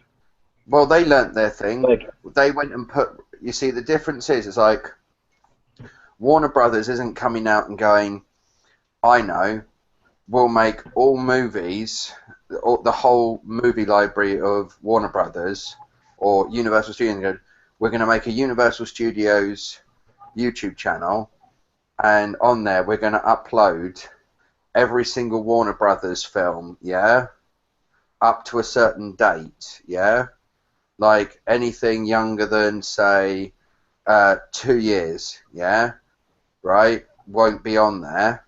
And so after a movie's been produced by us, once we've had 2 years of it going to cinemas and doing all of the other stuff it does to generate us money, we'll then stick it on YouTube and get the ad. And get the ad revenue. So, because then stupid for not doing that. I know, right? And they're stupid for not embracing Netflix a lot more, because I mean, you can either be greedy and go, no, I don't want to share my media with you. I want to be able to be the sole one to benefit from it. And it's just like, well, you either share the benefits with me, so we both reap. It's like I have a YouTube channel and I monetize it, and I'm with a network. So out of my AdSense revenue, I only see. Well, actually, the contract's changed now because of how long I've been there. I actually get 70%, but before I only got half of my revenue. They kept the other half, and I know you're thinking, well, that's a bit of a retarded thing. It's good because I get more money than I would have got because they put better advertisers onto my channel than Google would. Yeah. So, the like Coca-Cola aren't going to have adverts placed on shitty channels that don't get many views because Google's going to make its money from, like, you know, the people who have like 1,000,001 subscribers having Coca-Cola's adverts on there. But this company will put Coca-Cola adverts on there so I can make more from the amount of views that I get. The thing I was saying about the music was that, like, oh you know, my god, hold on, no, sorry, I'm sorry to interrupt you. Fuck me, Rob Beasley and Brett Keane in a room together. Oh my god. Compassion, endurance. Oh my god, what the fuck is going on there? What God does to people. You know what I'm saying? For me personally. Right, and I'm not judging, I'm just pointing out the facts of it. God even has his line. So how do we? Even people will be in heaven that you didn't think were going to be there. Yes or no? Look, if you guys want to sit there and say that you want to love everybody, hey, that's fine. If you believe that that's the way you want it to be, I believe that I want to be able to have compassion and love as well. But if a person is a pedophile or a rapist, a person hurts my family members, I don't go, oh yeah, I feel so sorry for them. You know, it just doesn't work that way for me. Well, Go that's ahead. for you. Yeah, I get you. I know. Have you got the link to that hangout, Benny? Is it wrong for me to feel that way? That's what I'm saying. You can, but I the link to the hangout that you're playing now. I have to explain. The join link. Why would you sit there and state that you love individuals that you don't know? Yeah, give me the join link, you bastard. You say you love me, right? Do you really believe that? Yeah, I'm not, am I? Give me the join link, you like, bastard. even if somebody were to come Yes, in, I want link. my wife and my family, I would still have to love them.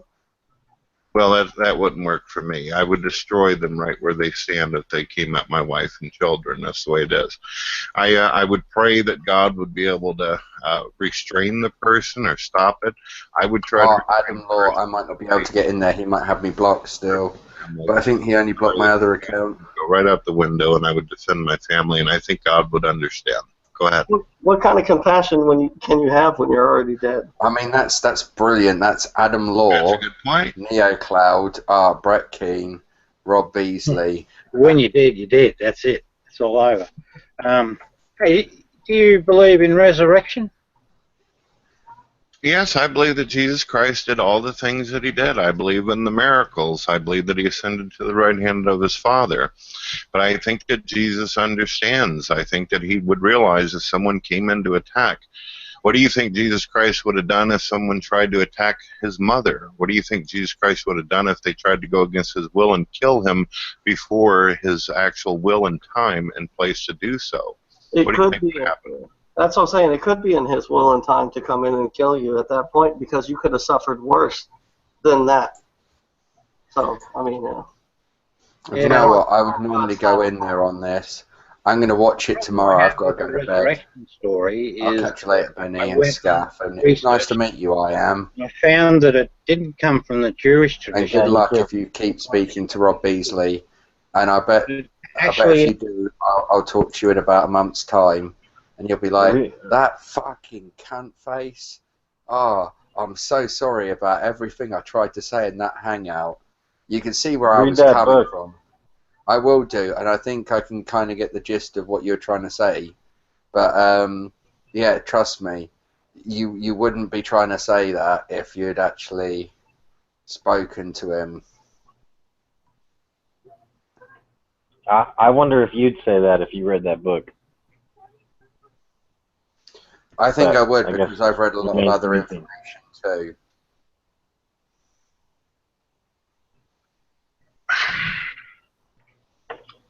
Do you know what? Fuck it, right? I'm going to go into this other hangout just to see how long I last, Benny. Benny, how long do you think I'll be able to stay in there for? I like Zoroastrianism. I say it's going to be about a minute. Watch. They've got fires and hellfires, and they had 2 gods, I think, betting gods. I should have blocked this guy. Hello, Chaz. How are you? Bulldog, do you have a microphone? If you're going to hang out, you got to participate with a microphone. As soon as he went in there, he said I should have blocked this guy. Yeah, we're just sitting here chilling out, having a good conversation. We were talking about loving the enemies, having compassion for the world, destroying people if they come after our family members, and just now all of a sudden we hopped into the Persians and Zoroastrians. So what's your... you met Rob Beasley then. Yeah. I guess Rob took off on us. Maybe he's got you scared him off. I hear you there. I hear Hi, you. Benny. What you guys want to talk about? Can I ask you a question, Brett? I got to go in there, too. I always wanted to ask you, because you see, I've been led to believe by people who are familiar with you. Nobody's familiar with me on the internet, but go ahead. That you used to be an atheist at one stage, yeah? Yep, that much is known. That was something that was actually shared by me. And you often used to refute arguments made by Christians, am I right? I felt that I was refuting at the time, sure. Yeah, right. So why do you now make those similar sort of arguments when you know they're not correct? Like, I've heard you sort of like bring up the sort of like the stuff about if evolution's true, why there's still chimpanzees in hangouts and stuff like that, and it's... Which hangout would that be that you heard me state that? Oh God, I can't remember now. It was a while back. I don't have a fully idyllic memory. It was whose hangout was it in? I heard you say it. Can I remember whose hangout it was? You're probably not going to come up with anything on that, but I've always had issue with the concepts of evolution. At first, whenever I started doing videos, I was kind of like everybody else, where, yeah, I'd heard about it in school, and this is the yada, yada, yada, so perhaps this is the case kind of thing. I appealed to authority like most people do nowadays. But then I started questioning things, even whenever I was still a non-believer. I'll give you an example. Would you be able to give some kind of transitional fossil between the rat-like creature and the primate of human ancestry, and at the same time prove that it is of human ancestry? Go ahead. Well, there's a problem because fossils only form under certain situations, and not everything that dies is fossilized. And I think you know, Brett Keane, it isn't a case of I can find you a magic half man, half monkey. I'm not asking for your half man, half monkey. I'm asking. Well, no, this is the thing. Transitional fossils going between the rat-like creature and the primate that supposedly rose to humanity.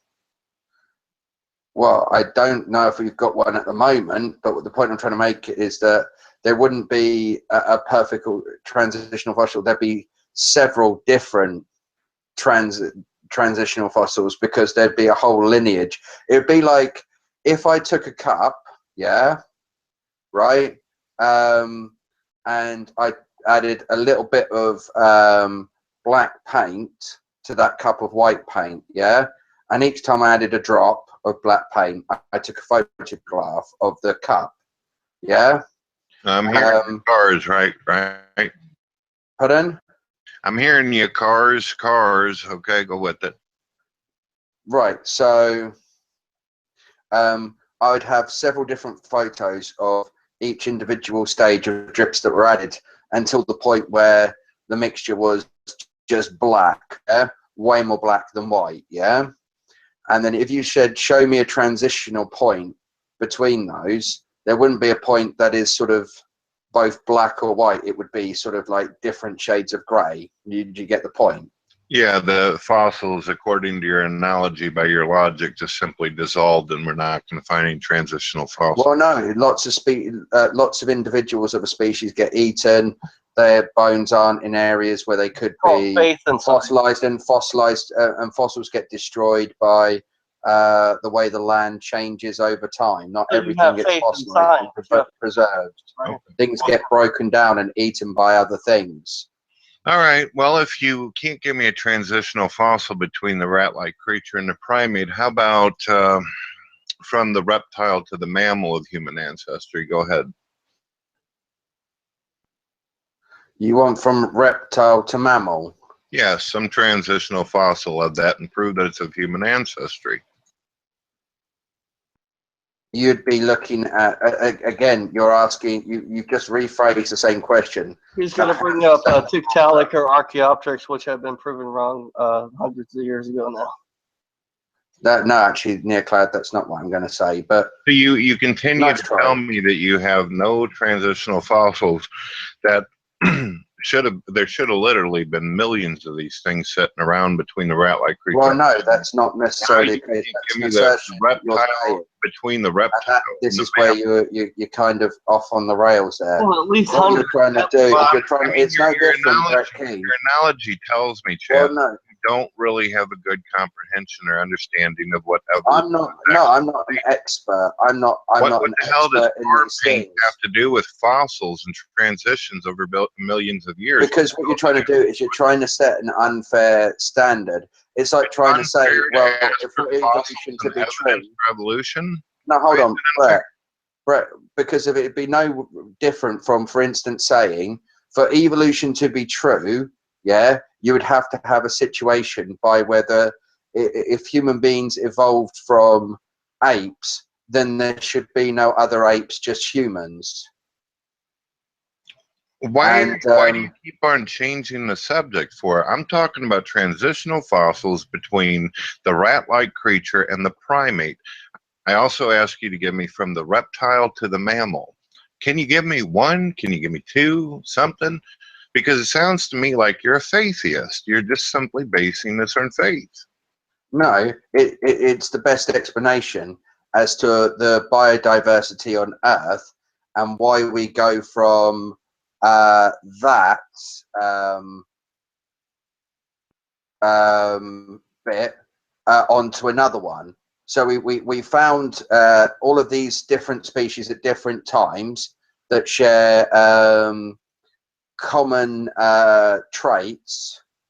And what we're saying is that to get from this creature back here that we've discovered the fossils of to this creature here, there would have been a lot of different changes down its progeny. Just like your great-great-great-great-great-grandparents had a child that was made up of the genetic material of those two people that were the result of their, with the cause of their birth. Okay, do you believe that one then goes on to have another child? And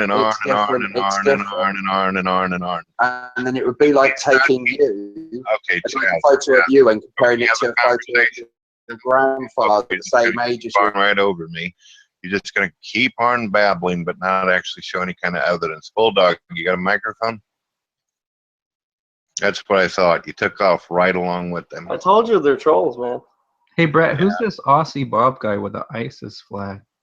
I don't know. You got you a microphone there, Aussie Bob? Aussie speak. I've got a phone. I talk. Huh?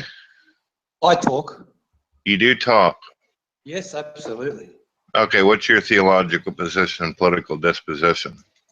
I don't have any political disposition. I can't really hear you. You gotta speak up or get you a new microphone. Speak up. I can't really hear you. Hang on. I don't have a political disposition. I'm not from your country, so it'd be different anyway. I'm not really religious at all, so I'm not into any religion. I'm not an atheist or anything like that. I'm just not. I don't think about it. I'm just not into it. So can I label you an agnostic? Maybe, maybe not. What's up with the ISIS flag, though? Why do you have that? Why do you have ISIS recruitment videos on your profile? I don't have any recruitment videos on my profile.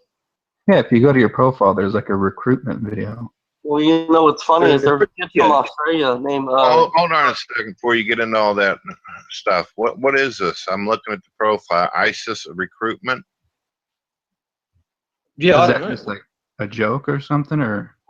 No, see, Bob, I don't find shit like that to be funny. Once you go find you a Pokemon trading card room, you're wasting my time. Because there's What's going on there? I am. What's your story today? There's kids. There's a kid named Jihad Jake. If you ever looked him up, he's from Australia and he was recruited from ISIS, and he recently was a suicide bomber and got killed over there. Folks, I'll tell you what. I'm kind of bored tonight. I was planning on in person. I'm curious about something. Why did you just cut right over me while I was talking? Did you not hear me? Sorry. Okay. What do you need? I was curious. I've never heard you talk about your do you lean towards Democrat or Republican or either of those? No, I think the government's a shit sandwich without the bread. That's my political disposition. Why don't you either side just walk out of both lines? I can't really hear you, Neil. What's up? I kind of have the view that Lewis Black does. You know who Lewis Black is, a comedian? You ever heard of him? Yeah, I can definitely relate to that. He says that if you were to pretend that democracy is a bowl of shit and then put it right next to the mirror, its reflection would be republic. So either way, it's just shit either way. And that's kind of how I view it.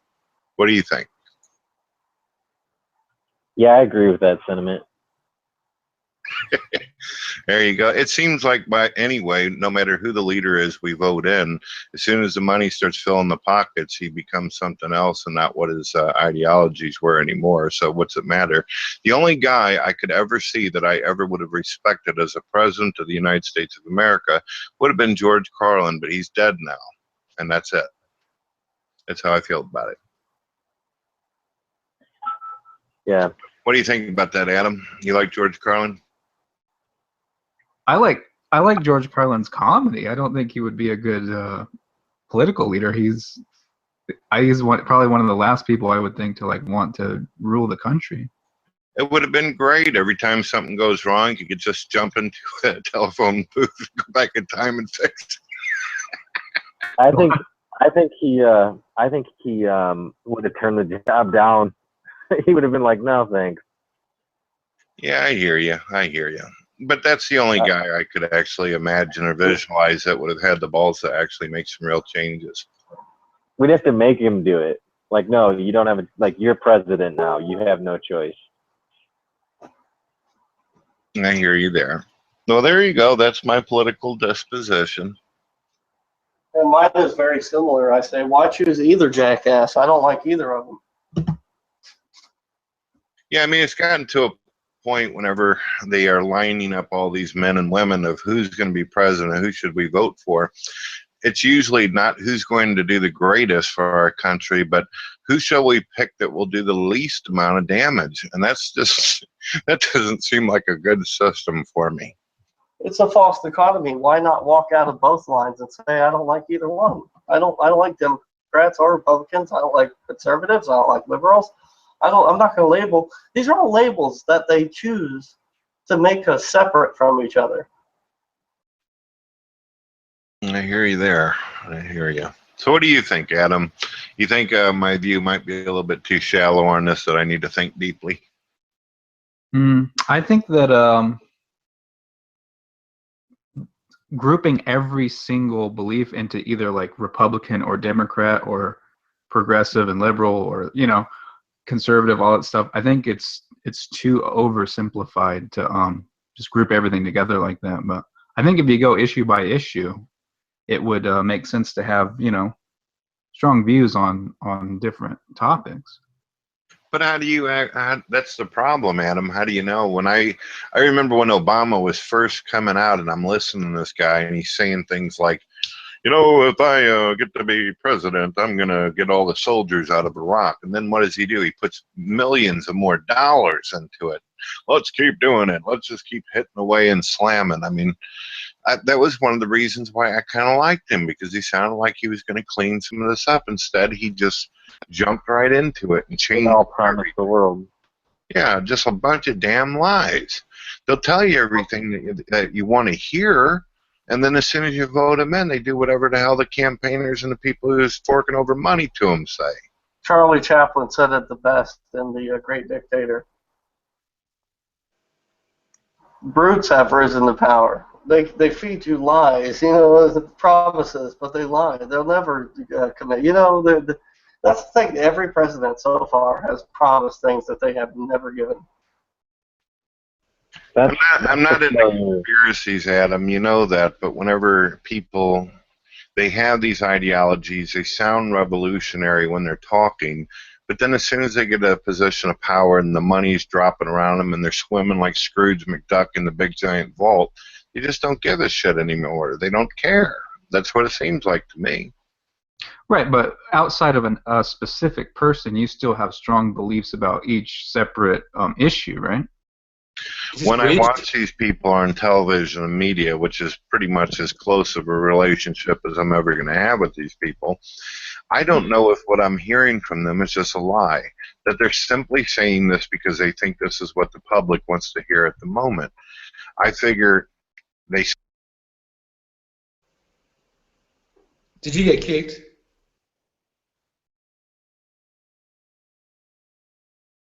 What happened?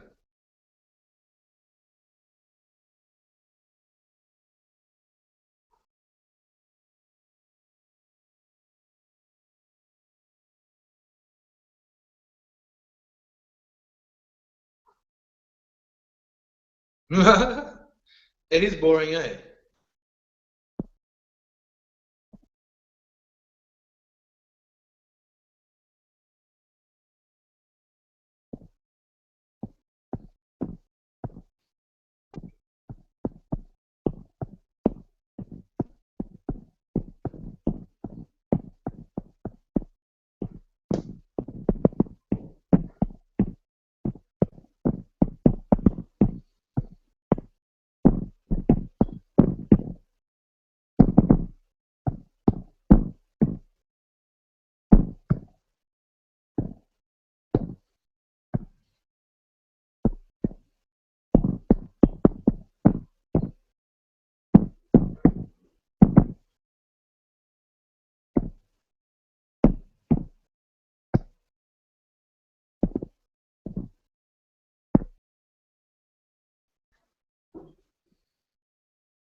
I'll never be allowed in the live hangout with this fucking profile. How's your cog going? How's my what? Your cog. Why? I need to know. My cock? No, not your cock. I want to know about your cock. I says your cog. My your cough? cognitive. Oh, my cognitive. Oh, you see, fucking, dude, fucking cognitive dissonance is when you've just been fucking. I said, look, I could even show him the fucking screen. I wonder how bad his cognitive dissonance is. Would he even look at the screen, or would he just look into it? Would it just come up as a fucking white screen to him? You know what I mean? It'll come up with a fucking screen with speckles. With speckles, and it says, "Don't worry, Rob, you're always right." Rob is never fucking wrong, right? And just to prove it, you've got to take him down to the fucking racetrack and say, Rob, pick a fucking winner. He's never wrong. I know. Take him down the fucking races. But then again, it'd be the fucking horse's fault, or the fucking That's you know right. I mean, Ed, he did actually pick the win. What happened was cognitive dissonance from the fucking an ego. He'll say, you know what he'll say? He'll say, it's a fucking horse conspiracy.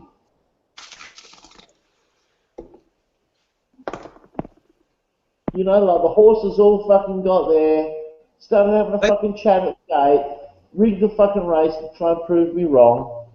Fuck, this is live, man. Whose fucking hangout is this? Benny's.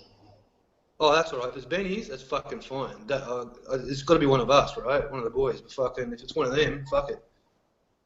No, yeah, you can't do it. I don't think you can do it from this hangout, Benny, can you? Whose phone's that? Yours? Do it. I did it with Sydney. I don't know. I don't have the ability to dial. I don't know if Benny has. I doubt it though.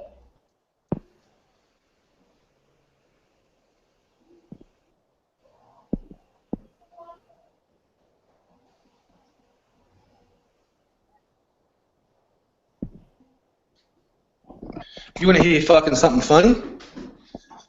Yeah. I was minding my own business, having a fucking wank, right? And two fucking chicks fucking walked past my back window and looked at me. Fuck. Yeah, what's wrong with that?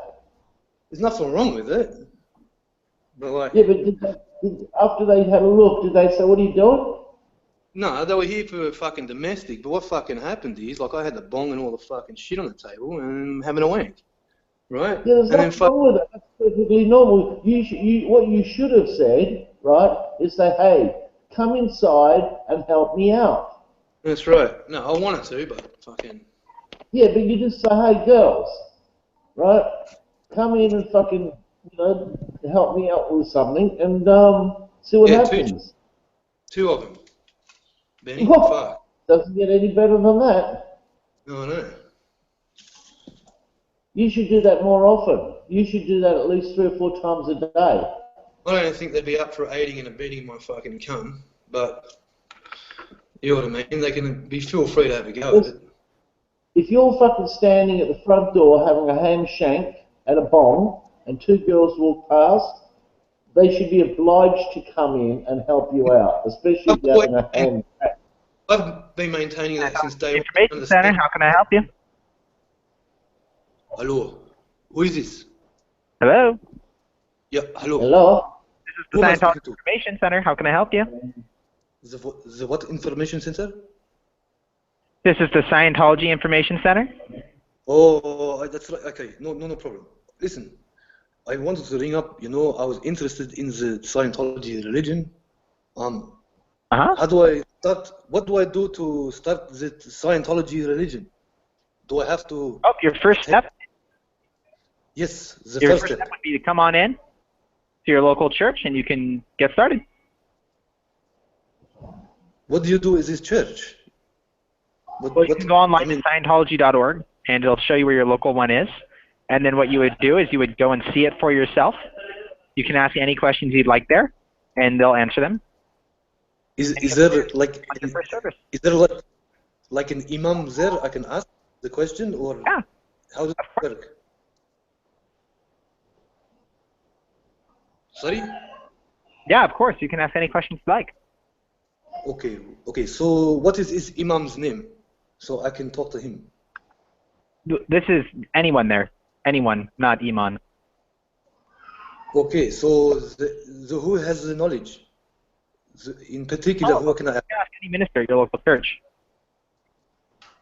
But how long have they been in the church for them to have the knowledge? Is also what I'm asking, because Well, you know. Any minister at your local church of Scientology will be able to answer any questions you have. That's why they're ministers. Okay, so if I ask the question, yeah. Like I want to know about the thing called the cognitive dissonance. Dissonance. You know, you are aware of this? The cognitive dissonance. The cognitive dissonance, eh? Yes. Are you aware of this one? I honestly don't know what you're talking about. There's nothing in the religion about that. But you can check it out at Scientology.org. See if there's anything there that interests you. We got a couple of free online courses there. And then if you want, you can come into your local church. Ask any questions you have, all right? Okay, so what is this free course? Wait. Do you have to pay for the course? No, it's free. Scientology.org. Free online course. Okay, so which course you have to pay for? It is free. But I mean, obviously you have the course you have to pay for. Is this correct? No. Free. Free means you don't have to pay. Okay, yeah, of course you come in, you get a free course. You say, hey, come in, you sit down, have the glass of water, have the shish kebab, have the shawarma. Well, Robert, you should go online to Scientology.org and check it out there. But by the way, you have to pay for the course now. That's what I'm worried about, you know. So you go in there, you pay for the thing, maybe you sign something, not looking. You know what I mean? You just go online. All of that's free. If you'd like to sign up for a course, you could go into the church and sign up for a course there. But anything you do online is free. Obviously, it'll be free too. What do you teach in the course? Huh? What do you teach in the course? Well, there's different courses for different things. Just go to Scientology.org. Check it out. Look them through. There's a bunch of different ones. You can find the one that best kind of like piques your interest and then give it a shot. How do you find it? Being the scientist? There's a one called Components of Understanding that's actually pretty cool. So you just go to Scientology.org, and there will be a little icon. It'll say, like, courses or free courses. You just click on that. It'll get you started. Very self-explanatory. And that's how you kind of get started. And then after I do all these courses, all of them, I'm sitting there. What happens next? You tell me. What happens after this? After you finish the course, you do the next one. You apply the data to your life. Okay. How much is the next course? Totally free. Just check it out. Do your first one and then call me back and let me know how it goes, okay? I'll help you from there. But your first step is to do that first course. And after this course, there is no more? No, there's more. It will show you. So how do I become the Scientologist? Just by doing the course? Is there any conversion? Do I have to make the Atul Kursi, the Shahada, anything like this? Nope. A Scientologist is just someone who applies the data of Scientology. Robert, you should just go online and check it out. Okay, no problem. All right. All righty, you have a good one, okay? Shukran. Thank you very much. Assalamu alaikum. Bye-bye. Bye-bye. He knew I was Robert, because I say cognitive dissonance. How many courses there are? I fucking tried, man, to fucking get him to say anything. He's, oh, it's Robert. They all know me as Robert. Rob's getting well known through the Scientology circles in America. Yeah, Aussie Rock. Aussie Rock Chamboli. Assalamu alaikum wa rahmatullah. How are you today? Oh, man. Talk to me, Zahabibi. Zahabibti. Yeah, that was kind of awkward, man, with the fucking cop chicks, right? And the first chick looked disgusted, but the one behind looked like she was cool. All right? Yeah. Because the first, like the boss, you know, she was older. She was the bad cop. I like that. She can fucking choke me if she needs to fucking, you know, handcuff me and shit. That would be good. But I'd have to do it, right? Fair's fair. It is a democracy, right?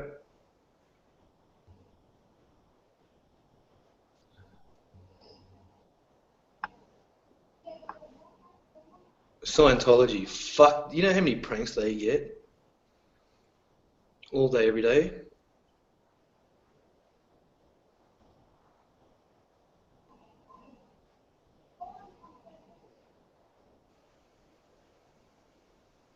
I'm hungry. You're fucking always hungry. Just go get some food. Yeah, I know. I'm gonna go. I think I might go and get. It's either shish kebabs, KFC, fish and chips. Get the shish kebab. Better That's for what I you. want. I love the shish kebabi. I love the KFC shish kebab. is the Zionist. They support the Israel. Don't do this. No. Don't ever do this. I think I better go now. Okay, Habibi. Hurry up.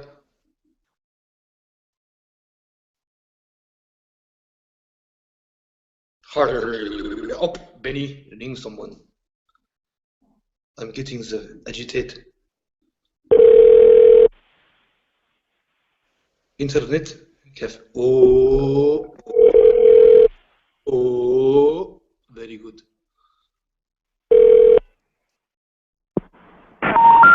We're sorry. You have reached a number that... Fucking where was that internet cafe in Syria? Jesus. That's good though if it rings from international. Because then you can...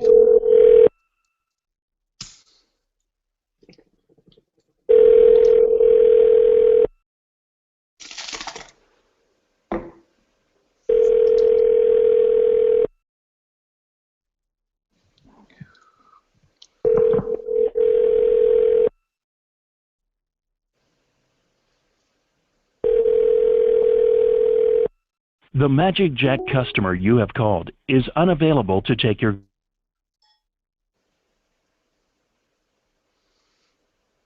Do another internet cafe, but tell me their name this time. Because I'm on the track, on the hot hills, as Detective Rob Beasley from Australian Federal Police, and we're tracking Islamic criminals because they're Muslim. All right, so give me the name of fucking the internet cafe that you ring, so I can say where they are and get the info.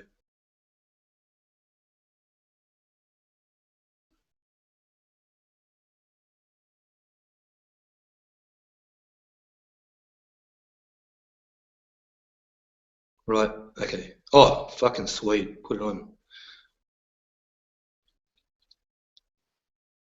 All right, net zone. Whereabouts are they?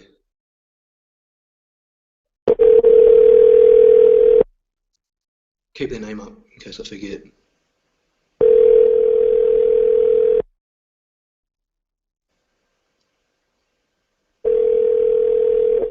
That's on.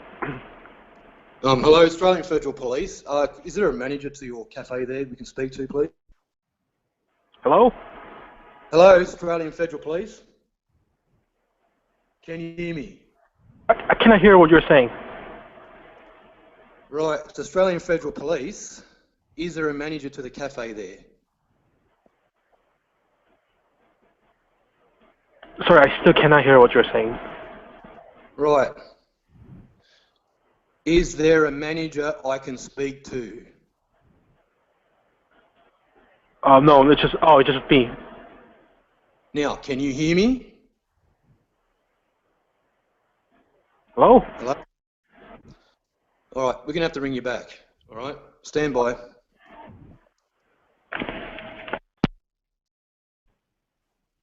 Yeah, they couldn't hear us properly, man. Ring another one. They sound... Do-do-do.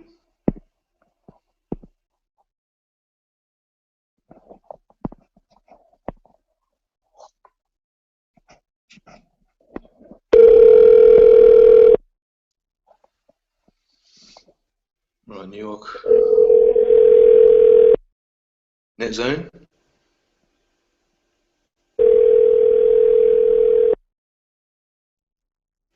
All right. Address. The person at extension 10. Fuck. Watch how much I scare him.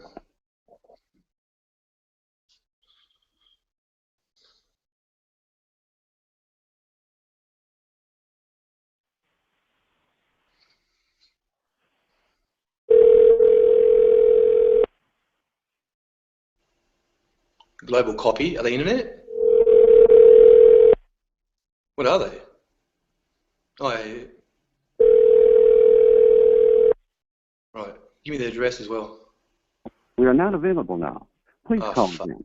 Thank you for your call.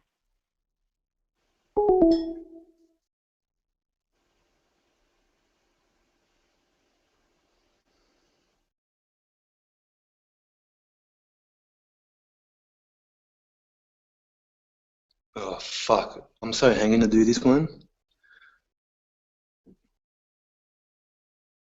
You know, every now and again I'll get a bit excited to do one. Not really excited. This one here's got a little bit of a tingle. I just want to do it. Right. With Benny the Gangster.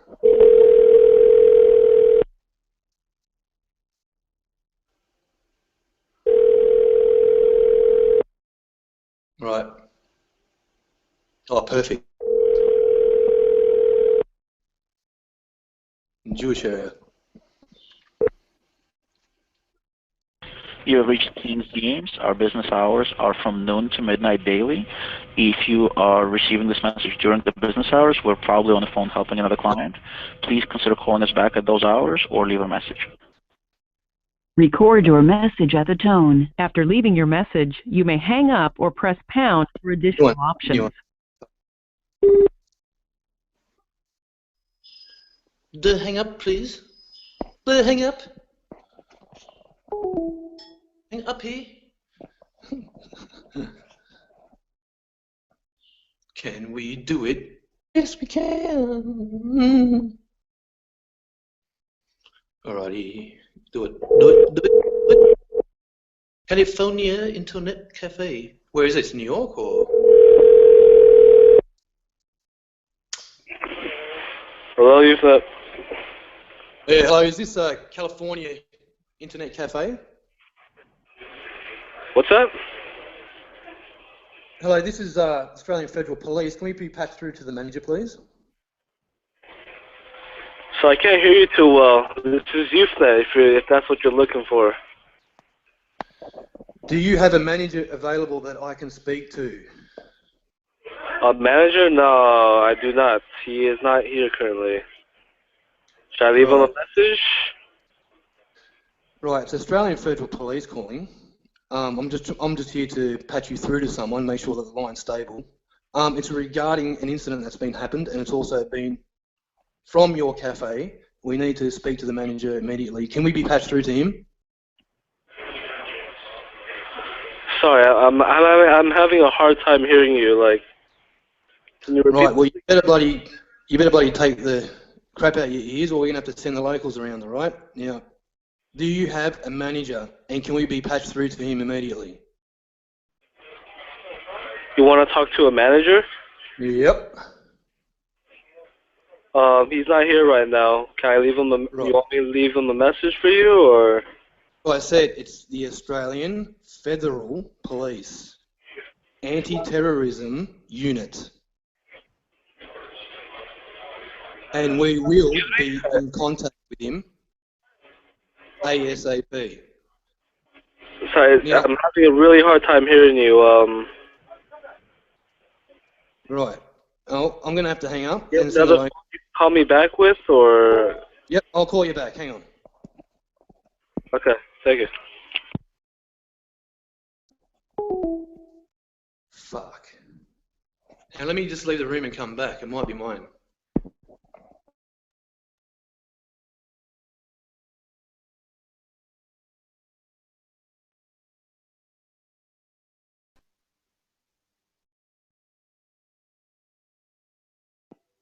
All right.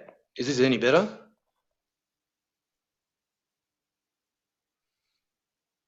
Yeah, I thought so. It's a glitch, man. So you can ring up now. It'll all be good.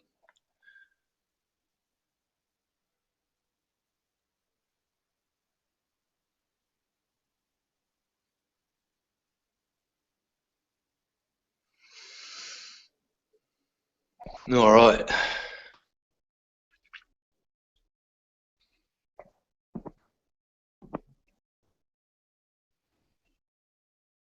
All right. Okay, Benny, you can go ahead and ring, please. Well, you're suffering a bit of cognitive dissonance there, hey?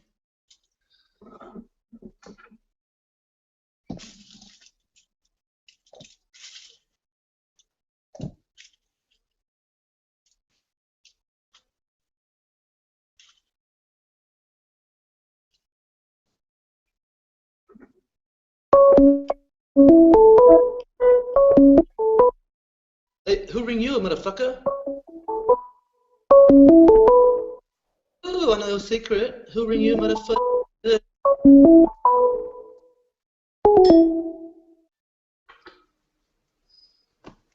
How bloody dare you have friends and who ring you up?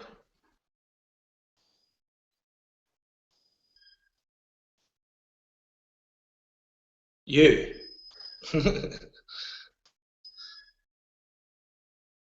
Said, how dare you have friends and friends who ring you up? I'm joking, it's a joke. That was. Oh. From who? Oh, from outside. Okay, right. No, sorry, man, I shouldn't ask you. Oh, okay.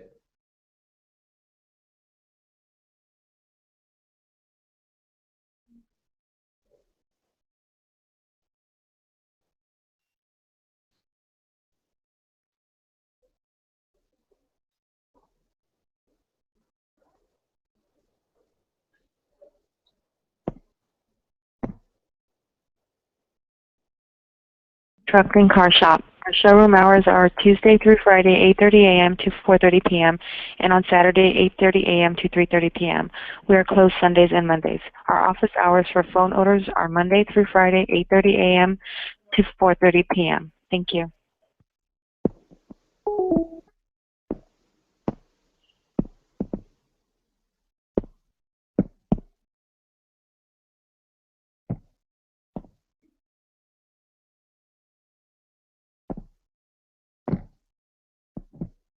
This call will be monitored for training and quality control purposes. Who are you? Thank you for calling the California Massage Therapy Council. We are open 9 a.m. to 5 p.m. Monday through Friday. Who Many are you? questions can be answered by visiting our website at What are you doing here? camtc.org. You may What is also all that send you us do? an email at camtc@amgroup.us or simply leave us a message by pressing 1 and we will return your call the next business day. Thank you for calling the California Massage Therapy.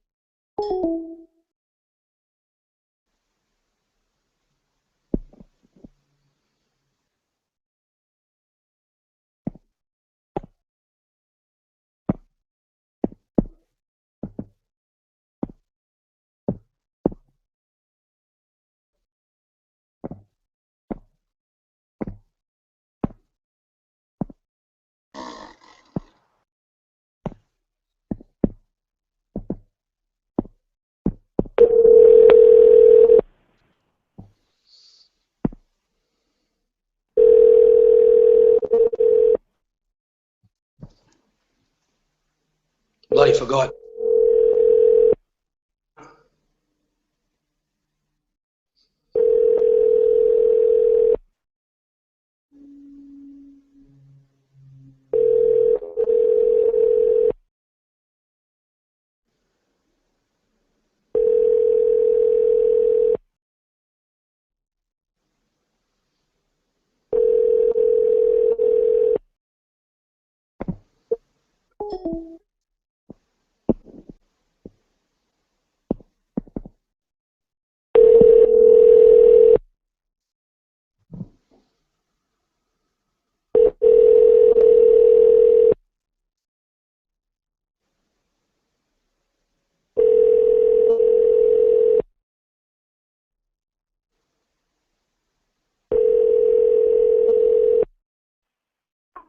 Hi. Thanks for calling California Institute and Sonoma Massage. Please leave your name, number, and the reason for your call.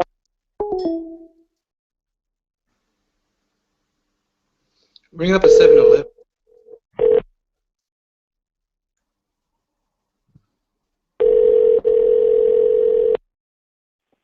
Charming Massage, may I help you? Good morning. Is this the massage? Hello? Is this? Yeah. Hello. Can you hear me? I can't hear you. Can you speak louder? Oh my God. Can you hear me? Where do you want? This is Charming Massage. Do you want to make appointment? Can you hear me first of all? I think you must have the wrong number. No. I've got the right number. You just can't hear me, right? Yeah, right. Can you hear me now? Right now. What do Can you you want? hear me? Yeah, I'm trying to talk. Hang on, let me answer. Can you hear me first of all? Oh, I can't even speak. Oh, here we go. Can you hear me now? I can't understand you. Okay. Can you understand what I'm saying to you? Can you hear me? All right. Pardon? Can sweet baby Jesus, can you hear me okay, woman? This is Charming Massage. Do you want to do massage? Hang on, I'm just gonna patch you through to my superior. Hang on, just wait there. All right. Hello. I understand you. Would like to have massage. How much you make there for massage? 25. Yeah, how much money do you charge for the massage? From 25 to 60. Now you speak my language. You can understand me, huh? So how much you charge then? Yes, this English. I can speak little English. You speak the Vietnamese? What do you want? I want the massage. Can I help you? Can I Also, help you? yeah, I want the massage, and also I want the happy ending. You know, I want to have a Oh, good time. sorry, we don't have that service. No. But what if what if I give you, on the side, the bit of extra money?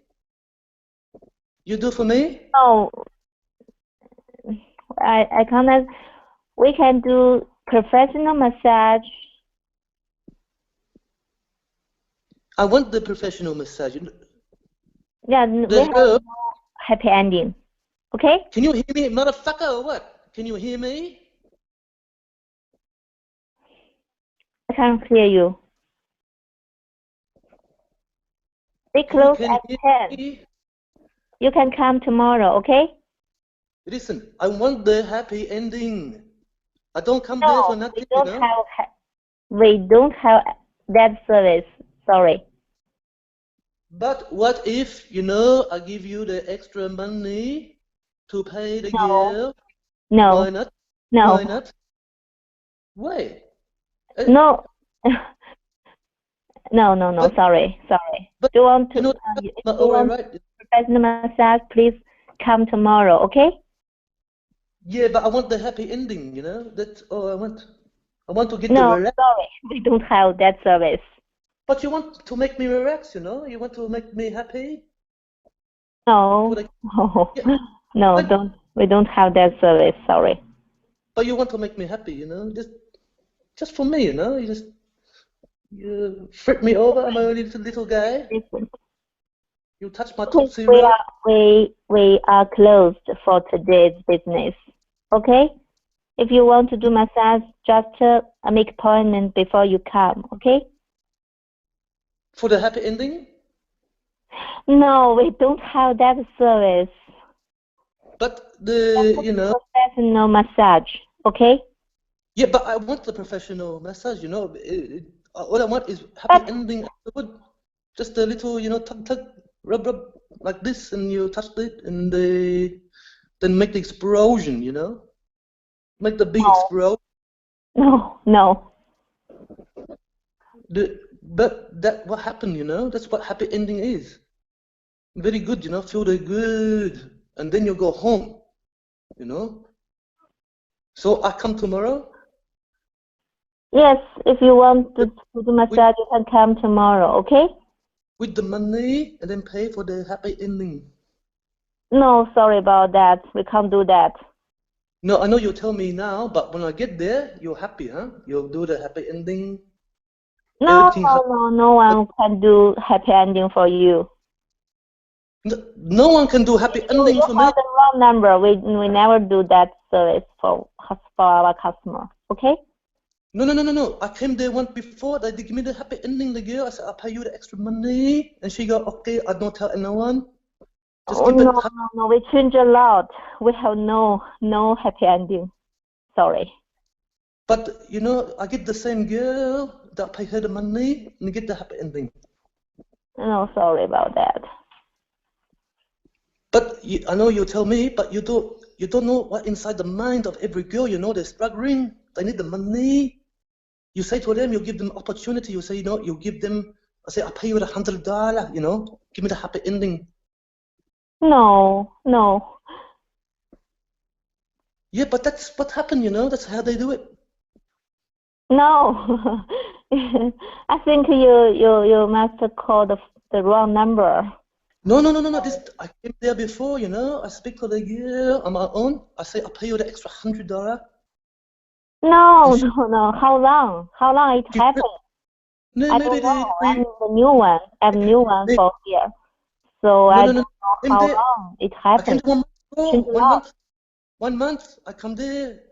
I get the happy ending. You know, she make the big explosion. I go home the happy man, and now I come back. You know, I come to ring up. No. Sorry about that. No. But you know, I'm only little. You know, all you do is you flip me over after you do my back professional. You touch my tootsie roll, and I make the big explosion. That's it. That's simple. Easy. Go home. Sir, we are closed now. You can call tomorrow. Okay. What if I come in? You know, nobody there can pay you. I even pay you. How much you charge? I pay you the 100 for the happy ending. You charge? No. Well, how much? 150? No, I paid 150, you know, I have to do is happy ending. For me, you make me the happy man. You like that? Okay. What about $200? $200. Sorry. Is $200 good money? No. Think. $200 just for quick Tootsie Roll the explosion. Chop, go home. Sorry, I can't answer what you said. Okay. If you want to do just call tomorrow, okay? We are closed now. You accept the $200 for me now? Yes, we close. But I do the $200. I come see you, you know? I just come down there quick. No. I come down. No. 15 minutes. No, sorry. 15 minutes. Quick, you know? Do the quick ending, and then go $200 in your hand. No, sorry. No, sorry about that. Okay, $250. $250. No, sorry, sir. That $250 for the happy ending? Well, how much your massage anyway? I give you the $250 for the happy ending. That's a lot of money. That's a lot of money. No, sorry about that. Bye-bye. What about $300? Okay, I'll give you $300 for the happy ending. That's a lot of money. $300. Hello?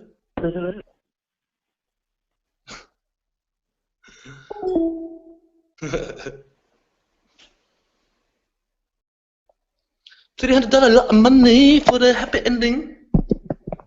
But she don't want it. She don't want the $300. She's great. You gotta save that number. Right. Fucking please say that number. They Asian?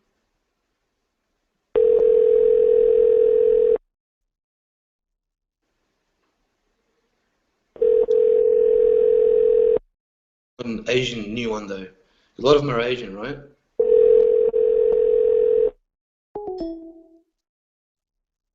I kept it on for ages, man. I can't believe it.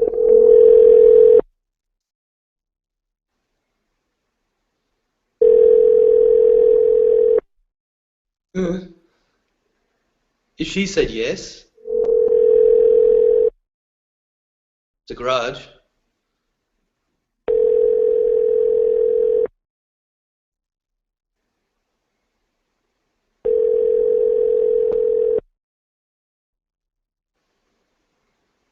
It wouldn't be open now. Hello, and thank you for calling the Massage Garage. We're open 7 days a week from 9 in the Massage garage.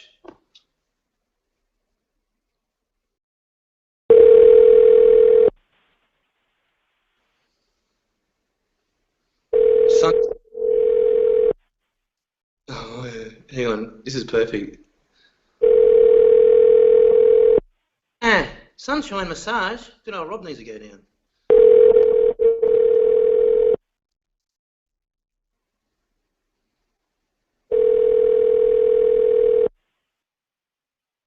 I'm sorry, the person you were trying. That lady was awesome.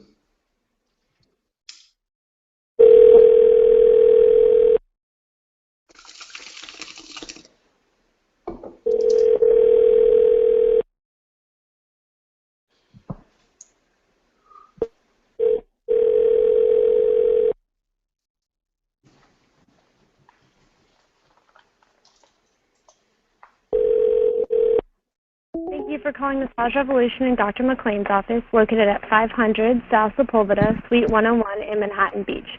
We're not available to get to the phone right now, but if you leave a message, we'll get back to you as soon as we...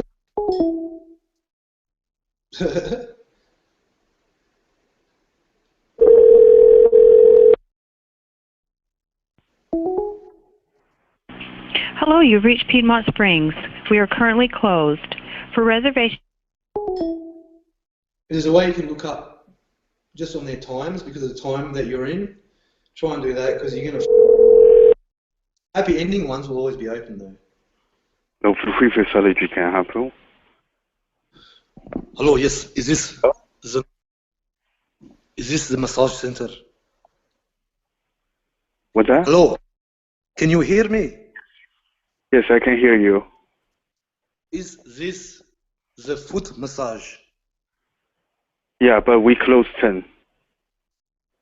You close soon? Yes.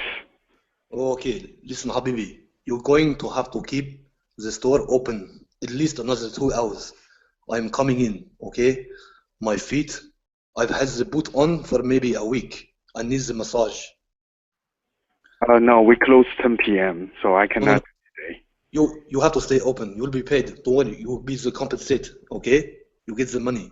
No problem. But you have to stay. Keep it open for me. No, I cannot. Why not? We close 10. Yes, I know that you close at 10, but I am coming in. So you must keep it open for at least another 2 hours. You mean today? Yes, today. No, right now. Because everybody go home. I'm so sorry. Listen, my driver is taking me now. I am on my way. Okay, it's like an emergency. Oh, no, sorry about that, sir. I told you we close 10. We cannot open no more. I'm sorry. Listen, it's very, very important that I get the foot massage. Okay, I have the delegate coming tomorrow. I cannot be seen limping around like this. You can try for call tomorrow, but not today. Don't worry, you'll be the compensate. You want the money? I have the money. My driver come now with the money. He pay you. I'm so sorry. We close 10. This is a company. They have a start time and a close time. I cannot opening. I just close 10. If you like, you can come in tomorrow or after tomorrow, but not today. What you really are telling me is start with the negotiation. Okay, so now I'm going to start. Let's start with the $500. Do you like this? I don't care about the money, sir, because everybody working, they they're too tired. They need to go back to home. Maybe you can try another place, maybe, but not not we guys. I'm sorry. $1,000. $1,000 tonight, but you have to keep it open. $1,000.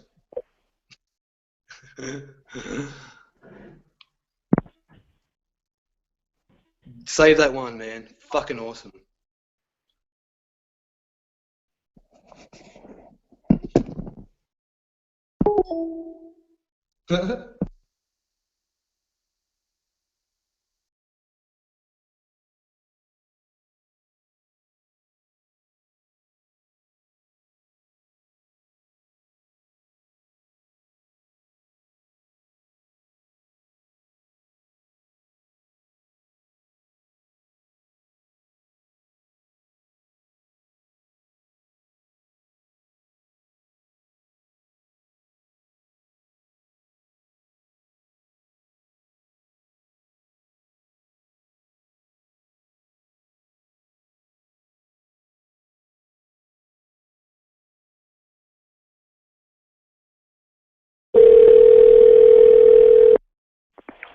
Hello, Massage, can I help you?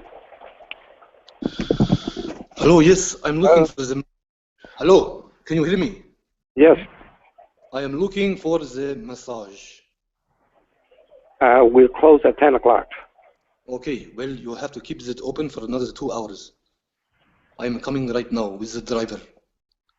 No, we're closed already. No, listen, keep it open. I will pay you the compensate, okay?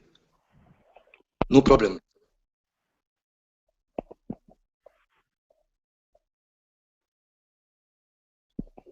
His mistake. I was going to pay him the $10,000.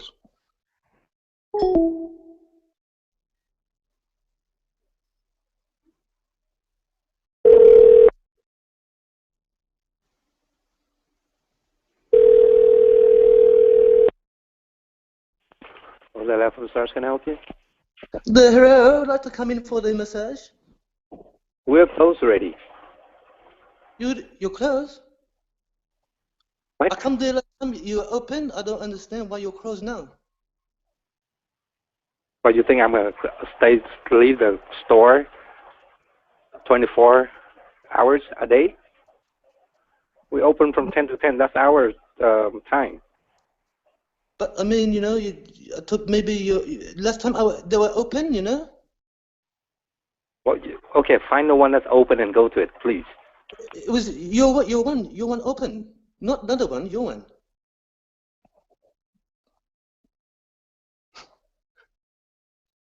Hello.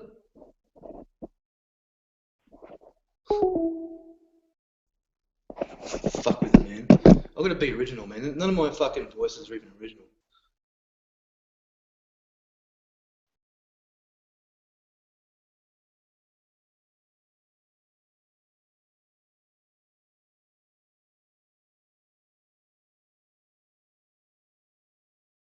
He's getting all these customers ringing up when they're closing. That's fucking funny.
Hi, This is Fern speaking.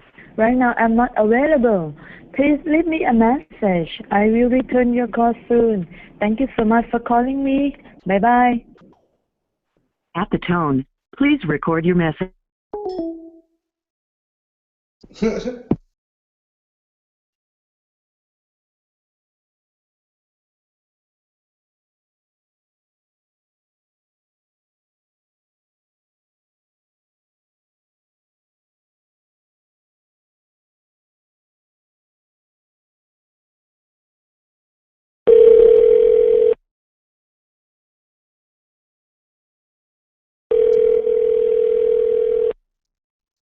Ah, but I need a massage now.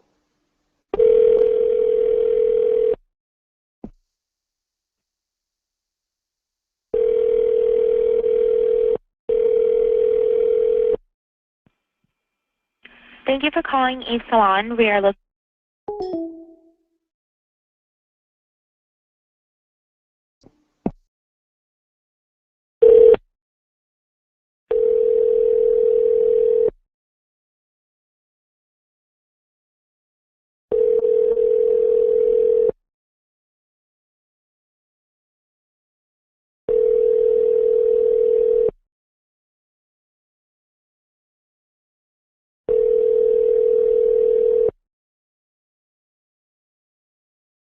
Hello, and thank you for calling Mahalo Massage and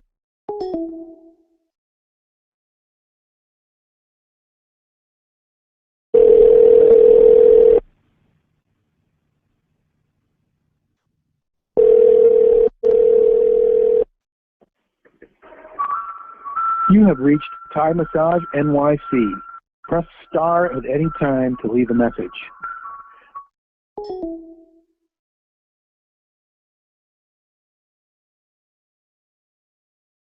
Yeah, you'd be hard pressed to find one open, eh?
Thank you for calling Body Healing Massage.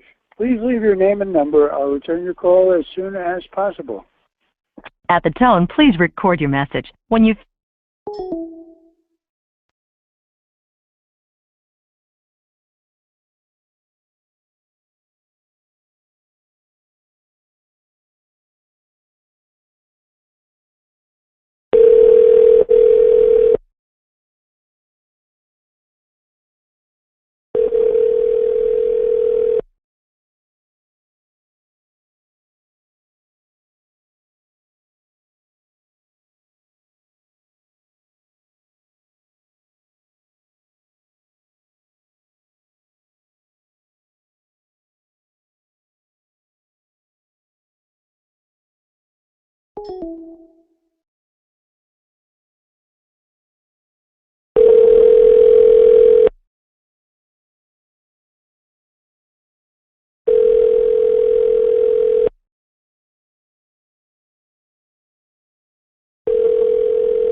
Fuck, hang on, I gotta ring my missus. She's been.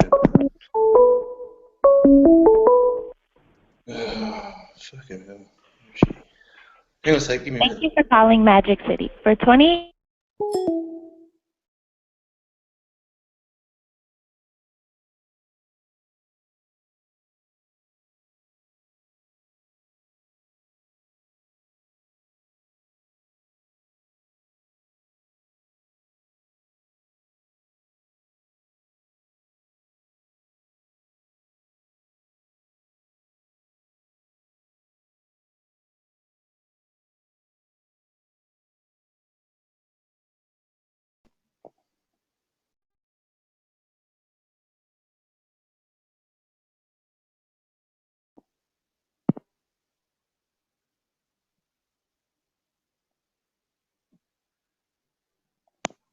Yeah, just for a minute.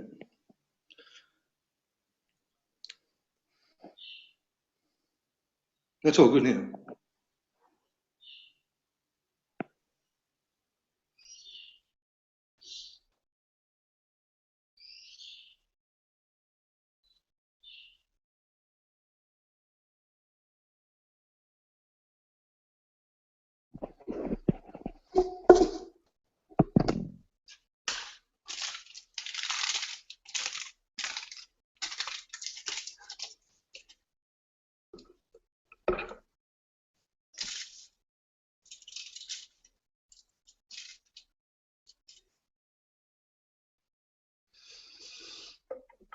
Where is everyone?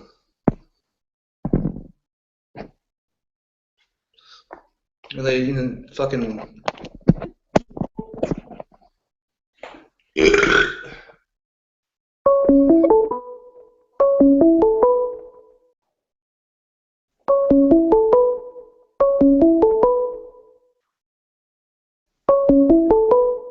I don't...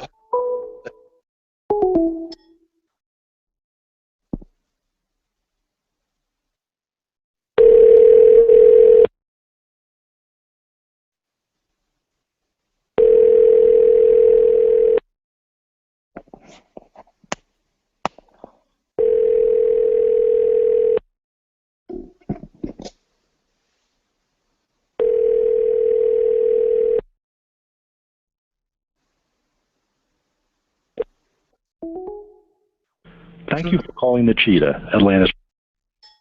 Can you ring up a 7-Eleven?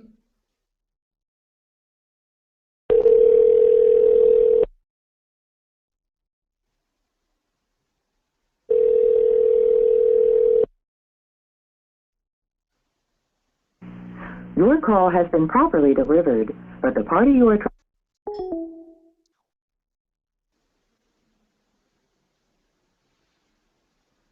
Because I still haven't done the one that I wanted to do, still. But do a 7-Eleven, that'll work.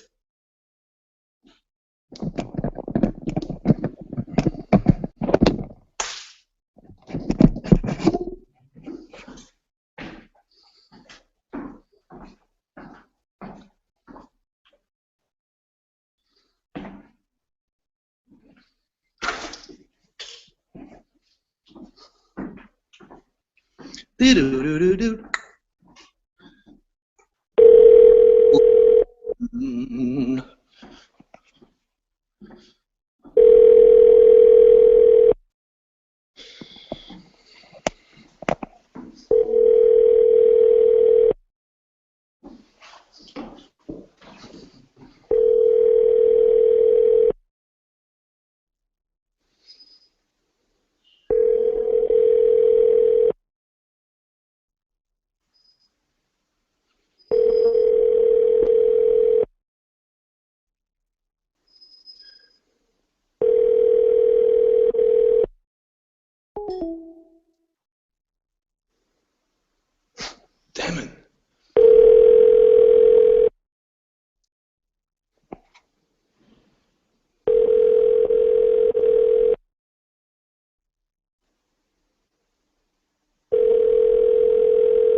What's their address?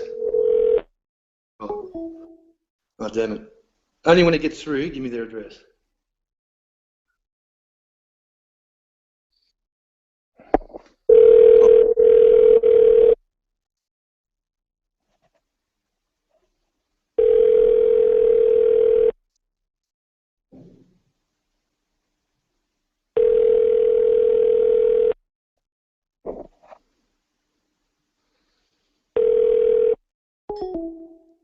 Ah. Can you do outside of New York, just not New York? Because they're a bit busy, eh?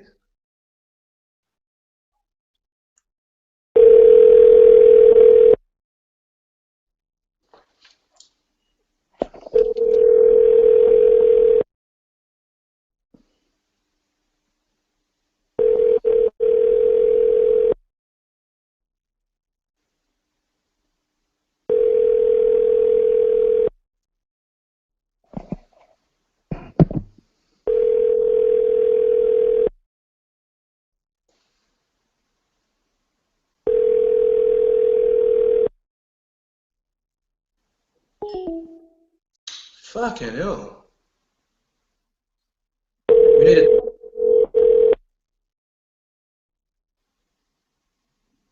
7-Eleven? Hello? Hello? Hello, can you hear me? Hello? Yeah, hello. Is there a manager available? Hello? Hello, can you hear me? Fuck. Can't he hear me? Hang on, I might have to come back out and in.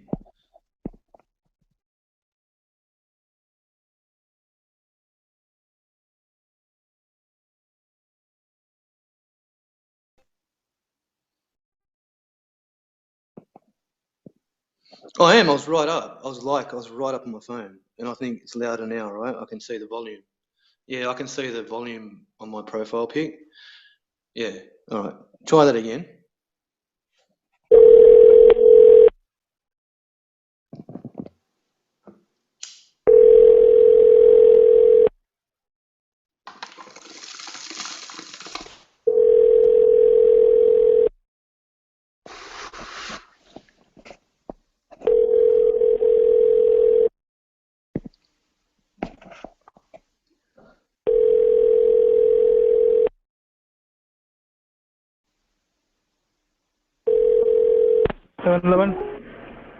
Hello, can you hear me now? Can you hear me now?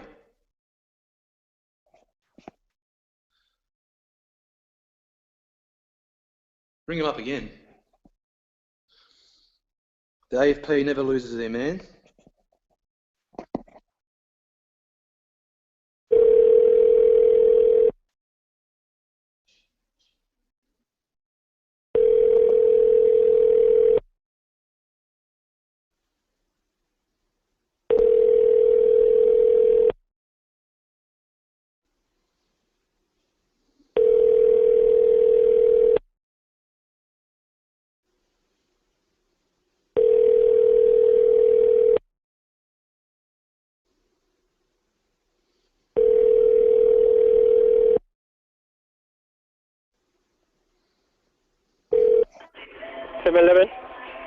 Yeah, Australian Federal Police, is there a manager we can talk to? Hello? Yeah, hello, is there a manager available? Huh? Yes, is a manager there at your store? Hello? Yeah, hello? Hello? Hello? Yeah, hello, can you hear me? What? Can you hear me? Who? I'm looking for the manager. The manager not here then this time. There where? No, he's not here on night time. Only day. Right. Have you been working there in the last 5 hours? He's not here this time. He's only on daytime he's here. On night time he's not here. Listen to me very carefully. Have you been working there within the last 5 hours? Huh? Have you been working on shift at your store within the last 5 hours? I don't understand what you say. I'm asking you a question. Have you been working on shift in the last 5 hours? Okay, my man, I'm working now. I'm busy now, please. Okay, call back later. Now listen. The manager not here this time. If that's him you need, he's not here. He coming only on daytime. Nighttime, he's not here. Just calm down. Calm down. I'm talking to you. Right? Did he hang up? Ugh. Can't they hear me, man? What's wrong with them?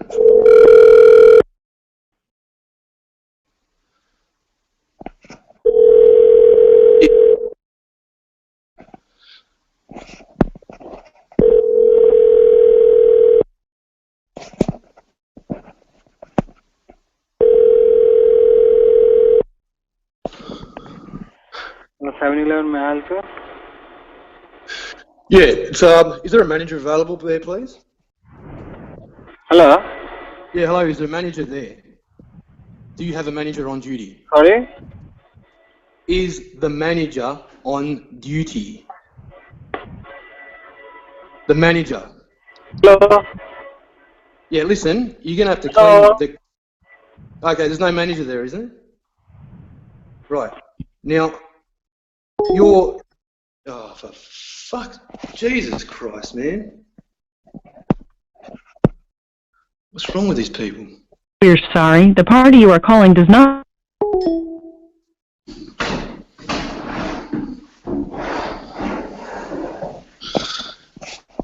Fucking hell. What's wrong with these people?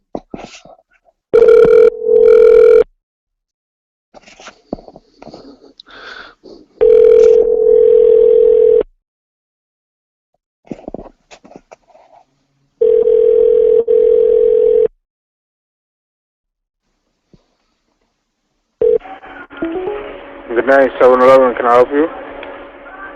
You may be able to. Is there a manager on duty? Who? A manager. You know what a manager is?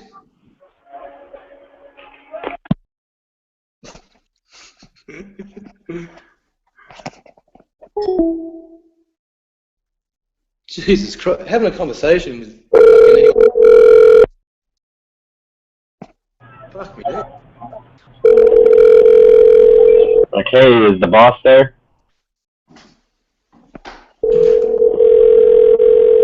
Hold on, you'll about suspect. I am. Just bear with us. You'll see what's going on.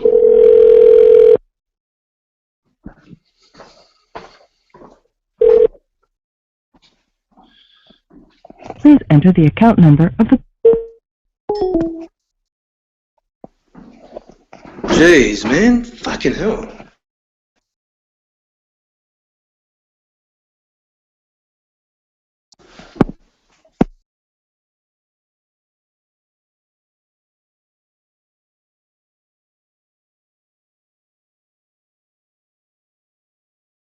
So, like, what's the intent of the calling 7-Eleven?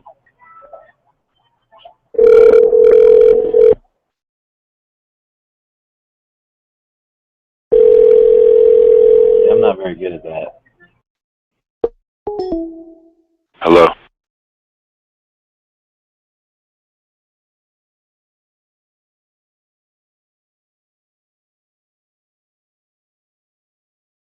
I just want to know, who is this?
24-hour gas station. Anyone that can hear me.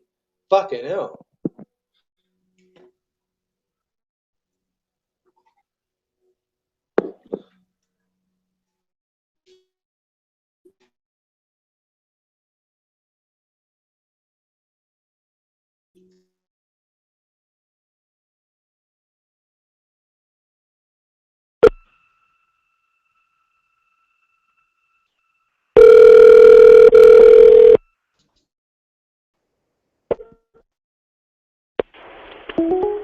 Convenience, this is Eric.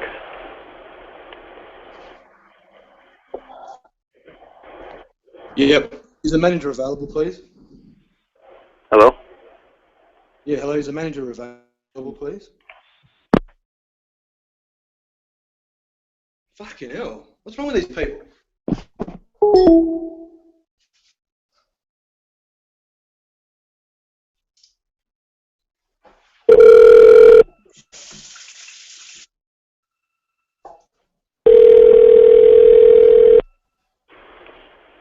Western Convenience, this is Eric. Hello. Hi. Hello, Eric. Is your manager available, please? Is the manager available, please, Eric? I'm sorry, what? Now, Eric, I wouldn't be hanging up the phone. It's Australian Federal Police. I'm about to patch you through to my senior sergeant. Is the manager available? No, there's no manager available. They come in at 6 a.m. tomorrow. Right. Were you on duty in the last 5 hours? I'm having trouble hearing you. Right. Were you on duty in the last 5 hours? Were you working there within the last 5 hours, Eric? Eric? Yeah, I'm not sure what it is. I can't understand you. I'm sorry. It's like the mic isn't picking up everything you're saying. Can you hear what I'm saying? No. Right. Not very well. Stand by. We'll call you back. Stand by. All right.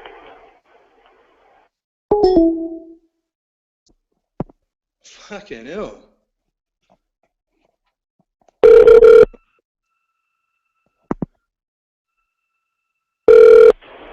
What? This is Eric. Can you hear me now, Eric? No, it's not any better. I'm not sure what it is. I'm not sure why I can't hear you. It's like very muffled. Maybe because you got something to hide?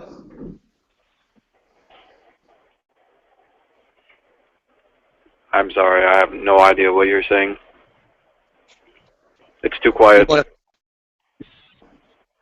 All right. Oh, we found out what the connection is. Just stand by. We'll ring you back. Hang on.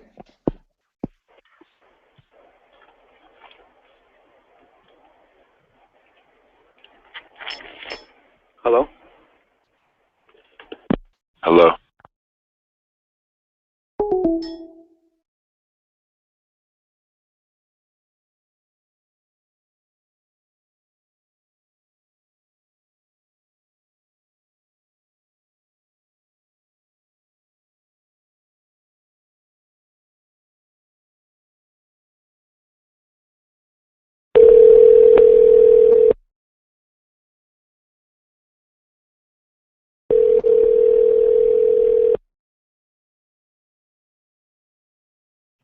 Good evening, Safeway Circle and Valley. This is TJ. How may I help you? Who are you? I'm sorry? Who the fuck are you? Excuse me? You heard what I said.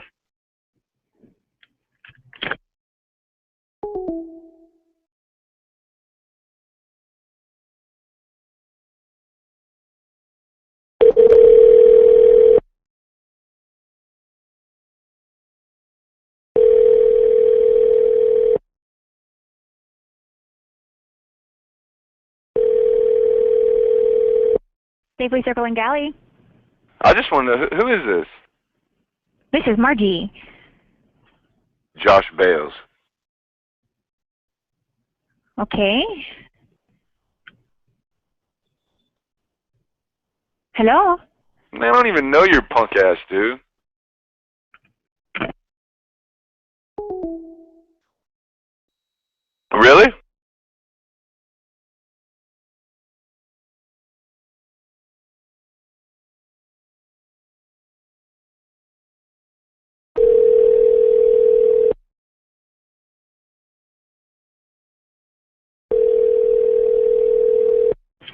I took down your number. You need to stop calling.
Are you there, Chuck?